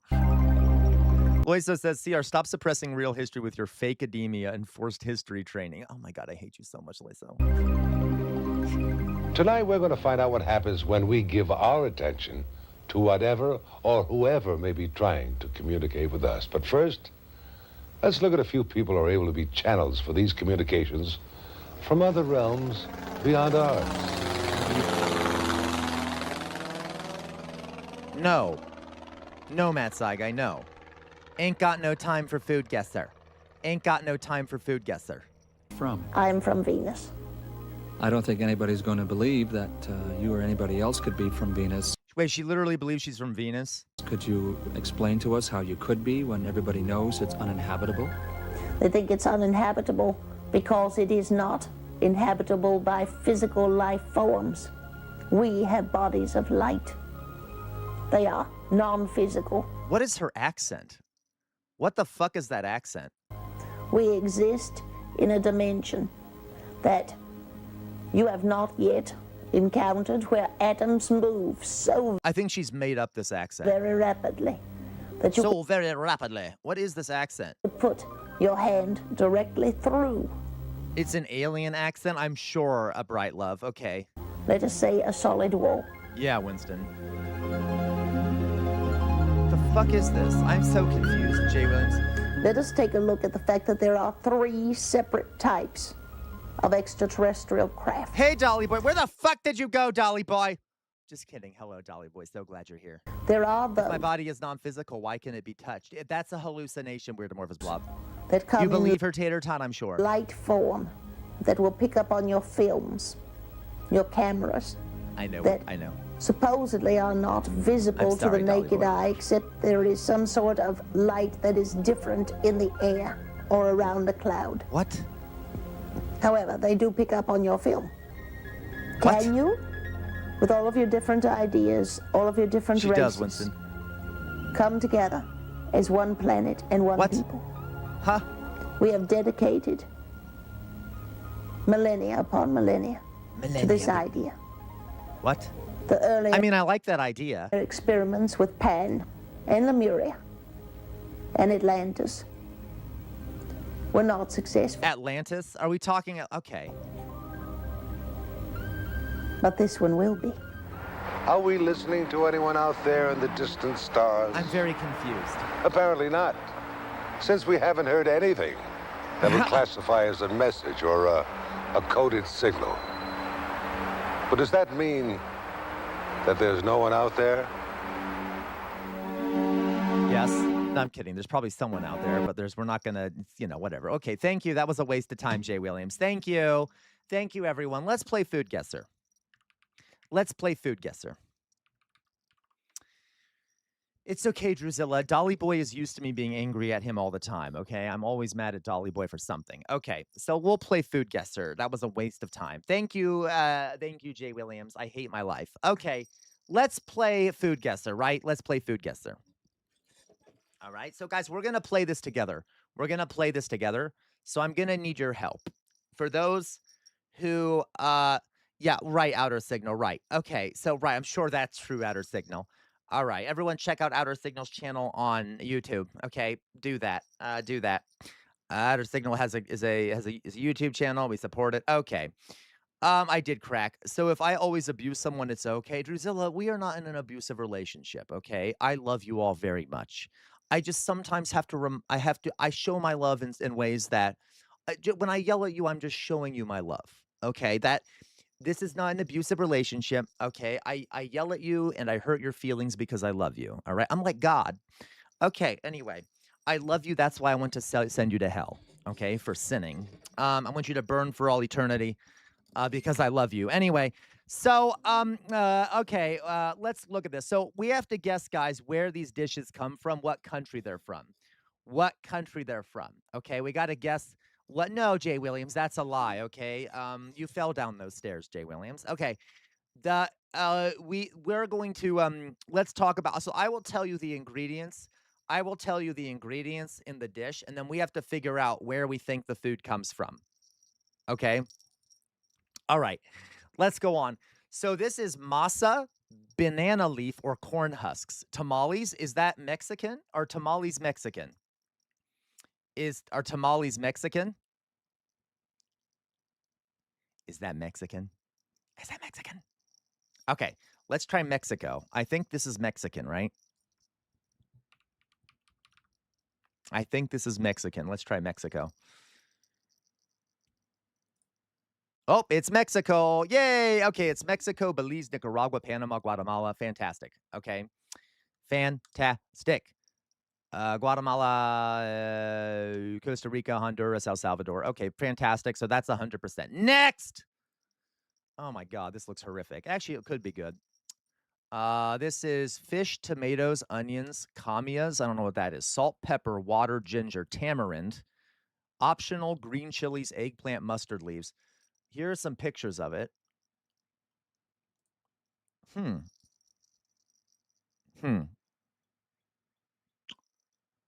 Fish, tomatoes, onions. I don't know what kamias are. Salt, pepper, water, ginger, tamarind makes me think Asia. Yeah, definitely somewhere in Southeast Asia. You think Sweden? Really? I don't know. Here are the two pictures. Yeah. I'm doing well, Iron Moth. How are you? Yeah, it's been a while since. I don't know where this is from. Do anyone have an idea? Bok choy? Is there bok choy?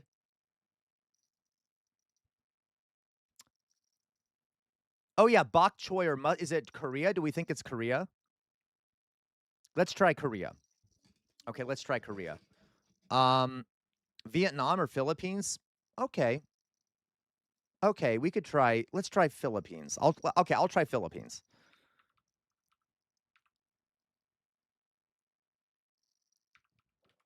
Philippines. Okay, Philippines, here we go.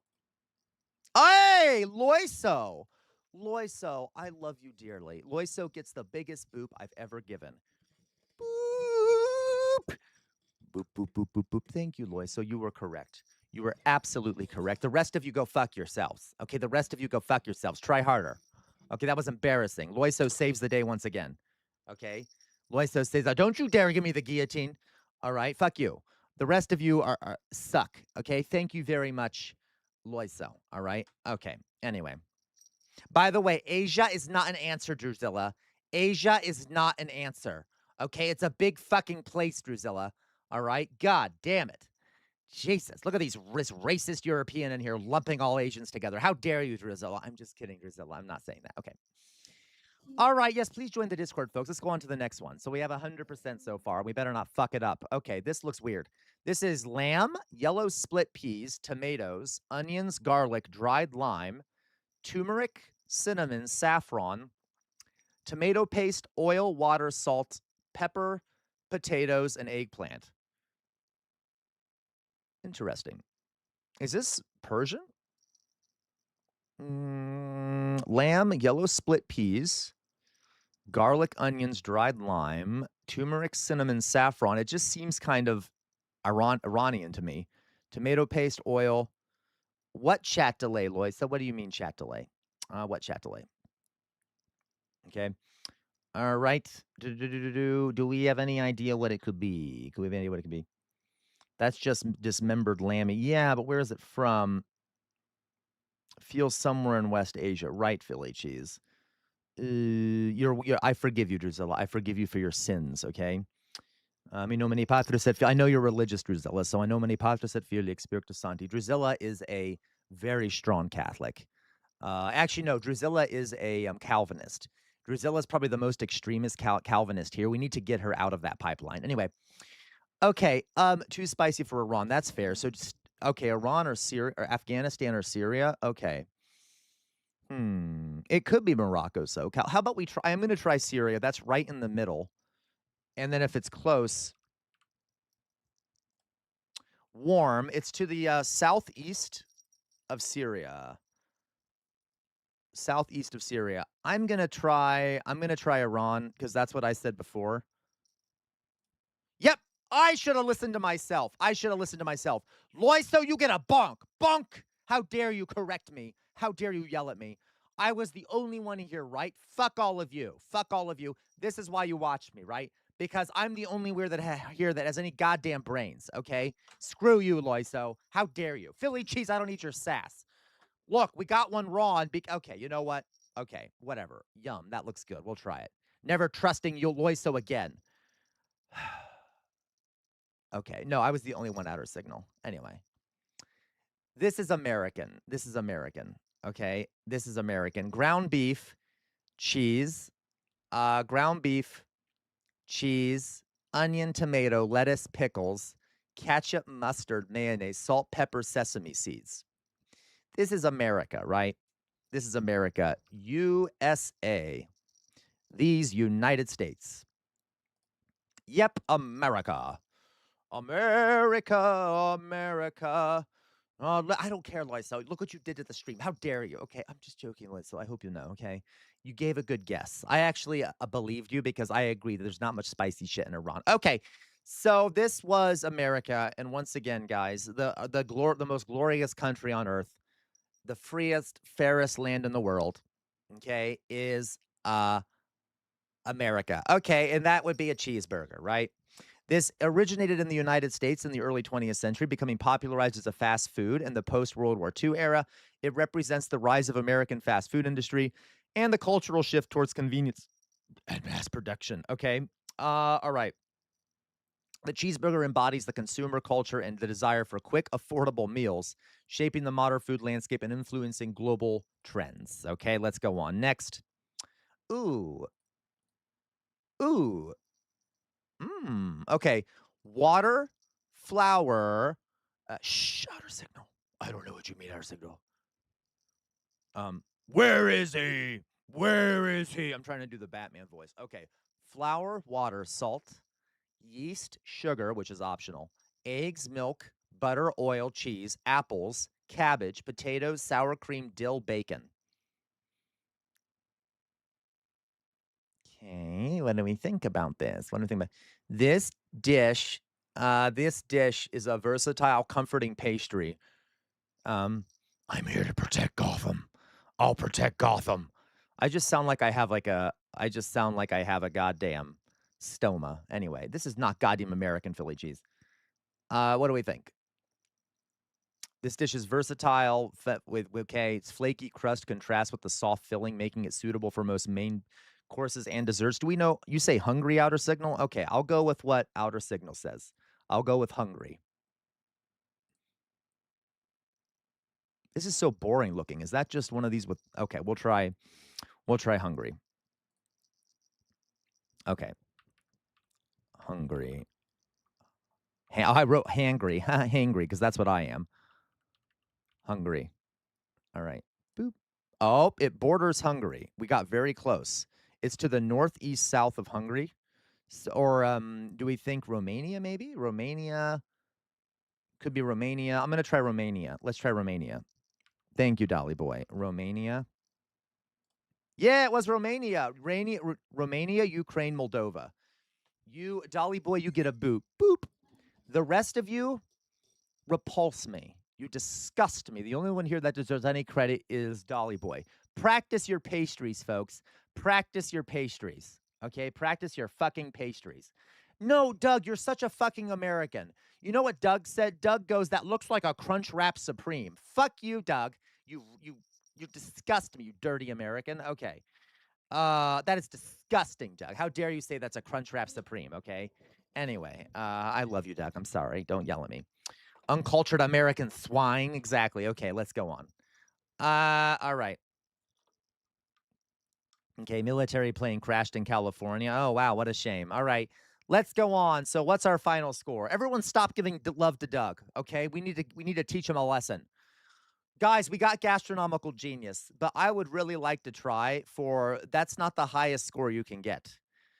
Remember, the highest score is if you get 100%. So let's see if we can, let's try it one more time. And we want to get 100% this time. What the fuck is that thing? What the fuck is that thing?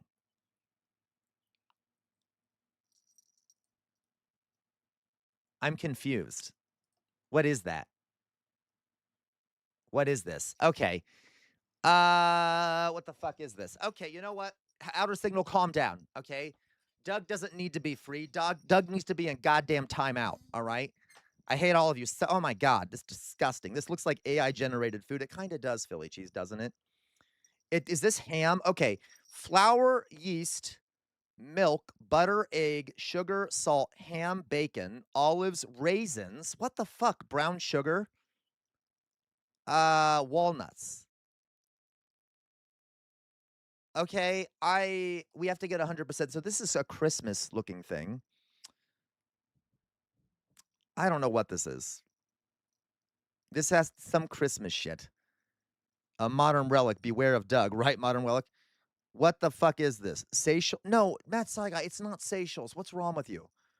Okay, it does kind of look English. For the English folks out there, does this look English to you? Does this kind of have an English thing to it?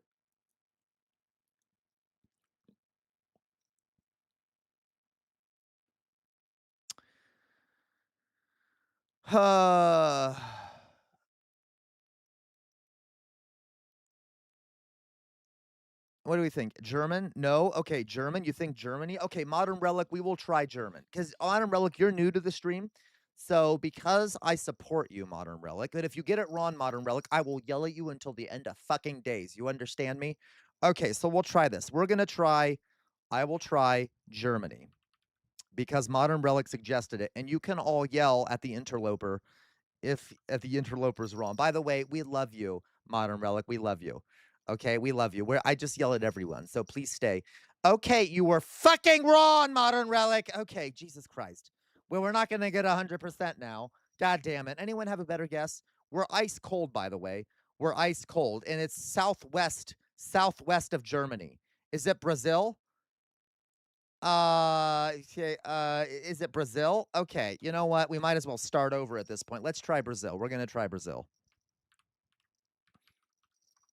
Oh, it borders Brazil. It borders Brazil. It might be Colombia. Let's try Colombia. Colombia. Colombia. I don't know why I frame it that way. Nope. Venezuela. Is it Venezuela? Venezuela. There we go. It's Venezuela.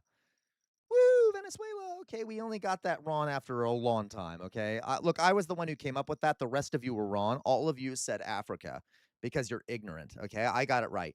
This one is, no, Matt Saigai, it's not any of those. This one looks interesting. Ghee, sugar, chickpea flour, water, cardamom powder, and that's about it. Is it India, Matt Saigai? Is it literally India? Okay, fine. We'll do India. We'll do India. I did, Mayflower Kid, I did run out of balls, and I'm upset you haven't sent me more balls to put in my mouth, because I like having them in my mouth. I like eating them while I'm sitting here. Okay, anyway, India. It was India, yay! Mysore Pak. Mysore Pak. A correct modern relic. I was sending good folks to hell earlier, but only because they deserved it, okay? You're gonna join the modern relic if you're not careful, okay? How dare you? You disgust me, Dolly boy. Okay, can you say it more white? Shut up, Philly cheese. I hate you so much, Philly cheese. Oh my God, you disgust me. Okay, next round. Oh, speaking of balls, is this liver? Ew, I don't like liver. Liver, bread crumbs, onions, eggs, margarine, parsley, nutmeg, salt, pepper, milk, garlic, flour. I do not like liver. Ew. No offense, but I don't know where this is from. Those just look like balls of liver. Sam's cooking so U.S.A. Forgive me for misspelling. What is this? Breadcrumbs? I don't know. Breadcrumbs? Breadcrumbs? No, I hate you so much. Grease? You think grease, Fetty? If it's not grease, Fetty, I swear to God, Fetty, I will come to Minnesota. I will come there. I will come there. Okay, fine. Let's try this. By the way, for love, not to hurt you, because that would be against the terms of service over on YouTube. Okay. Eastern Europe. Yeah, definitely a thing in the USSR, but with no nutmeg. Do we think it's Russia? Do you think it might be Russia, Loiso? Okay. You know what? Let's try, okay, fine. No, it's not. I swear to God, Matt Saget. Let's try Russia. Nutmeg dequalifies it? Okay, I'm going to try Russia anyway. Because I'm a fool.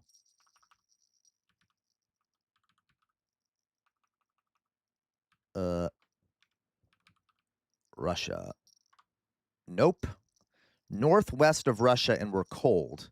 Northwest of Russia and we're cold. That might be then, what is it called? I'm not drunk, Druzilla. I'm pissed off at all of you for embarrassing me. It might be Canada. Let's try Canada. You think Sweden, really? But that would be like much closer to Russia, right, Canada? No, Northeast. It might be Sweden. Let's try Sweden. Sweden.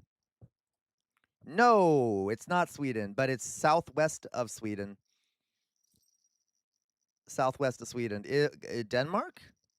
We're not doing well on this one, guys. Denmark? Oops, that's Denmark. Denmark. Oh, no. No? Oh, my God, I think it's Germany. It's Germany. Oh, my God, we're so embarrassed. I'm so fucking embarrassed. We did so bad on that one. It was Germany. Leberknödel. Leberknödel. Okay, whatever. Leberknödel. Whatever, it's fine. Okay, I don't care. Whatever. That was embarrassing. I blame all of you. That was not my fault. Guys, whenever we do badly, it's never my fault. It's always your fault, okay? I'm a victim. I'm a victim here. I'm the biggest victim. Modern Relic, I was going to say that. Well, too late now, Modern Relic. Jesus Christ. Okay, anyway, let's get on to the next one. I hate liver, by the way. That looks delicious, and I'm pretty sure it's from the Philippines. Banana, apple, mango, pineapple, watermelon, ice cream, condensed milk, sugar, gelatin, evaporated milk, sweetened fruits. I think it's the Philippines. Philippines. I think it's the Philippines, and I could be wrong, but if I'm wrong, I will. Okay.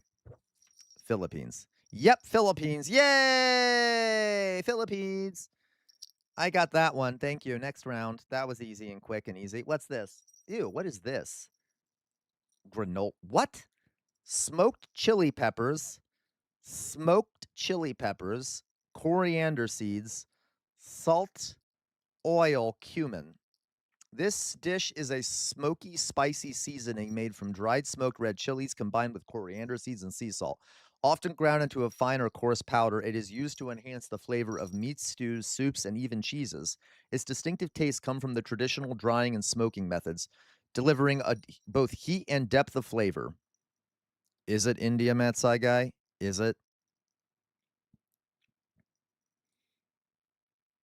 I don't know. Okay, I will try India. India is the land of spices, right? So we'll try India. If it's not India, I'm going to lose my mind. It is not fucking India. It is not fucking India. We're ice cold. Anyone have a better idea? It says it's to the southwest of India and we're ice cold. I think it might be, is it South Africa maybe? Let's try South Africa. I don't know. I feel like it can't be South Africa. South Africa. No, still ice cold. Oh my God, maybe it is Mexico. Maybe goddamn Modern Relic was right. Djibouti. I hate you so much, Lazo. And whoever the fuck said Senegal can go fuck yourself too. All right. Now, what it looks like West Africa. Oh, it could be West, but it can't be. It says it's to the southwest of South Africa. Ugh. Yeah, Drizzle, you better cry. I have no idea where this is. Can we try? I'll try Mexico. I don't know. I don't think it is Mexico, but I have like no idea. Mexico. Nope, we're cold still. Yeah, we're cold, but it's southeast of Mexico. Is it Brazil? Vale, I love having you here. Vale's back. Thank you, Vale, for the contribution. Vale said, long time no see, first stream back in a while, and he's already yelling at us. This is what I came here for. God damn it, you're right, Vale, and how dare you not be here? You better help me because these people are lunatics, and they're making us lose every single time. Okay, the only thing southwest of South America is Argentina. You think it's Argentina? Maybe it is. Okay, you know what? We'll try Argentina. Don't cry for me, Argentina. Ooh, it borders it. Oh, it might be Chile. It might be Chile.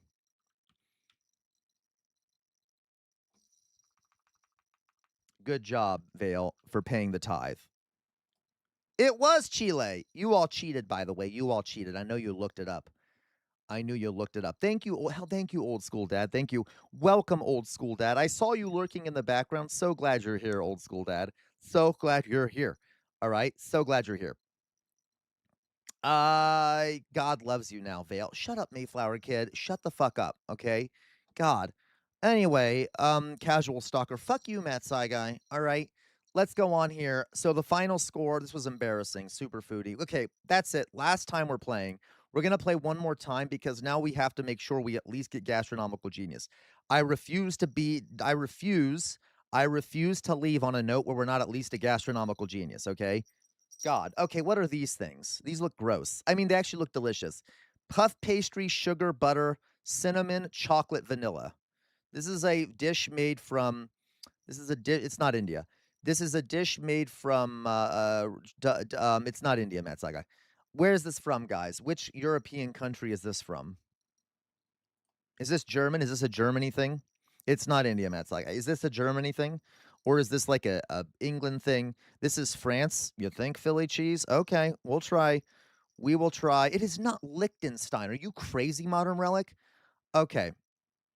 Oh, I know for a fact where this is from, but saying it's not cheating. Tell me. France? A Danish tin cookie? Wait a minute. What is it, Weird Amorphous Blob? Is it Ireland? It must be Ireland then, Weird Amorphous Blob. If it's like, Weird Amorphous Blob, is it Irish? Tell us, Weird Amorphous Blob. I don't trust anyone. Okay, let's try France. We'll try France. France. Hey! Who said France first? Who gets a boop? Who gets a boop? Who gets a boop? Philly cheese, you get a big boop. Boop. Well done, Philly cheese. Philly cheese basically keeps this. Philly cheese basically keeps these streams alive. Okay, Philly cheese saves us all. Okay, from ourselves all the time. Okay, thank you, Philly cheese. They be well a bit late now, Vale, isn't it? A bit late now. All right, no mercy on you, Vale. I know you've been gone a while, but no fucking mercy. All right. Anyway, let's go on. Okay, next round. Coconut milk, sweetened condensed milk, evaporated milk, rum, vanilla extract, ground cinnamon, nutmeg, cloves, coconut cream, sugar, egg yolks, ground allspice. This dish is a traditional holiday beverage characterized by its creamy texture and rich flavors. It combines sweetened condensed milk, cream of coconut. Served cold, it's a beloved treat synonymous with celebration in the holiday season. Jay Williams, you're full of shit. You're full of shit, Jay Williams. I don't believe you. Okay, everyone is saying something else. Everyone is saying something else. Can someone, like, give a definitive answer? Like, what, like, I getting Japan, Mexico, America? I swear to God, I hate all of you so much. You enrage me. You fucking enrage me, okay? Oh my God, I'm gonna pray to your God, CR. You know what, Philly cheese? I'm being nice to you because you helped us win the last time. Kazakhstan. Modern relic, I swear to God. Okay. Whatever. Yeah, but where is spiked eggnog from? Is that an English thing? Do we think it's America? Let's just try America. I feel like the USA. Okay. I don't know. Let's try America. Whatever. I'm. Okay. Oh my God, it wasn't USA. It's southeast of USA and we're cool. Southeast of USA.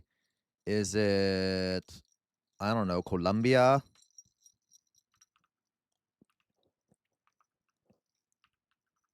Colombia. I should have I swear to God, Philly cheese. I swear to God, I'll find you, Philly cheese. Anyway. Shakespearean insult. Okay, parkours. Let's do a quick Shakespearean insult. Ready for this, parkours? I'm gonna insult you via Shakespeare. Let's do that. Why not? It'll be fun. Okay, here we go. Here we go. You're ready for this? Ready for this? Parkours. Villain, I have done thy mother. There you go. There's a Shakespearean insult. Okay, do we think of Colombia? Do we think Colombian? Let's try Colombia. It was not Colombia. It's northeast of Colombia. It must be from like a Coquito. Oh, Coquito. Where the fuck is it from then? Is it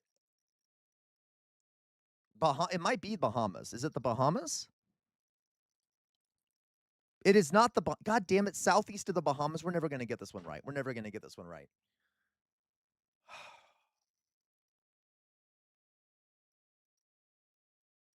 Anyone have a guess? What's okay? Southeast of the Bahamas.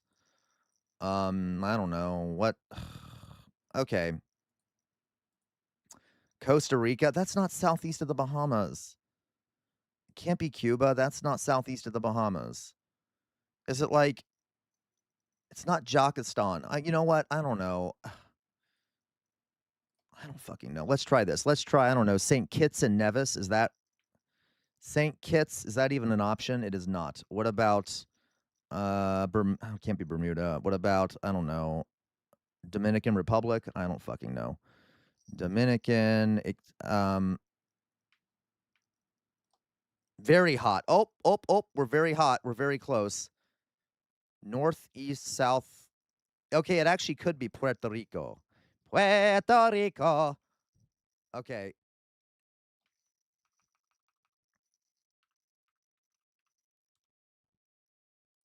Aha! It is Puerto Rico. Who said Puerto Rico? Who said Puerto Rico first? Who said Puerto Rico first? Who said Puerto Rico first? Well done.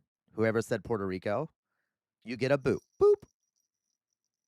I'm not sure who said it, and I'm too angry. Poor parkours, you get a boop. Boop. All right. Thank you, Outer Signal. Thank you. All right. You thought about it? Thank you, Modern Relic. Thank you for your thoughts. Okay, you're like one of those people after a school shooting that's like thoughts and prayers for the kids. Anyway, Jesus. Okay, going on. Whatever. Whoever said it, I thank you. Whatever. Okay. I know it actually looks really good. Take back the boop. Fine, parkour's brump. I remove parkour's brump. I mean boop. Okay. I hate you so much, Matt Saigai. I hate you so much, Matt Saigai. I swear to God, Matt Saigai. Don't you dare. We're not talking about that, Matt Saigai. Okay. This is pork, barley groats, spices, onions, potatoes, cream, butter, egg, sugar. This dish is a type of coarse, lightly smoked sausage made from pork, barley, and tomatoes, known for its slightly sour taste due to fermentation. It's traditionally grilled or fried and often served with accompaniments such as creamy mashed potatoes. This is Sweden. Lingonberry jam and pickled beets. This has to be Sweden. This has to be Sweden. Lingonberry is like ridiculously Swedish, right? Am I right about that, Drizilla? Since Drizilla is Swedish, I'm kidding. Drizilla is Norwegian. But isn't lingonberry like a ridiculously Swedish thing? It's like, for example, Swedish fish are made from, I'm going to say Sweden. Sweden. I was right. This is why we need to listen to me. This is why I am the one who is always right. Okay, there you go, Drizilla. I am the one who is always right. Guys, you know Swedish fish? The taste of Swedish fish is lingonberry. Okay?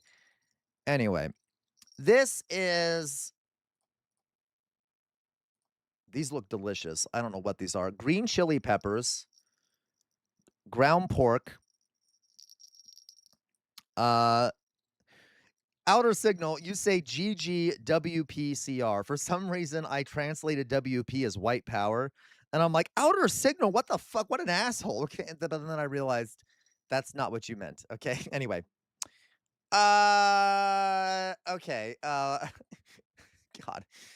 All right. So green chili peppers, ground pork, cheese, spring roll wrappers, onions, garlic, carrots, fish sauce, black pepper. Okay, fish sauce, black pepper, cooking oil. Okay, I don't know what this is. Do we think this is a spring roll wrappers? Where do we think this is from? It looks really good.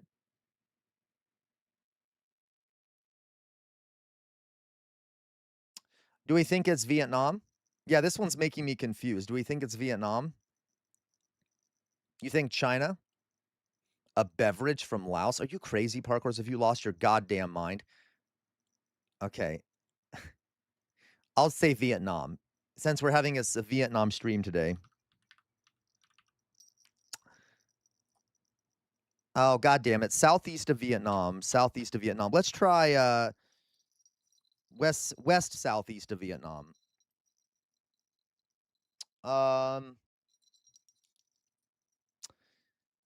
Let's try Indonesia. No, maybe the Philippines. I guess the Philippines isn't like perfect. Isn't a perfect choice here, but we can try the Philippines. Yep, it's the Philippines. Okay. This is called Dynamita. Dynamita. That looks delicious. I really want to try that. All right.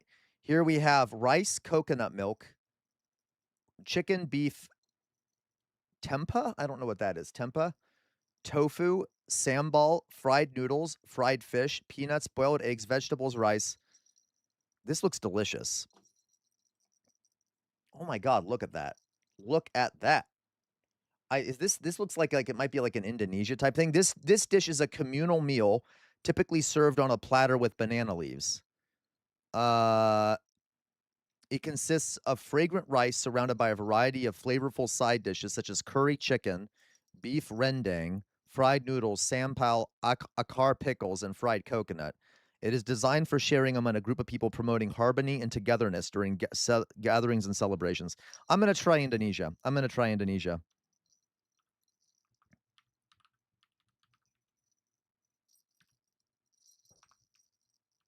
All right, let's try Indonesia.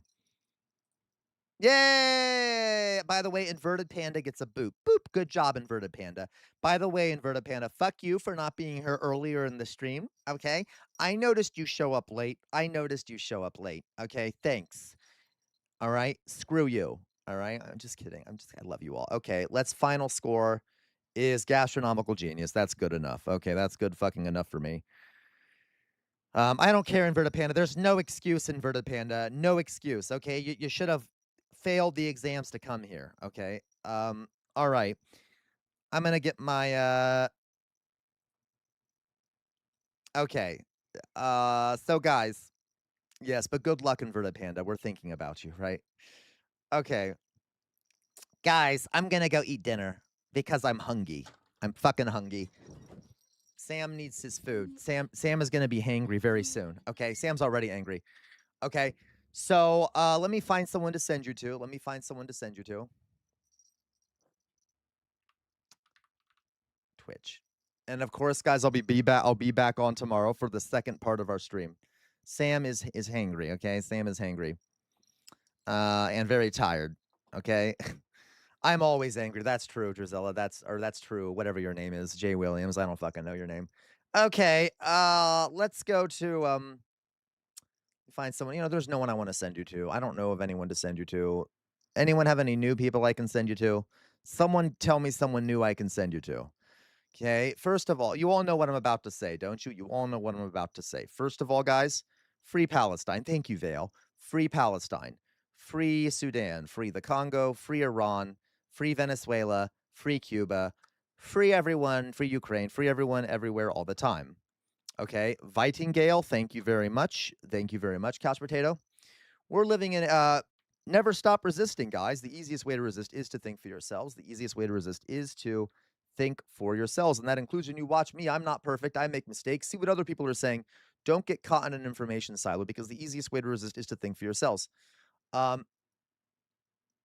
We're living in a fascist moment in this country. Fascism thrives in an environment where people have lost faith in their democratic institutions, so they turn to more radical ends of the political spectrum.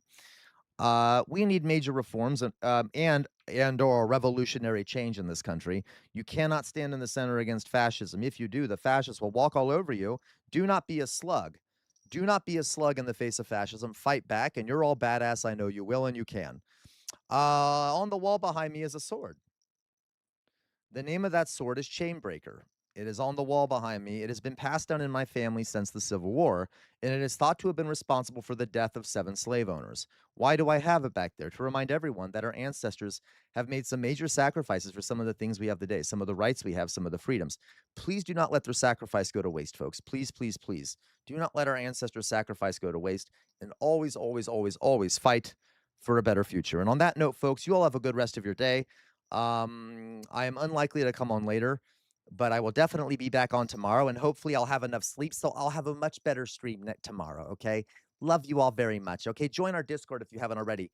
It is linked at the top of the Twitch chat and at the bottom of the YouTube chat. Okay, tell your friends about the stream. I need more people in here. Tell your friends, guys. Tell your friends. By the way, at some point, I might actually try. By the way, please join the raid. I just started the raid.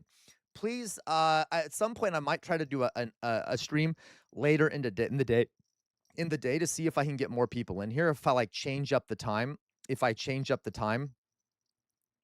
see if it's a better time for other people. So at some point we might do a later stream, okay, just to try it out. But for now, we'll keep doing the same time. And on that note, folks, everyone ready for the raid? Okay, for those that are ready to raid, ready to go? 5, 4, 3, 2, 1, go. Okay, as for the rest of you, you all have a good rest of your day. I love you very much, okay? I love you very much. Good night and good luck, folks. Bye-bye. And fuck Israel. Absolutely.